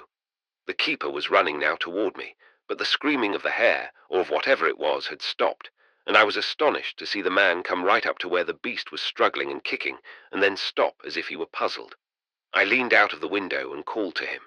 "Right in front of you, man," I said. "For God's sake, kill the brute." He looked up at me and then down again. "Where is it, sir?" he said. "I can't see it anywhere." And there lay the beast clear before him all the while not a yard away, still kicking. Well, I went out of the room and downstairs and out to the avenue. The man was standing there still, looking terribly puzzled, but the hare was gone. There was not a sign of it. Only the leaves were disturbed, and the wet earth showed beneath. The keeper said that it had been a great hare. He could have sworn to it, and that he had orders to kill all hares and rabbits in the garden enclosure. Then he looked rather odd. "Did you see it plainly, sir?" he asked. I told him not very plainly, but I thought it a hare too. "Yes, sir," he said.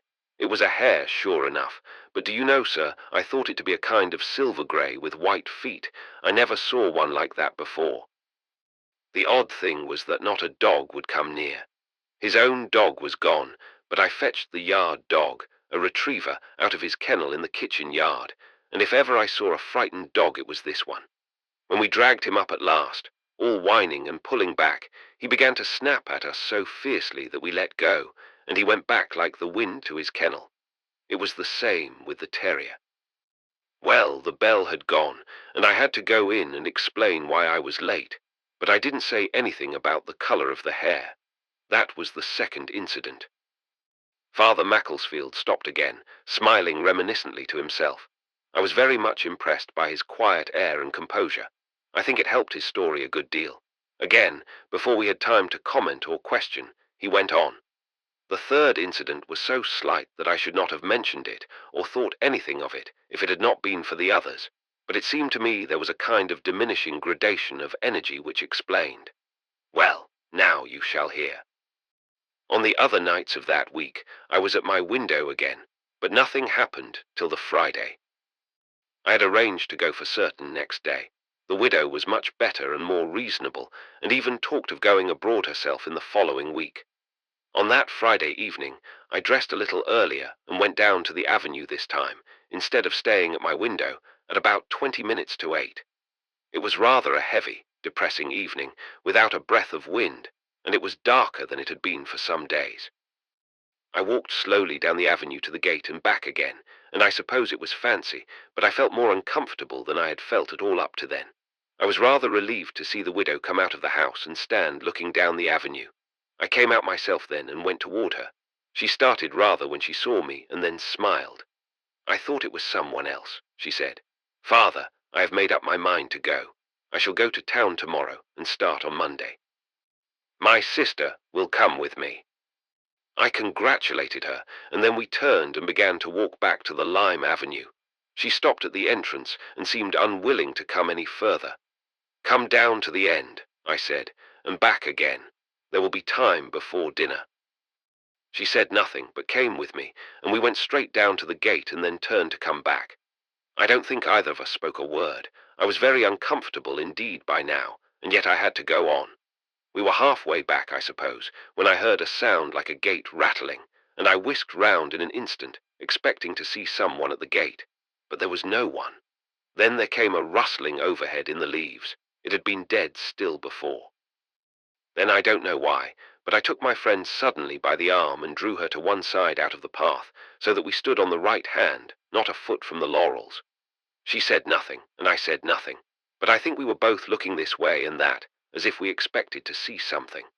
The breeze died, and then sprang up again, but it was only a breath.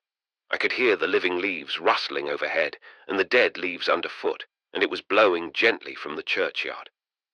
Then I saw a thing that one often sees, but I could not take my eyes off it, nor could she. It was a little column of leaves, twisting and turning and dropping, and picking up again in the wind, coming slowly up the path. It was a capricious sort of draught, for the little scurry of leaves went this way and that, to and fro across the path. It came up to us, and I could feel the breeze on my hands and face. One leaf struck me softly on the cheek, and I can only say that I shuddered as if it had been a toad. Then it passed on. You understand, gentlemen, it was pretty dark, but it seemed to me that the breeze died and the column of leaves, it was no more than a little twist of them, sank down at the end of the avenue. We stood there perfectly still for a moment or two, and when I turned she was staring straight at me, but neither of us said one word. We did not go up the avenue to the house. We pushed our way through the laurels and came back by the upper garden. Nothing else happened, and the next morning we all went off by the 11 o'clock train. That is all, gentlemen. Father Stein's tale. Old Father Stein was a figure that greatly fascinated me during my first weeks in Rome, after I had got over the slight impatience that his personality roused in me. He was slow of speech and thought and movement, and had that distressing grip of the obvious that is characteristic of the German mind. I soon rejoiced to look at his heavy face, generally unshaven, his deep twinkling eyes, and the ponderous body that had such an air of eternal immovability, and to watch his mind, as through a glass case, laboring like an engine over a fact that he had begun to assimilate. He took a kind of paternal interest in me, too, and would thrust his thick hand under my arm as he stood by me, or clap me heavily on the shoulder as we met. But he was excellently educated, had seen much of the world, although always through a haze of the fatherland that accompanied him everywhere, and had acquired an exceptional knowledge of English during his labors in a London mission. He used his large vocabulary with a good deal of skill. I was pleased then when Monsignor announced on the following evening that Father Stein was prepared to contribute a story. But the German, knowing that he was master of the situation, would utter nothing at first but hoarse ejaculations at the thought of his reminiscences, and it was not until we had been seated for nearly half an hour before the fire that he consented to begin. "It is of a dream," he said, "no more than that, and yet dreams, too, are under the hand of the good God, so I hold. Some, I know, are just folly, and tell us nothing but the confusion of our own nature when the controlling will is withdrawn. But some, I hold, are the whispers of God, and tell us of what we are too dull to hear in our waking life. You do not believe me? Very well, then listen. I knew a man in Germany, 30 years ago, who had lived many years away from God. He had been a Catholic, and was well educated in religion till he grew to be a lad. Then he fell into sin, and dared not confess it, and he lied and made bad confessions, and approached the altar so. He once went to a strange priest to tell his sin, and dared not when the time came, and so added sin to sin, and lost his faith. It is ever so. We know it well. The soul dare not go on in that state, believing in God, and so by an inner act of the will renounces him. It is not true, it is not true, she cries, and at last the voice of faith is silent, and her eyes blind. The priest stopped and looked round him, and the old rector nodded once or twice, and murmured assent. For 20 years he had lived so, without God, and he was not unhappy, for the powers of his soul died one by one, and he could no longer feel. Once or twice they struggled in their death agony, and he stamped on them again. Once, when his mother died, he nearly lived again, and his soul cried once more within him and stirred herself. But he would not hear her. It is useless, he said to her. There is no hope for you. Lie still. There is nothing for you. You are dreaming. There is no life such as you think. And he trampled her again, and she lay still. We were all very quiet now. I certainly had not suspected such passion in this old priest. He had seemed to me slow and dull, and not capable of any sort of delicate thought or phrase, far less of tragedy. But somehow now his great face was lighted up, his eyebrows twitched as he talked, and it seemed as if we were hearing of a murder that this man had seen for himself. Monsignor sat perfectly motionless, staring intently into the fire, and Father Brent was watching the German sideways. Father Stein took a deliberate pinch of snuff, snapped his box, and put it away, and went on. This man had lived on the sea coast as a child, but was now in business in a town on the Rhine, and had never visited his old home since he left it with his mother on his father's death. He was now about 35 years of age, when God was gracious to him. He was living in a cousin's house, with whom he was partner. One night he dreamed he was a child, and walking with one whom he knew was his sister who had died before he was born, but he could not see her face. They were on a white, dusty road, and it was the noon of a hot summer day. There was nothing to be seen round him but great slopes of a dusty country with dry grass, and the burning sky overhead, and the sun. He was tired and his feet ached, and he was crying as he walked, but he dared not cry loud for fear that his sister would turn and look at him, and he knew she was a revenant, and did not wish to see her eyes. There was no wind and no birds and no clouds, only the grasshoppers soared in the dry grass, and the blood drummed in his ears until he thought he would go mad with the noise. And so they walked, the boy behind his sister, up a long hill. It seemed to him that they had been walking so for hours, for a lifetime, and that there would be no end to it. His feet sank to the ankles in dust. The sun beat on to his brain from above. The white road glared from below, and the tears ran down his cheeks. Then there was a breath of salt wind in his face, and his sister began to go faster, noiselessly, and he tried, too, to go faster, but could not. His heart beat like a hammer in his throat, and his feet lagged more and more, and little by little his sister was far in front, and he dared not cry out to her not to leave him for fear she should turn and look at him. And at last he was walking alone, and he dared not lie down or rest. The road passed up a slope, and when he reached the top of it at last, he saw her again, far away, a little figure that turned to him and waved its hand, and behind her was the blue sea, very faint and in a mist of heat, and then he knew that the end of the bitter journey was very near. As he passed up the last slope, the sea line rose higher against the sky, but the line was only as the fine mark of a pencil where sea and sky met, and a dazzling white bird or two passed across it, and then dropped below the cliff. By the time he came near his sister, the dusty road had died away into the grass, and he was walking over the fresh turf that felt cool to his hot feet. He threw himself down on the edge of it by his sister, where she was lying with her head on her hands, looking out at the sea where it spread itself out, 1,000 feet below, and still he had not seen her face. At the foot of the cliff was a little white beach, and the rocks ran down into deep water on every side of it, and threw a purple shadow across the sand. There were birds here, too, floating out from the cliff and turning and returning, and the sea beneath them was a clear blue, like a cardinal's ring that I saw once, and the breeze blew up from the water and made him happy again. Father Stein stopped again, with something of a sob in his old heavy voice, and then he turned to us. "You know such dreams," he said. "I cannot tell it as he told me, but he said it was like the bliss of the redeemed to look down on the sea and feel the breeze in his hair and taste its saltness. He did not wish his sister to speak, though he was afraid of her no more, and yet he knew that there was some secret to be told that would explain all. Why they were here, and why she had come back to him, and why the sea was here, and the little beach below them, and the wind and the birds. But he was content to wait until it was time for her to tell him, as he knew she would. It was enough to lie here, after the dusty journey, beside her, and to wait for the word that should be spoken. Now at first he was so out of breath, and his heart beat so in his ears that he could hear nothing but that and his own panting, but it grew quieter soon, and he began to hear something else. The noises of the sea beneath him.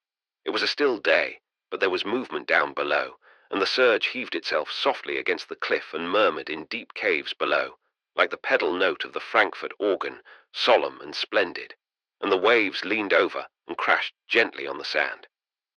It was all so far beneath that he saw the breaking wave before the sound came up to him, and he lay there and watched and listened. And that great sound made him happier even than the light on the water and the coolness and rest, for it was the sea itself that was speaking now. Then he saw suddenly that his sister had turned on her elbow and was looking at him, and he looked into her eyes and knew her, though she had died before he was born, and she too was listening with her lips parted to the sound of the surge. And now he knew that the secret was to be told, and he watched her eyes, smiling, and she lifted her hand as if to hold him silent, and waited, and again the sweet murmur and crash rose up from the sea, and she spoke softly. "It is the precious blood," she said. Father Stein was silent, and we all were silent for a while. As far as I was concerned, at least, the story had somehow held me with an extraordinary fascination. I scarcely knew why. There was a movement among the others, and presently the Frenchman spoke. "Et puis," he said. "The man awoke," said Father Stein, and found tears on his face. It was such a short story that there were still a few minutes before the time for night prayers, and we sat there without speaking again until the clock sounded in the campanile overhead, and the rector rose and led the way into the west gallery of the church. I saw Father Stein waiting at the door for me to come up, and I knew why he was waiting. He took my arm in his thick hand and held it a moment as the others passed down the 2 steps. "I was that man," he said, "Mr. Percival's tale." When I came in from Mass into the refectory on the morning following Father Stein's story, I found a layman breakfasting there with the Father Rector. We were introduced to each other, and I learned that Mr. Percival was a barrister, who had arrived from England that morning on a holiday, and was to stay at St. Filippo for a fortnight. I yield to none in my respect for the clergy. At the same time, a layman feels occasionally something of a pariah among them. I suppose this is bound to be the case, so I was pleased then to find another dog of my breed with whom I might consort, and even howl, if I so desired. I was pleased, too, with his appearance. He had that trim, academic air that is characteristic of the bar, in spite of his 22 hours' journey, and was dressed in an excellently made grey suit. He was very slightly bald on his forehead, and had those sharp-cut, mask-like features that mark a man as either lawyer, priest, or actor. He had, besides, delightful manners, and even white teeth. I do not think I could have suggested any improvements in person, behavior, or costume. By the time that my coffee had arrived, the Father Rector had run dry of conversation, and I could see that he was relieved when I joined in. In a few minutes I was telling Mr. Percival about the symposium we had formed for the relating of preternatural adventures, and I presently asked him whether he had ever had any experience of the kind. He shook his head. "I have not," he said in his virile voice. "My business takes my time." "I wish you had been with us earlier," put in the rector. "I think you would have been interested." "I am sure of it," he said. "I remember once. But you know, Father, frankly, I am something of a skeptic." "You remember," I suggested. He smiled very pleasantly with eyes and mouth. "Yes, Mr. Benson, I was once next door to such a story. A friend of mine saw something, but I was not with him at the moment." "Well, we thought we had finished last night," I said. "But do you think you would be too tired to entertain us this evening?" "I shall be delighted to tell the story," he said easily. "But indeed I am a skeptic in this matter. I cannot dress it up." "We want the naked fact," I said. I went sightseeing with him that day, and found him extremely intelligent and at the same time accurate. The two virtues do not run often together, and I felt confident that whatever he chose to tell us would be salient and true. I felt, too, that he would need few questions to draw him out. He would say what there was to be said unaided. When we had taken our places that night, he began by again apologizing for his attitude of mind. "I do not know, Reverend Fathers," he said, "what are your own theories in this matter, but it appears to me that if what seems to be preternatural can possibly be brought within the range of the natural, one is bound scientifically to treat it in that way. Now in this story of mine, for I will give you a few words of explanation, first in order to prejudice your minds as much as possible. In this story, the whole matter might be accounted for by the imagination. My friend, who saw what he saw, was under rather theatrical circumstances, and he is an Irishman. Besides that, he knew the history of the place in which he was, and he was quite alone. On the other hand, he has never had an experience of the kind before or since. He is perfectly truthful, and he saw what he saw in moderate daylight. I give you these facts first, and I think you would be perfectly justified in thinking they account for everything. As for my own theory, which is not quite that, I have no idea whether you will agree or disagree with it. I do not say that my judgment is the only sensible one, or anything offensive like that. I merely state what I feel I am bound to accept for the present." There was a murmur of assent. Then he crossed his legs, leaned back, and began. "In my first summer after I was called to the bar, I went down South Wales for a holiday with another man who had been with me at Oxford. His name was Murphy. He is a justice of the peace now, in Ireland, I think. I cannot think why we went to South Wales, but there it is. We did.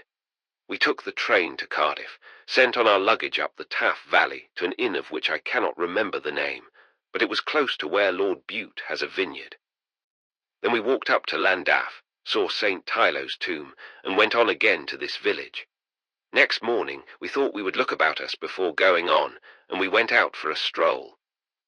It was one of the most glorious mornings I ever remember, quite cloudless and very hot, and we went up through woods to get a breeze at the top of the hill. We found that the whole place was full of iron mines, disused now, as the iron is richer further up the country, but I can tell you that they enormously improved the interest of the place. We found shaft after shaft, some protected and some not, but mostly overgrown with bushes, so we had to walk carefully. We had passed half a dozen, I should think, before the thought of going down one of them occurred to Murphy. Well, we got down at last, though I rather wished for a rope once or twice, and I think it was one of the most extraordinary sights I have ever seen. You know, perhaps, what the cave of a demon king is like in the first act of a pantomime. Well, it was like that. There was a kind of blue light that poured down the shafts, refracted from surface to surface, so that the sky was invisible. On all sides, passages ran into total darkness. Huge reddish rocks stood out fantastically everywhere in the pale light. There was a sound of water falling into a pool from a great height, and presently, striking matches as we went, we came upon a couple of lakes of marvelously clear blue water, through which we could see the heads of ladders emerging from other black holes of unknown depth below. We found our way out, after a while, into what appeared to be the central hall of the mine. Here we saw plain daylight again, for there was an immense round opening at the top, from the edges of which curved away the sides of the shaft, forming a huge circular chamber. Imagine the Albert Hall roofless, or better still, imagine St. Peter's with the top half of the dome removed. Of course it was far smaller, but it gave an impression of great size, and it could not have been less than 200 feet from the edge, over which we saw the trees against the sky, to the tumbled, dusty, rocky floor where we stood. I can only describe it as being like a great burnt-out hell in the inferno. Red dust lay everywhere. Escape seemed impossible, and vast crags and galleries, with the mouths of passages showing high up, marked by iron bars and chains, jutted out here and there. We amused ourselves here for some time by climbing up the sides, calling to one another, for the whole place was full of echoes, rolling down stones from some of the upper edges, but I nearly ended my days there. I was standing on a path, about 70 feet up, leaning against the wall. It was a path along which feet must have gone 1,000 times when the mine was in working order, and I was watching Murphy, who was just emerging onto a platform opposite me, on the other side of the gulf. I put my hand behind me to steady myself, and the next instant very nearly fell forward over the edge at the violent shock to my nerves given by a wood pigeon who burst out of a hole, brushing my hand as he passed. I gripped on, however, and watched the bird soar out across space, and then up and out at the opening, and then I became aware that my knees were beginning to shake. So I stumbled along and threw myself down on the little platform onto which the passage led.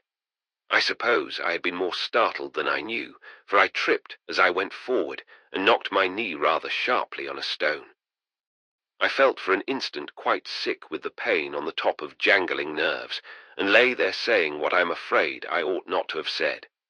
Then Murphy came up when I called, and we made our way together through one of the sloping shafts, and came out onto the hillside among the trees. Mr. Percival paused. His lips twitched a moment with amusement.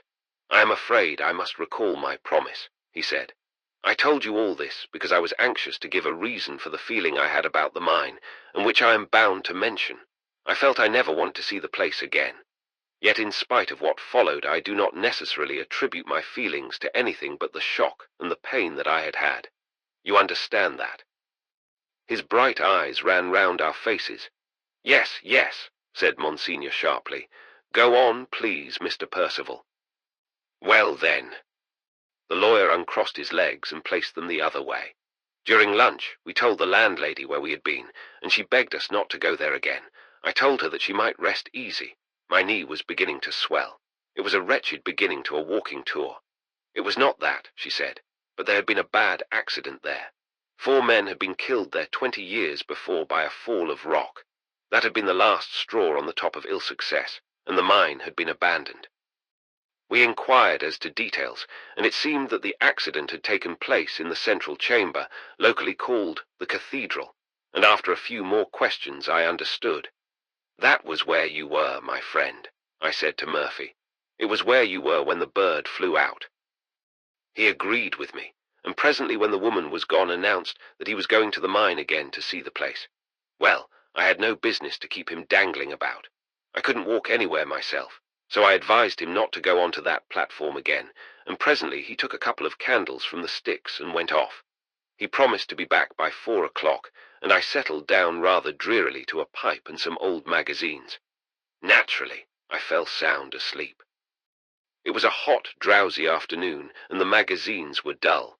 I awoke once or twice, and then slept again deeply. I was awakened by the woman coming in to ask whether I would have tea. It was already 5 o'clock. I told her yes. I was not in the least anxious about Murphy. He was a good climber, and therefore neither a coward nor a fool.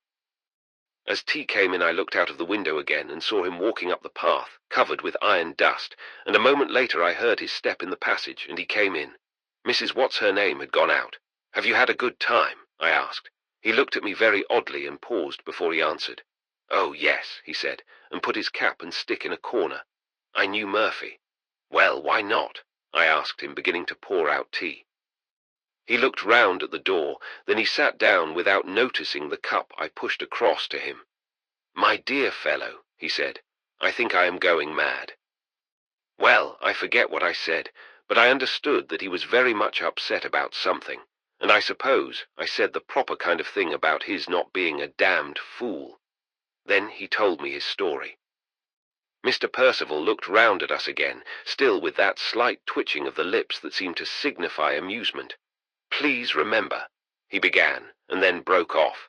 "No, I woe."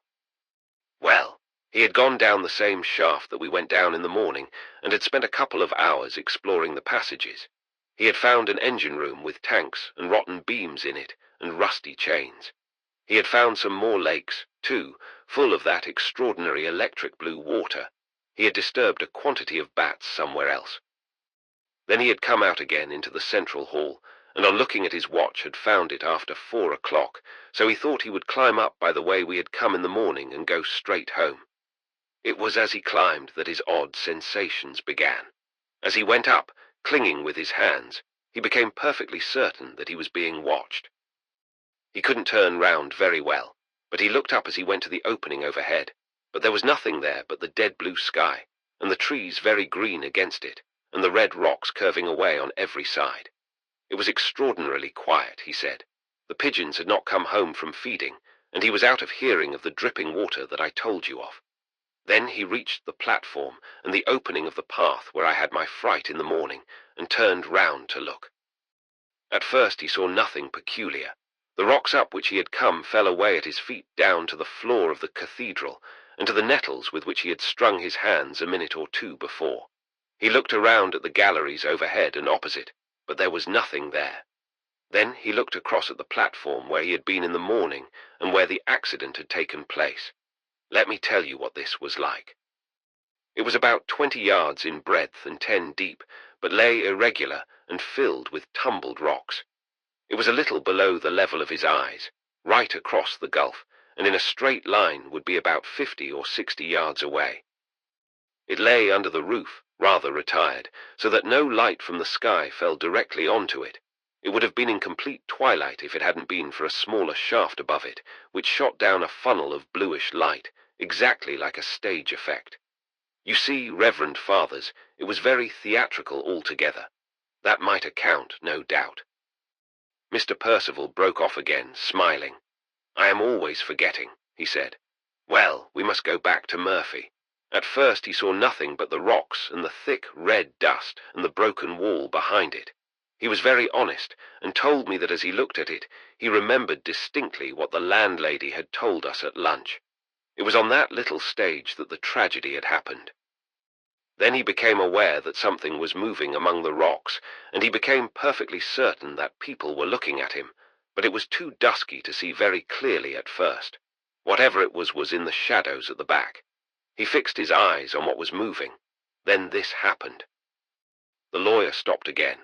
"I will tell you the rest," he said, in his own words so far as I remember them. "I was looking at this moving thing," he said, "which seemed exactly of the red color of the rocks, when it suddenly came out under the funnel of light, and I saw it was a man. He was in a rough suit all iron-stained, with a rusty cap, and he had some kind of a pick in his hand. He stopped first in the center of the light, with his back turned to me, and stood there looking. I cannot say that I was consciously frightened. I honestly do not know what I thought he was. I think that my whole mind was taken up in watching him. Then he turned round slowly, and I saw his face. Then I became aware that if he looked at me, I should go into hysterics or something of the sort, and I crouched down as low as I could. But he didn't look at me. He was attending to something else, and I could see his face quite clearly. He had a beard and moustache, rather ragged and rusty. He was rather pale, but not particularly. I judged him to be about 35. Of course, went on the lawyer, Murphy didn't tell it me quite as I am telling it to you. He stopped a good deal. He drank a sip of tea once or twice and changed his feet about. Well, he had seen this man's face very clearly and described it very clearly. It was the expression that struck him most.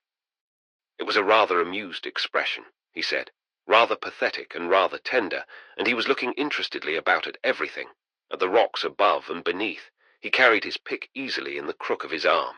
He looked exactly like a man whom I once saw visiting his home where he had lived as a child. Murphy was very particular about that, though I don't believe he was right. He was smiling a little in his beard, and his eyes were half shut. It was so pathetic that I nearly went into hysterics, then and there, said Murphy. I want to stand up and explain that it was all right, but I knew he knew more than I did. I watched him, I should think, for nearly 5 minutes. He went to and fro softly in the thick dust, looking here and there, sometimes in the shadow and sometimes out of it. I could not have moved for £10,000, and I could not take my eyes off him. Then just before the end, I did look away from him. I want to know if it was all real, and I looked at the rocks behind and the openings. Then I saw that there were other people there. At least there were things moving of the color of the rocks. I suppose I made some sound then. I was horribly frightened. At any rate, the man in the middle turned right round and faced me, and at that I sank down with the sweat dripping from me, flat on my face, with my hands over my eyes. I thought of 100,000 things, of the inn and you and the walk we had had, and I prayed. Well, I suppose I prayed. I wanted God to take me right out of this place. I wanted the rocks to open and let me through. Mr. Percival stopped. His voice shook with a tiny tremor. He cleared his throat. Well, Reverend Fathers, Murphy got up at last and looked about him, and of course there was nothing there but just the rocks and the dust and the sky overhead. Then he came away home the shortest way. It was a very abrupt ending, and a little sigh ran round the circle. Monsignor struck a match noisily and kindled his pipe again. "Thank you very much, sir," he said briskly. Mr. Percival cleared his throat again, but before he could speak Father Brent broke in. "Now, that is just an instance of what I was saying, Monsignor, the night we began. May I ask if you really believe that those were the souls of the miners? Where's the justice of it? What's the point?" Monsignor glanced at the lawyer. "Have you any theory, sir?" he asked. Mr. Percival answered without lifting his eyes. "I think so," he said shortly, "but I don't feel in the least dogmatic." Father Brent looked at him almost indignantly. "I should like to hear it," he said, "if you can square that." "I do not square it," said the lawyer. "Personally, I do not believe they were spirits at all." "Oh, no, I do not, though I do not wish to be dogmatic. To my mind, it seems far more likely that this is an instance of Mr. Hudson's theory. The American, you know. His idea is that all apparitions are no more than the result of violent emotions experienced during life. That about the pathetic expression is all nonsense, I believe." "I don't understand," said Father Brent. "Well, these men, killed by the fall of the roof, probably went through a violent emotion. This would be heightened in some degree by their loneliness and isolation from the world. This kind of emotion, Mr. Hudson suggests, has a power of saturating material surroundings, which under certain circumstances would once more, like a photograph, give off an image of the agent. In this instance, too, The absence of other human visitors would give this materialized emotion a chance, so to speak, of surviving. There would be very few cross-currents to confuse it. And finally, Murphy was alone. His receptive faculties would be stimulated by that fact, and all that he saw, in my belief, was the psychical wave left by these men in dying. "Oh, did you tell him so?" "I did not. Murphy is a violent man." I looked up at Monsignor and saw him nodding emphatically to himself. My own tale. I must confess that I was a little taken aback on my last evening before leaving for England when Monsignor Maxwell turned on me suddenly at supper and exclaimed aloud that I had not yet contributed a story. I protested that I had none, that I was a prosaic person, that there was some packing to be done, that my business was to write down the stories of other people, that I had my living to make and could not be liberal with my slender store, that it was a layman's function to sit at holy and learned priests' feet, not to presume to inform them on any subject under the sun. But it was impossible to resist. It was pointed out to me that I had listened on false pretenses if I had not intended to do my share, that telling a story did not hinder my printing it. And as a final argument, it was declared that unless I occupied the chair that night all present withdrew the leave that had already been given to me to print their stories on my return to England. There was nothing, therefore, to be done, and as I had already considered the possibility of the request, I did not occupy an unduly long time in pretending to remember what I had to say. When I was seated upstairs, and the fire had been poked according to the ritual, and the matches had gone round, and buckled shoes protruded side by side with elastic-ankled boots, I began. "This is a very unsatisfactory story," I said, "because it has no explanation of any kind. It is quite unlike Mr. Percival. S. You will see that even theorizing is useless when I have come to the end. It is simply a series of facts that I have to relate, facts that have no significance except one that is supernatural, but it is utterly out of the question even to guess at that significance. It is unsatisfactory, too, for a second reason, and that is that it is on such very hackneyed lines. It is simply one more instance of that very dreamy class of phenomena, named haunted houses, except that there is no ghost in it. Its only claim to interest is, as I have said, the complete futility of any attempt to explain it." This was rather a pompous exordium, I felt, but thought it best not to raise expectations too high, and I was therefore deliberately dull. 16 years ago from last summer, I was in France. I had left school, where I had labored 2 hours a week at French for 4 years, and gone away in order to learn it in 6 weeks. This I accomplished very tolerably, in company with 5 other boys and an English tutor. Our general adventures are not relevant, but toward the end of our stay, we went over one Sunday from Portria in order to see a French chateau about 3 miles away. It was a really glorious June day, hot and fresh and exhilarating, and we lunched delightfully in the woods with a funny, fat little French count and his wife, who came with us from the hotel. It is impossible to imagine less uncanny circumstances or companions. After lunch, we all went cheerfully to the house, whose chimneys we had seen among the trees. I know nothing about the dates of houses, but the sort of impression I got of this house was that it was about 300 years old, but it may equally have been 4 or 2. I did not know then and do not know now anything about it except its name, which I will not tell you, and its owner's name, which I will not tell you either, and something else that I will tell you. We will call the owner, if you please, Comte Jean Marie I. The house is built in 2 courts. The right-hand court, through which we entered, was then used as a farmyard, and I should think it probable that it is still so used. This court was exceedingly untidy. There was a large manure heap in the center, and the servants, quarters to our right, looked miserably cared for.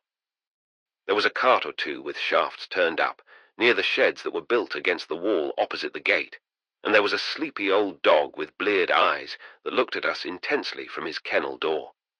Our French friend went across to the servants' cottages with his moustache sticking out on either side of his face, and presently came back with 2 girls and the keys.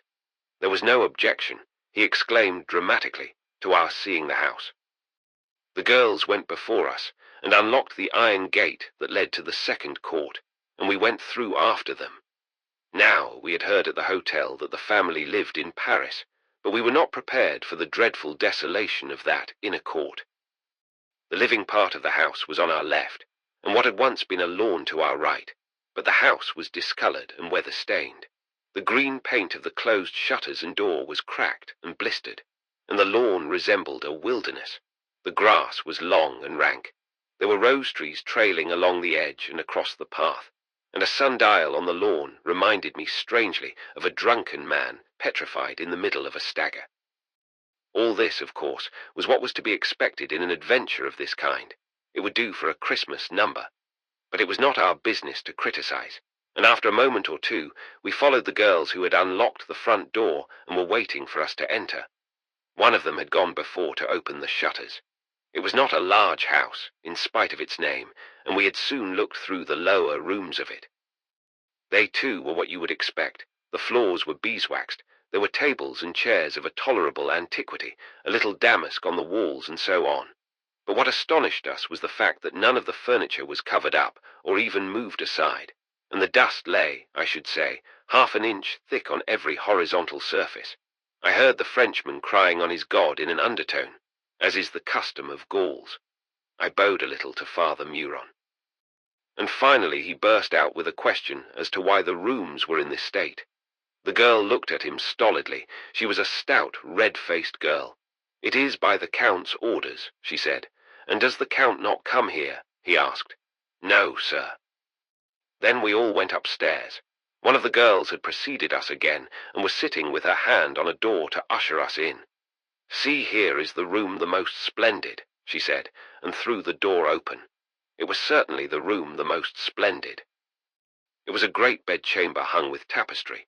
There were some excellent chairs with carved legs, a splendid gold-framed mirror tilted forward over the carved mantelpiece, and above all, and standing out from the wall opposite the window, was a great four-posted bed, with an elaborately carved head to it, and heavy curtains hanging from the canopy. But what surprised us more than anything that we had yet seen was the sight of the bed. Except for the dust that lay on it, it might have been slept in the night before.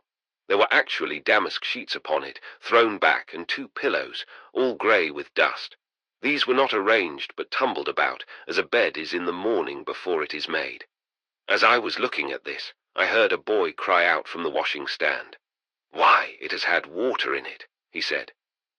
This did not sound exceptional for a basin, but we all crowded round to look, and it was perfectly true. There was a grey film round the interior of it, and when he had disturbed it, as a boy would with his finger, we could see the flowered china beneath. The line came 2/3 of the way up the sides of the basin.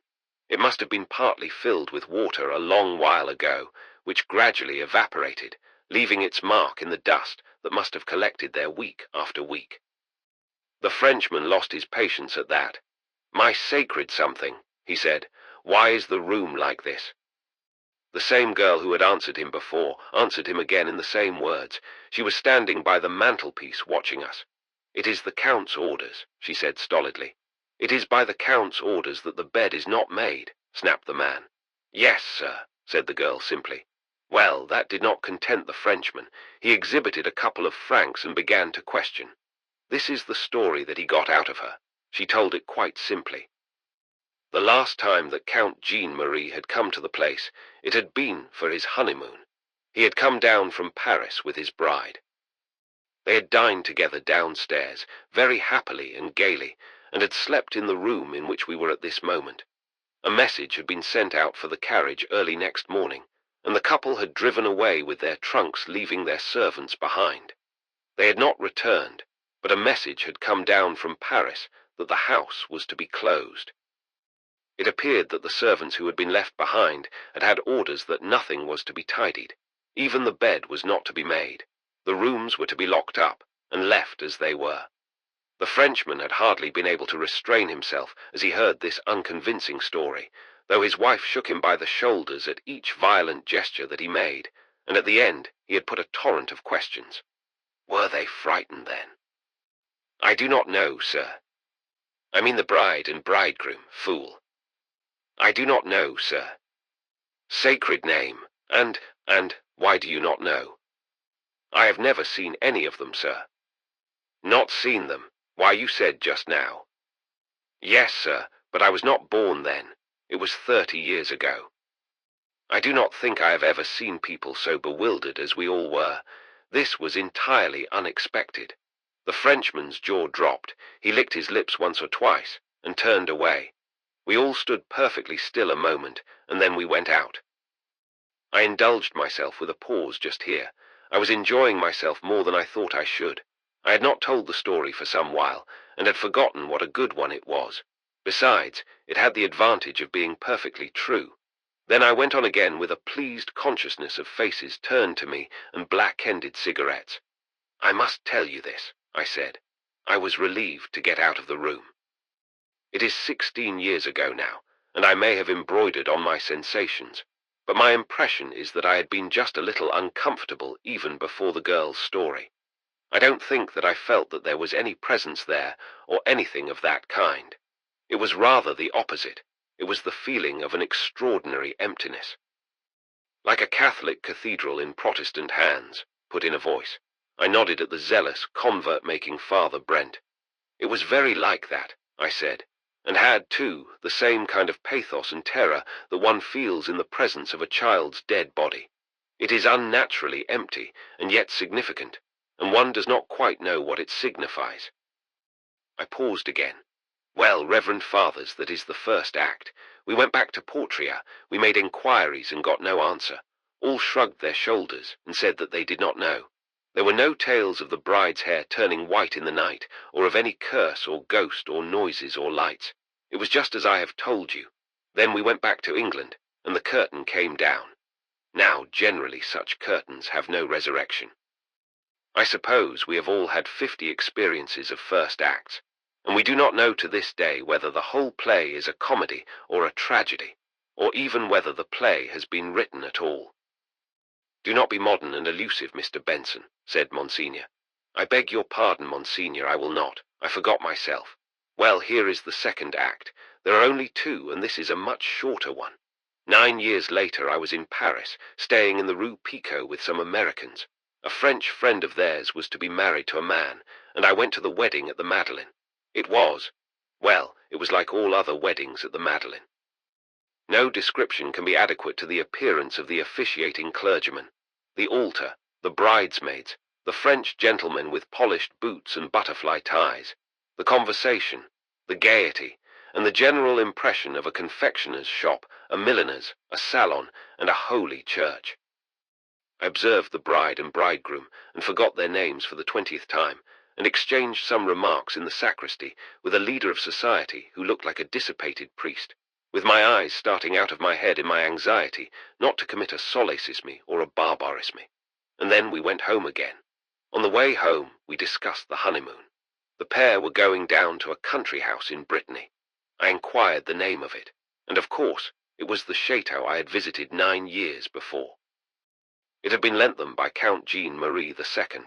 The gentleman resided in England, I heard, in order to escape the conscription. He was a connection of the bride, S., and was about 30 years of age. Well, of course, I was interested, and made enquiries and related my adventure. The Americans were mildly interested, too, but not excited. 39 years is ancient history to that energetic nation.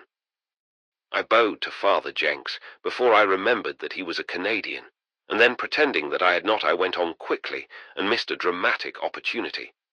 But 2 days afterward, they were excited.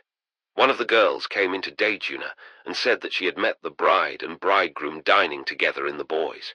They had seemed perfectly well, and had saluted her politely. It seemed that they had come back to Paris after one night at the chateau, exactly as another bride and bridegroom had done 39 years before. Before I finish, let me sum up the situation. In neither case was there apparently any shocking incident, and yet something had been experienced that broke up plans and sent away immediately from a charming house and country 2 pairs of persons who had deliberately formed the intention of living there for a while. In both cases, the persons in question had come back to Paris. I need hardly say that I managed to call with my friends upon the bride and bridegroom, and at the risk of being impertinent, asked the bride point blank why they had changed their plans and come back to town. She looked at me without a trace of horror in her eyes and smiled a little. It was tryst, she said. A little tryst. We thought we would come away. We desired crowds. I paused again. We desired crowds, I repeated. You remember, Reverend Fathers, that I had experienced a sense of loneliness, even with my friends, during 5 minutes spent in that upstairs room. I can only suppose that if I had remained longer, I should have experienced such a further degree of that sensation that I should have felt exactly as those two pairs of brides and bridegrooms felt, and have come away immediately. I might even, if I had been in authority, have given orders that nothing was to be touched except my own luggage. I do not understand that, said Father Brent, looking puzzled. Nor do I altogether, I answered, but I think I perceive it to be a fact for all that. One might feel that one was an intruder, that one had meddled with something that desired to be left alone, and that one had better not meddle further in any kind of way. I suppose you went down there again, observed Monsignor Maxwell. I did, a fortnight afterwards. There was only one girl left, the other was married and gone away. She did not remember me. It was 9 years ago, and she was a little redder in the face and a little more stolid. The lawn had been clipped and mown, but was beginning to grow rank again. Then I went upstairs with her. The room was comparatively clean. There was water in the basin, and clean sheets on the bed, but there was just a little film of dust lying on everything. I pretended I knew nothing and asked questions, and I was told exactly the same story as I had heard 9 years before, only this time the date was only a fortnight ago. When she had finished, she added, "It happened so once before, sir, before I was born." "Do you understand it?" I said. "No, sir, the house is a little trist perhaps. Do you think so, sir?" I said that perhaps it was. Then I gave her 2 francs and came away. That is all, Reverend Fathers. There was silence for a minute. Then Padre Bianchi made what I consider a tactless remark. "Bah, that does not terrify me," he said. "Terrify is certainly not the word," remarked Monsignor Maxwell. "I am not quite sure about that," ended Father Brent. The bell rang for night prayers. "Sum up, Father Rector," said Monsignor without moving. "You have heard all the stories, and Mr. Benson is going tomorrow." The old priest smiled as he stood up, and was silent for a moment, looking at us all. "I can only sum up like this, with the sentiments with which Monsignor began," he said. "The longer I live, and the more I hear and see, the greater I feel my ignorance to be. I heard a man say the other day that Catholics were the only genuine agnostics alive, and that he respected them for it. They knew some things that others did not, but they did not pretend to affirm or to deny that of which they had no possibility of judging. Is that what you meant me to say, Monsignor?" Monsignor nodded meditatively. "I think that is a sound conclusion," he said. "It is understood then, Mr. Benson, that if you print these stories, you will add that not one of us commits himself to belief in any of them, except, I suppose, each in his own." "I will mention it," I said. "Perhaps you might say that we do not even commit ourselves to our own. You can say what you like about yours, of course." "I will mention that too," I said, "and I will class myself with the rest. The agnostic position is certainly the soundest in all matters outside the deposit of faith. We all stand, then, exactly where we did at the beginning." "Certainly I do," said Padre Bianchi. "We all do," said a number of voices. Then we went to night prayers together for the last time. This concludes A Mirror of Shalott by Reverend Robert Hugh Benson. Thank you for listening. As the book itself reminds us, these strange tales are not presented as articles of faith, but as accounts to be heard with curiosity, caution, and humility.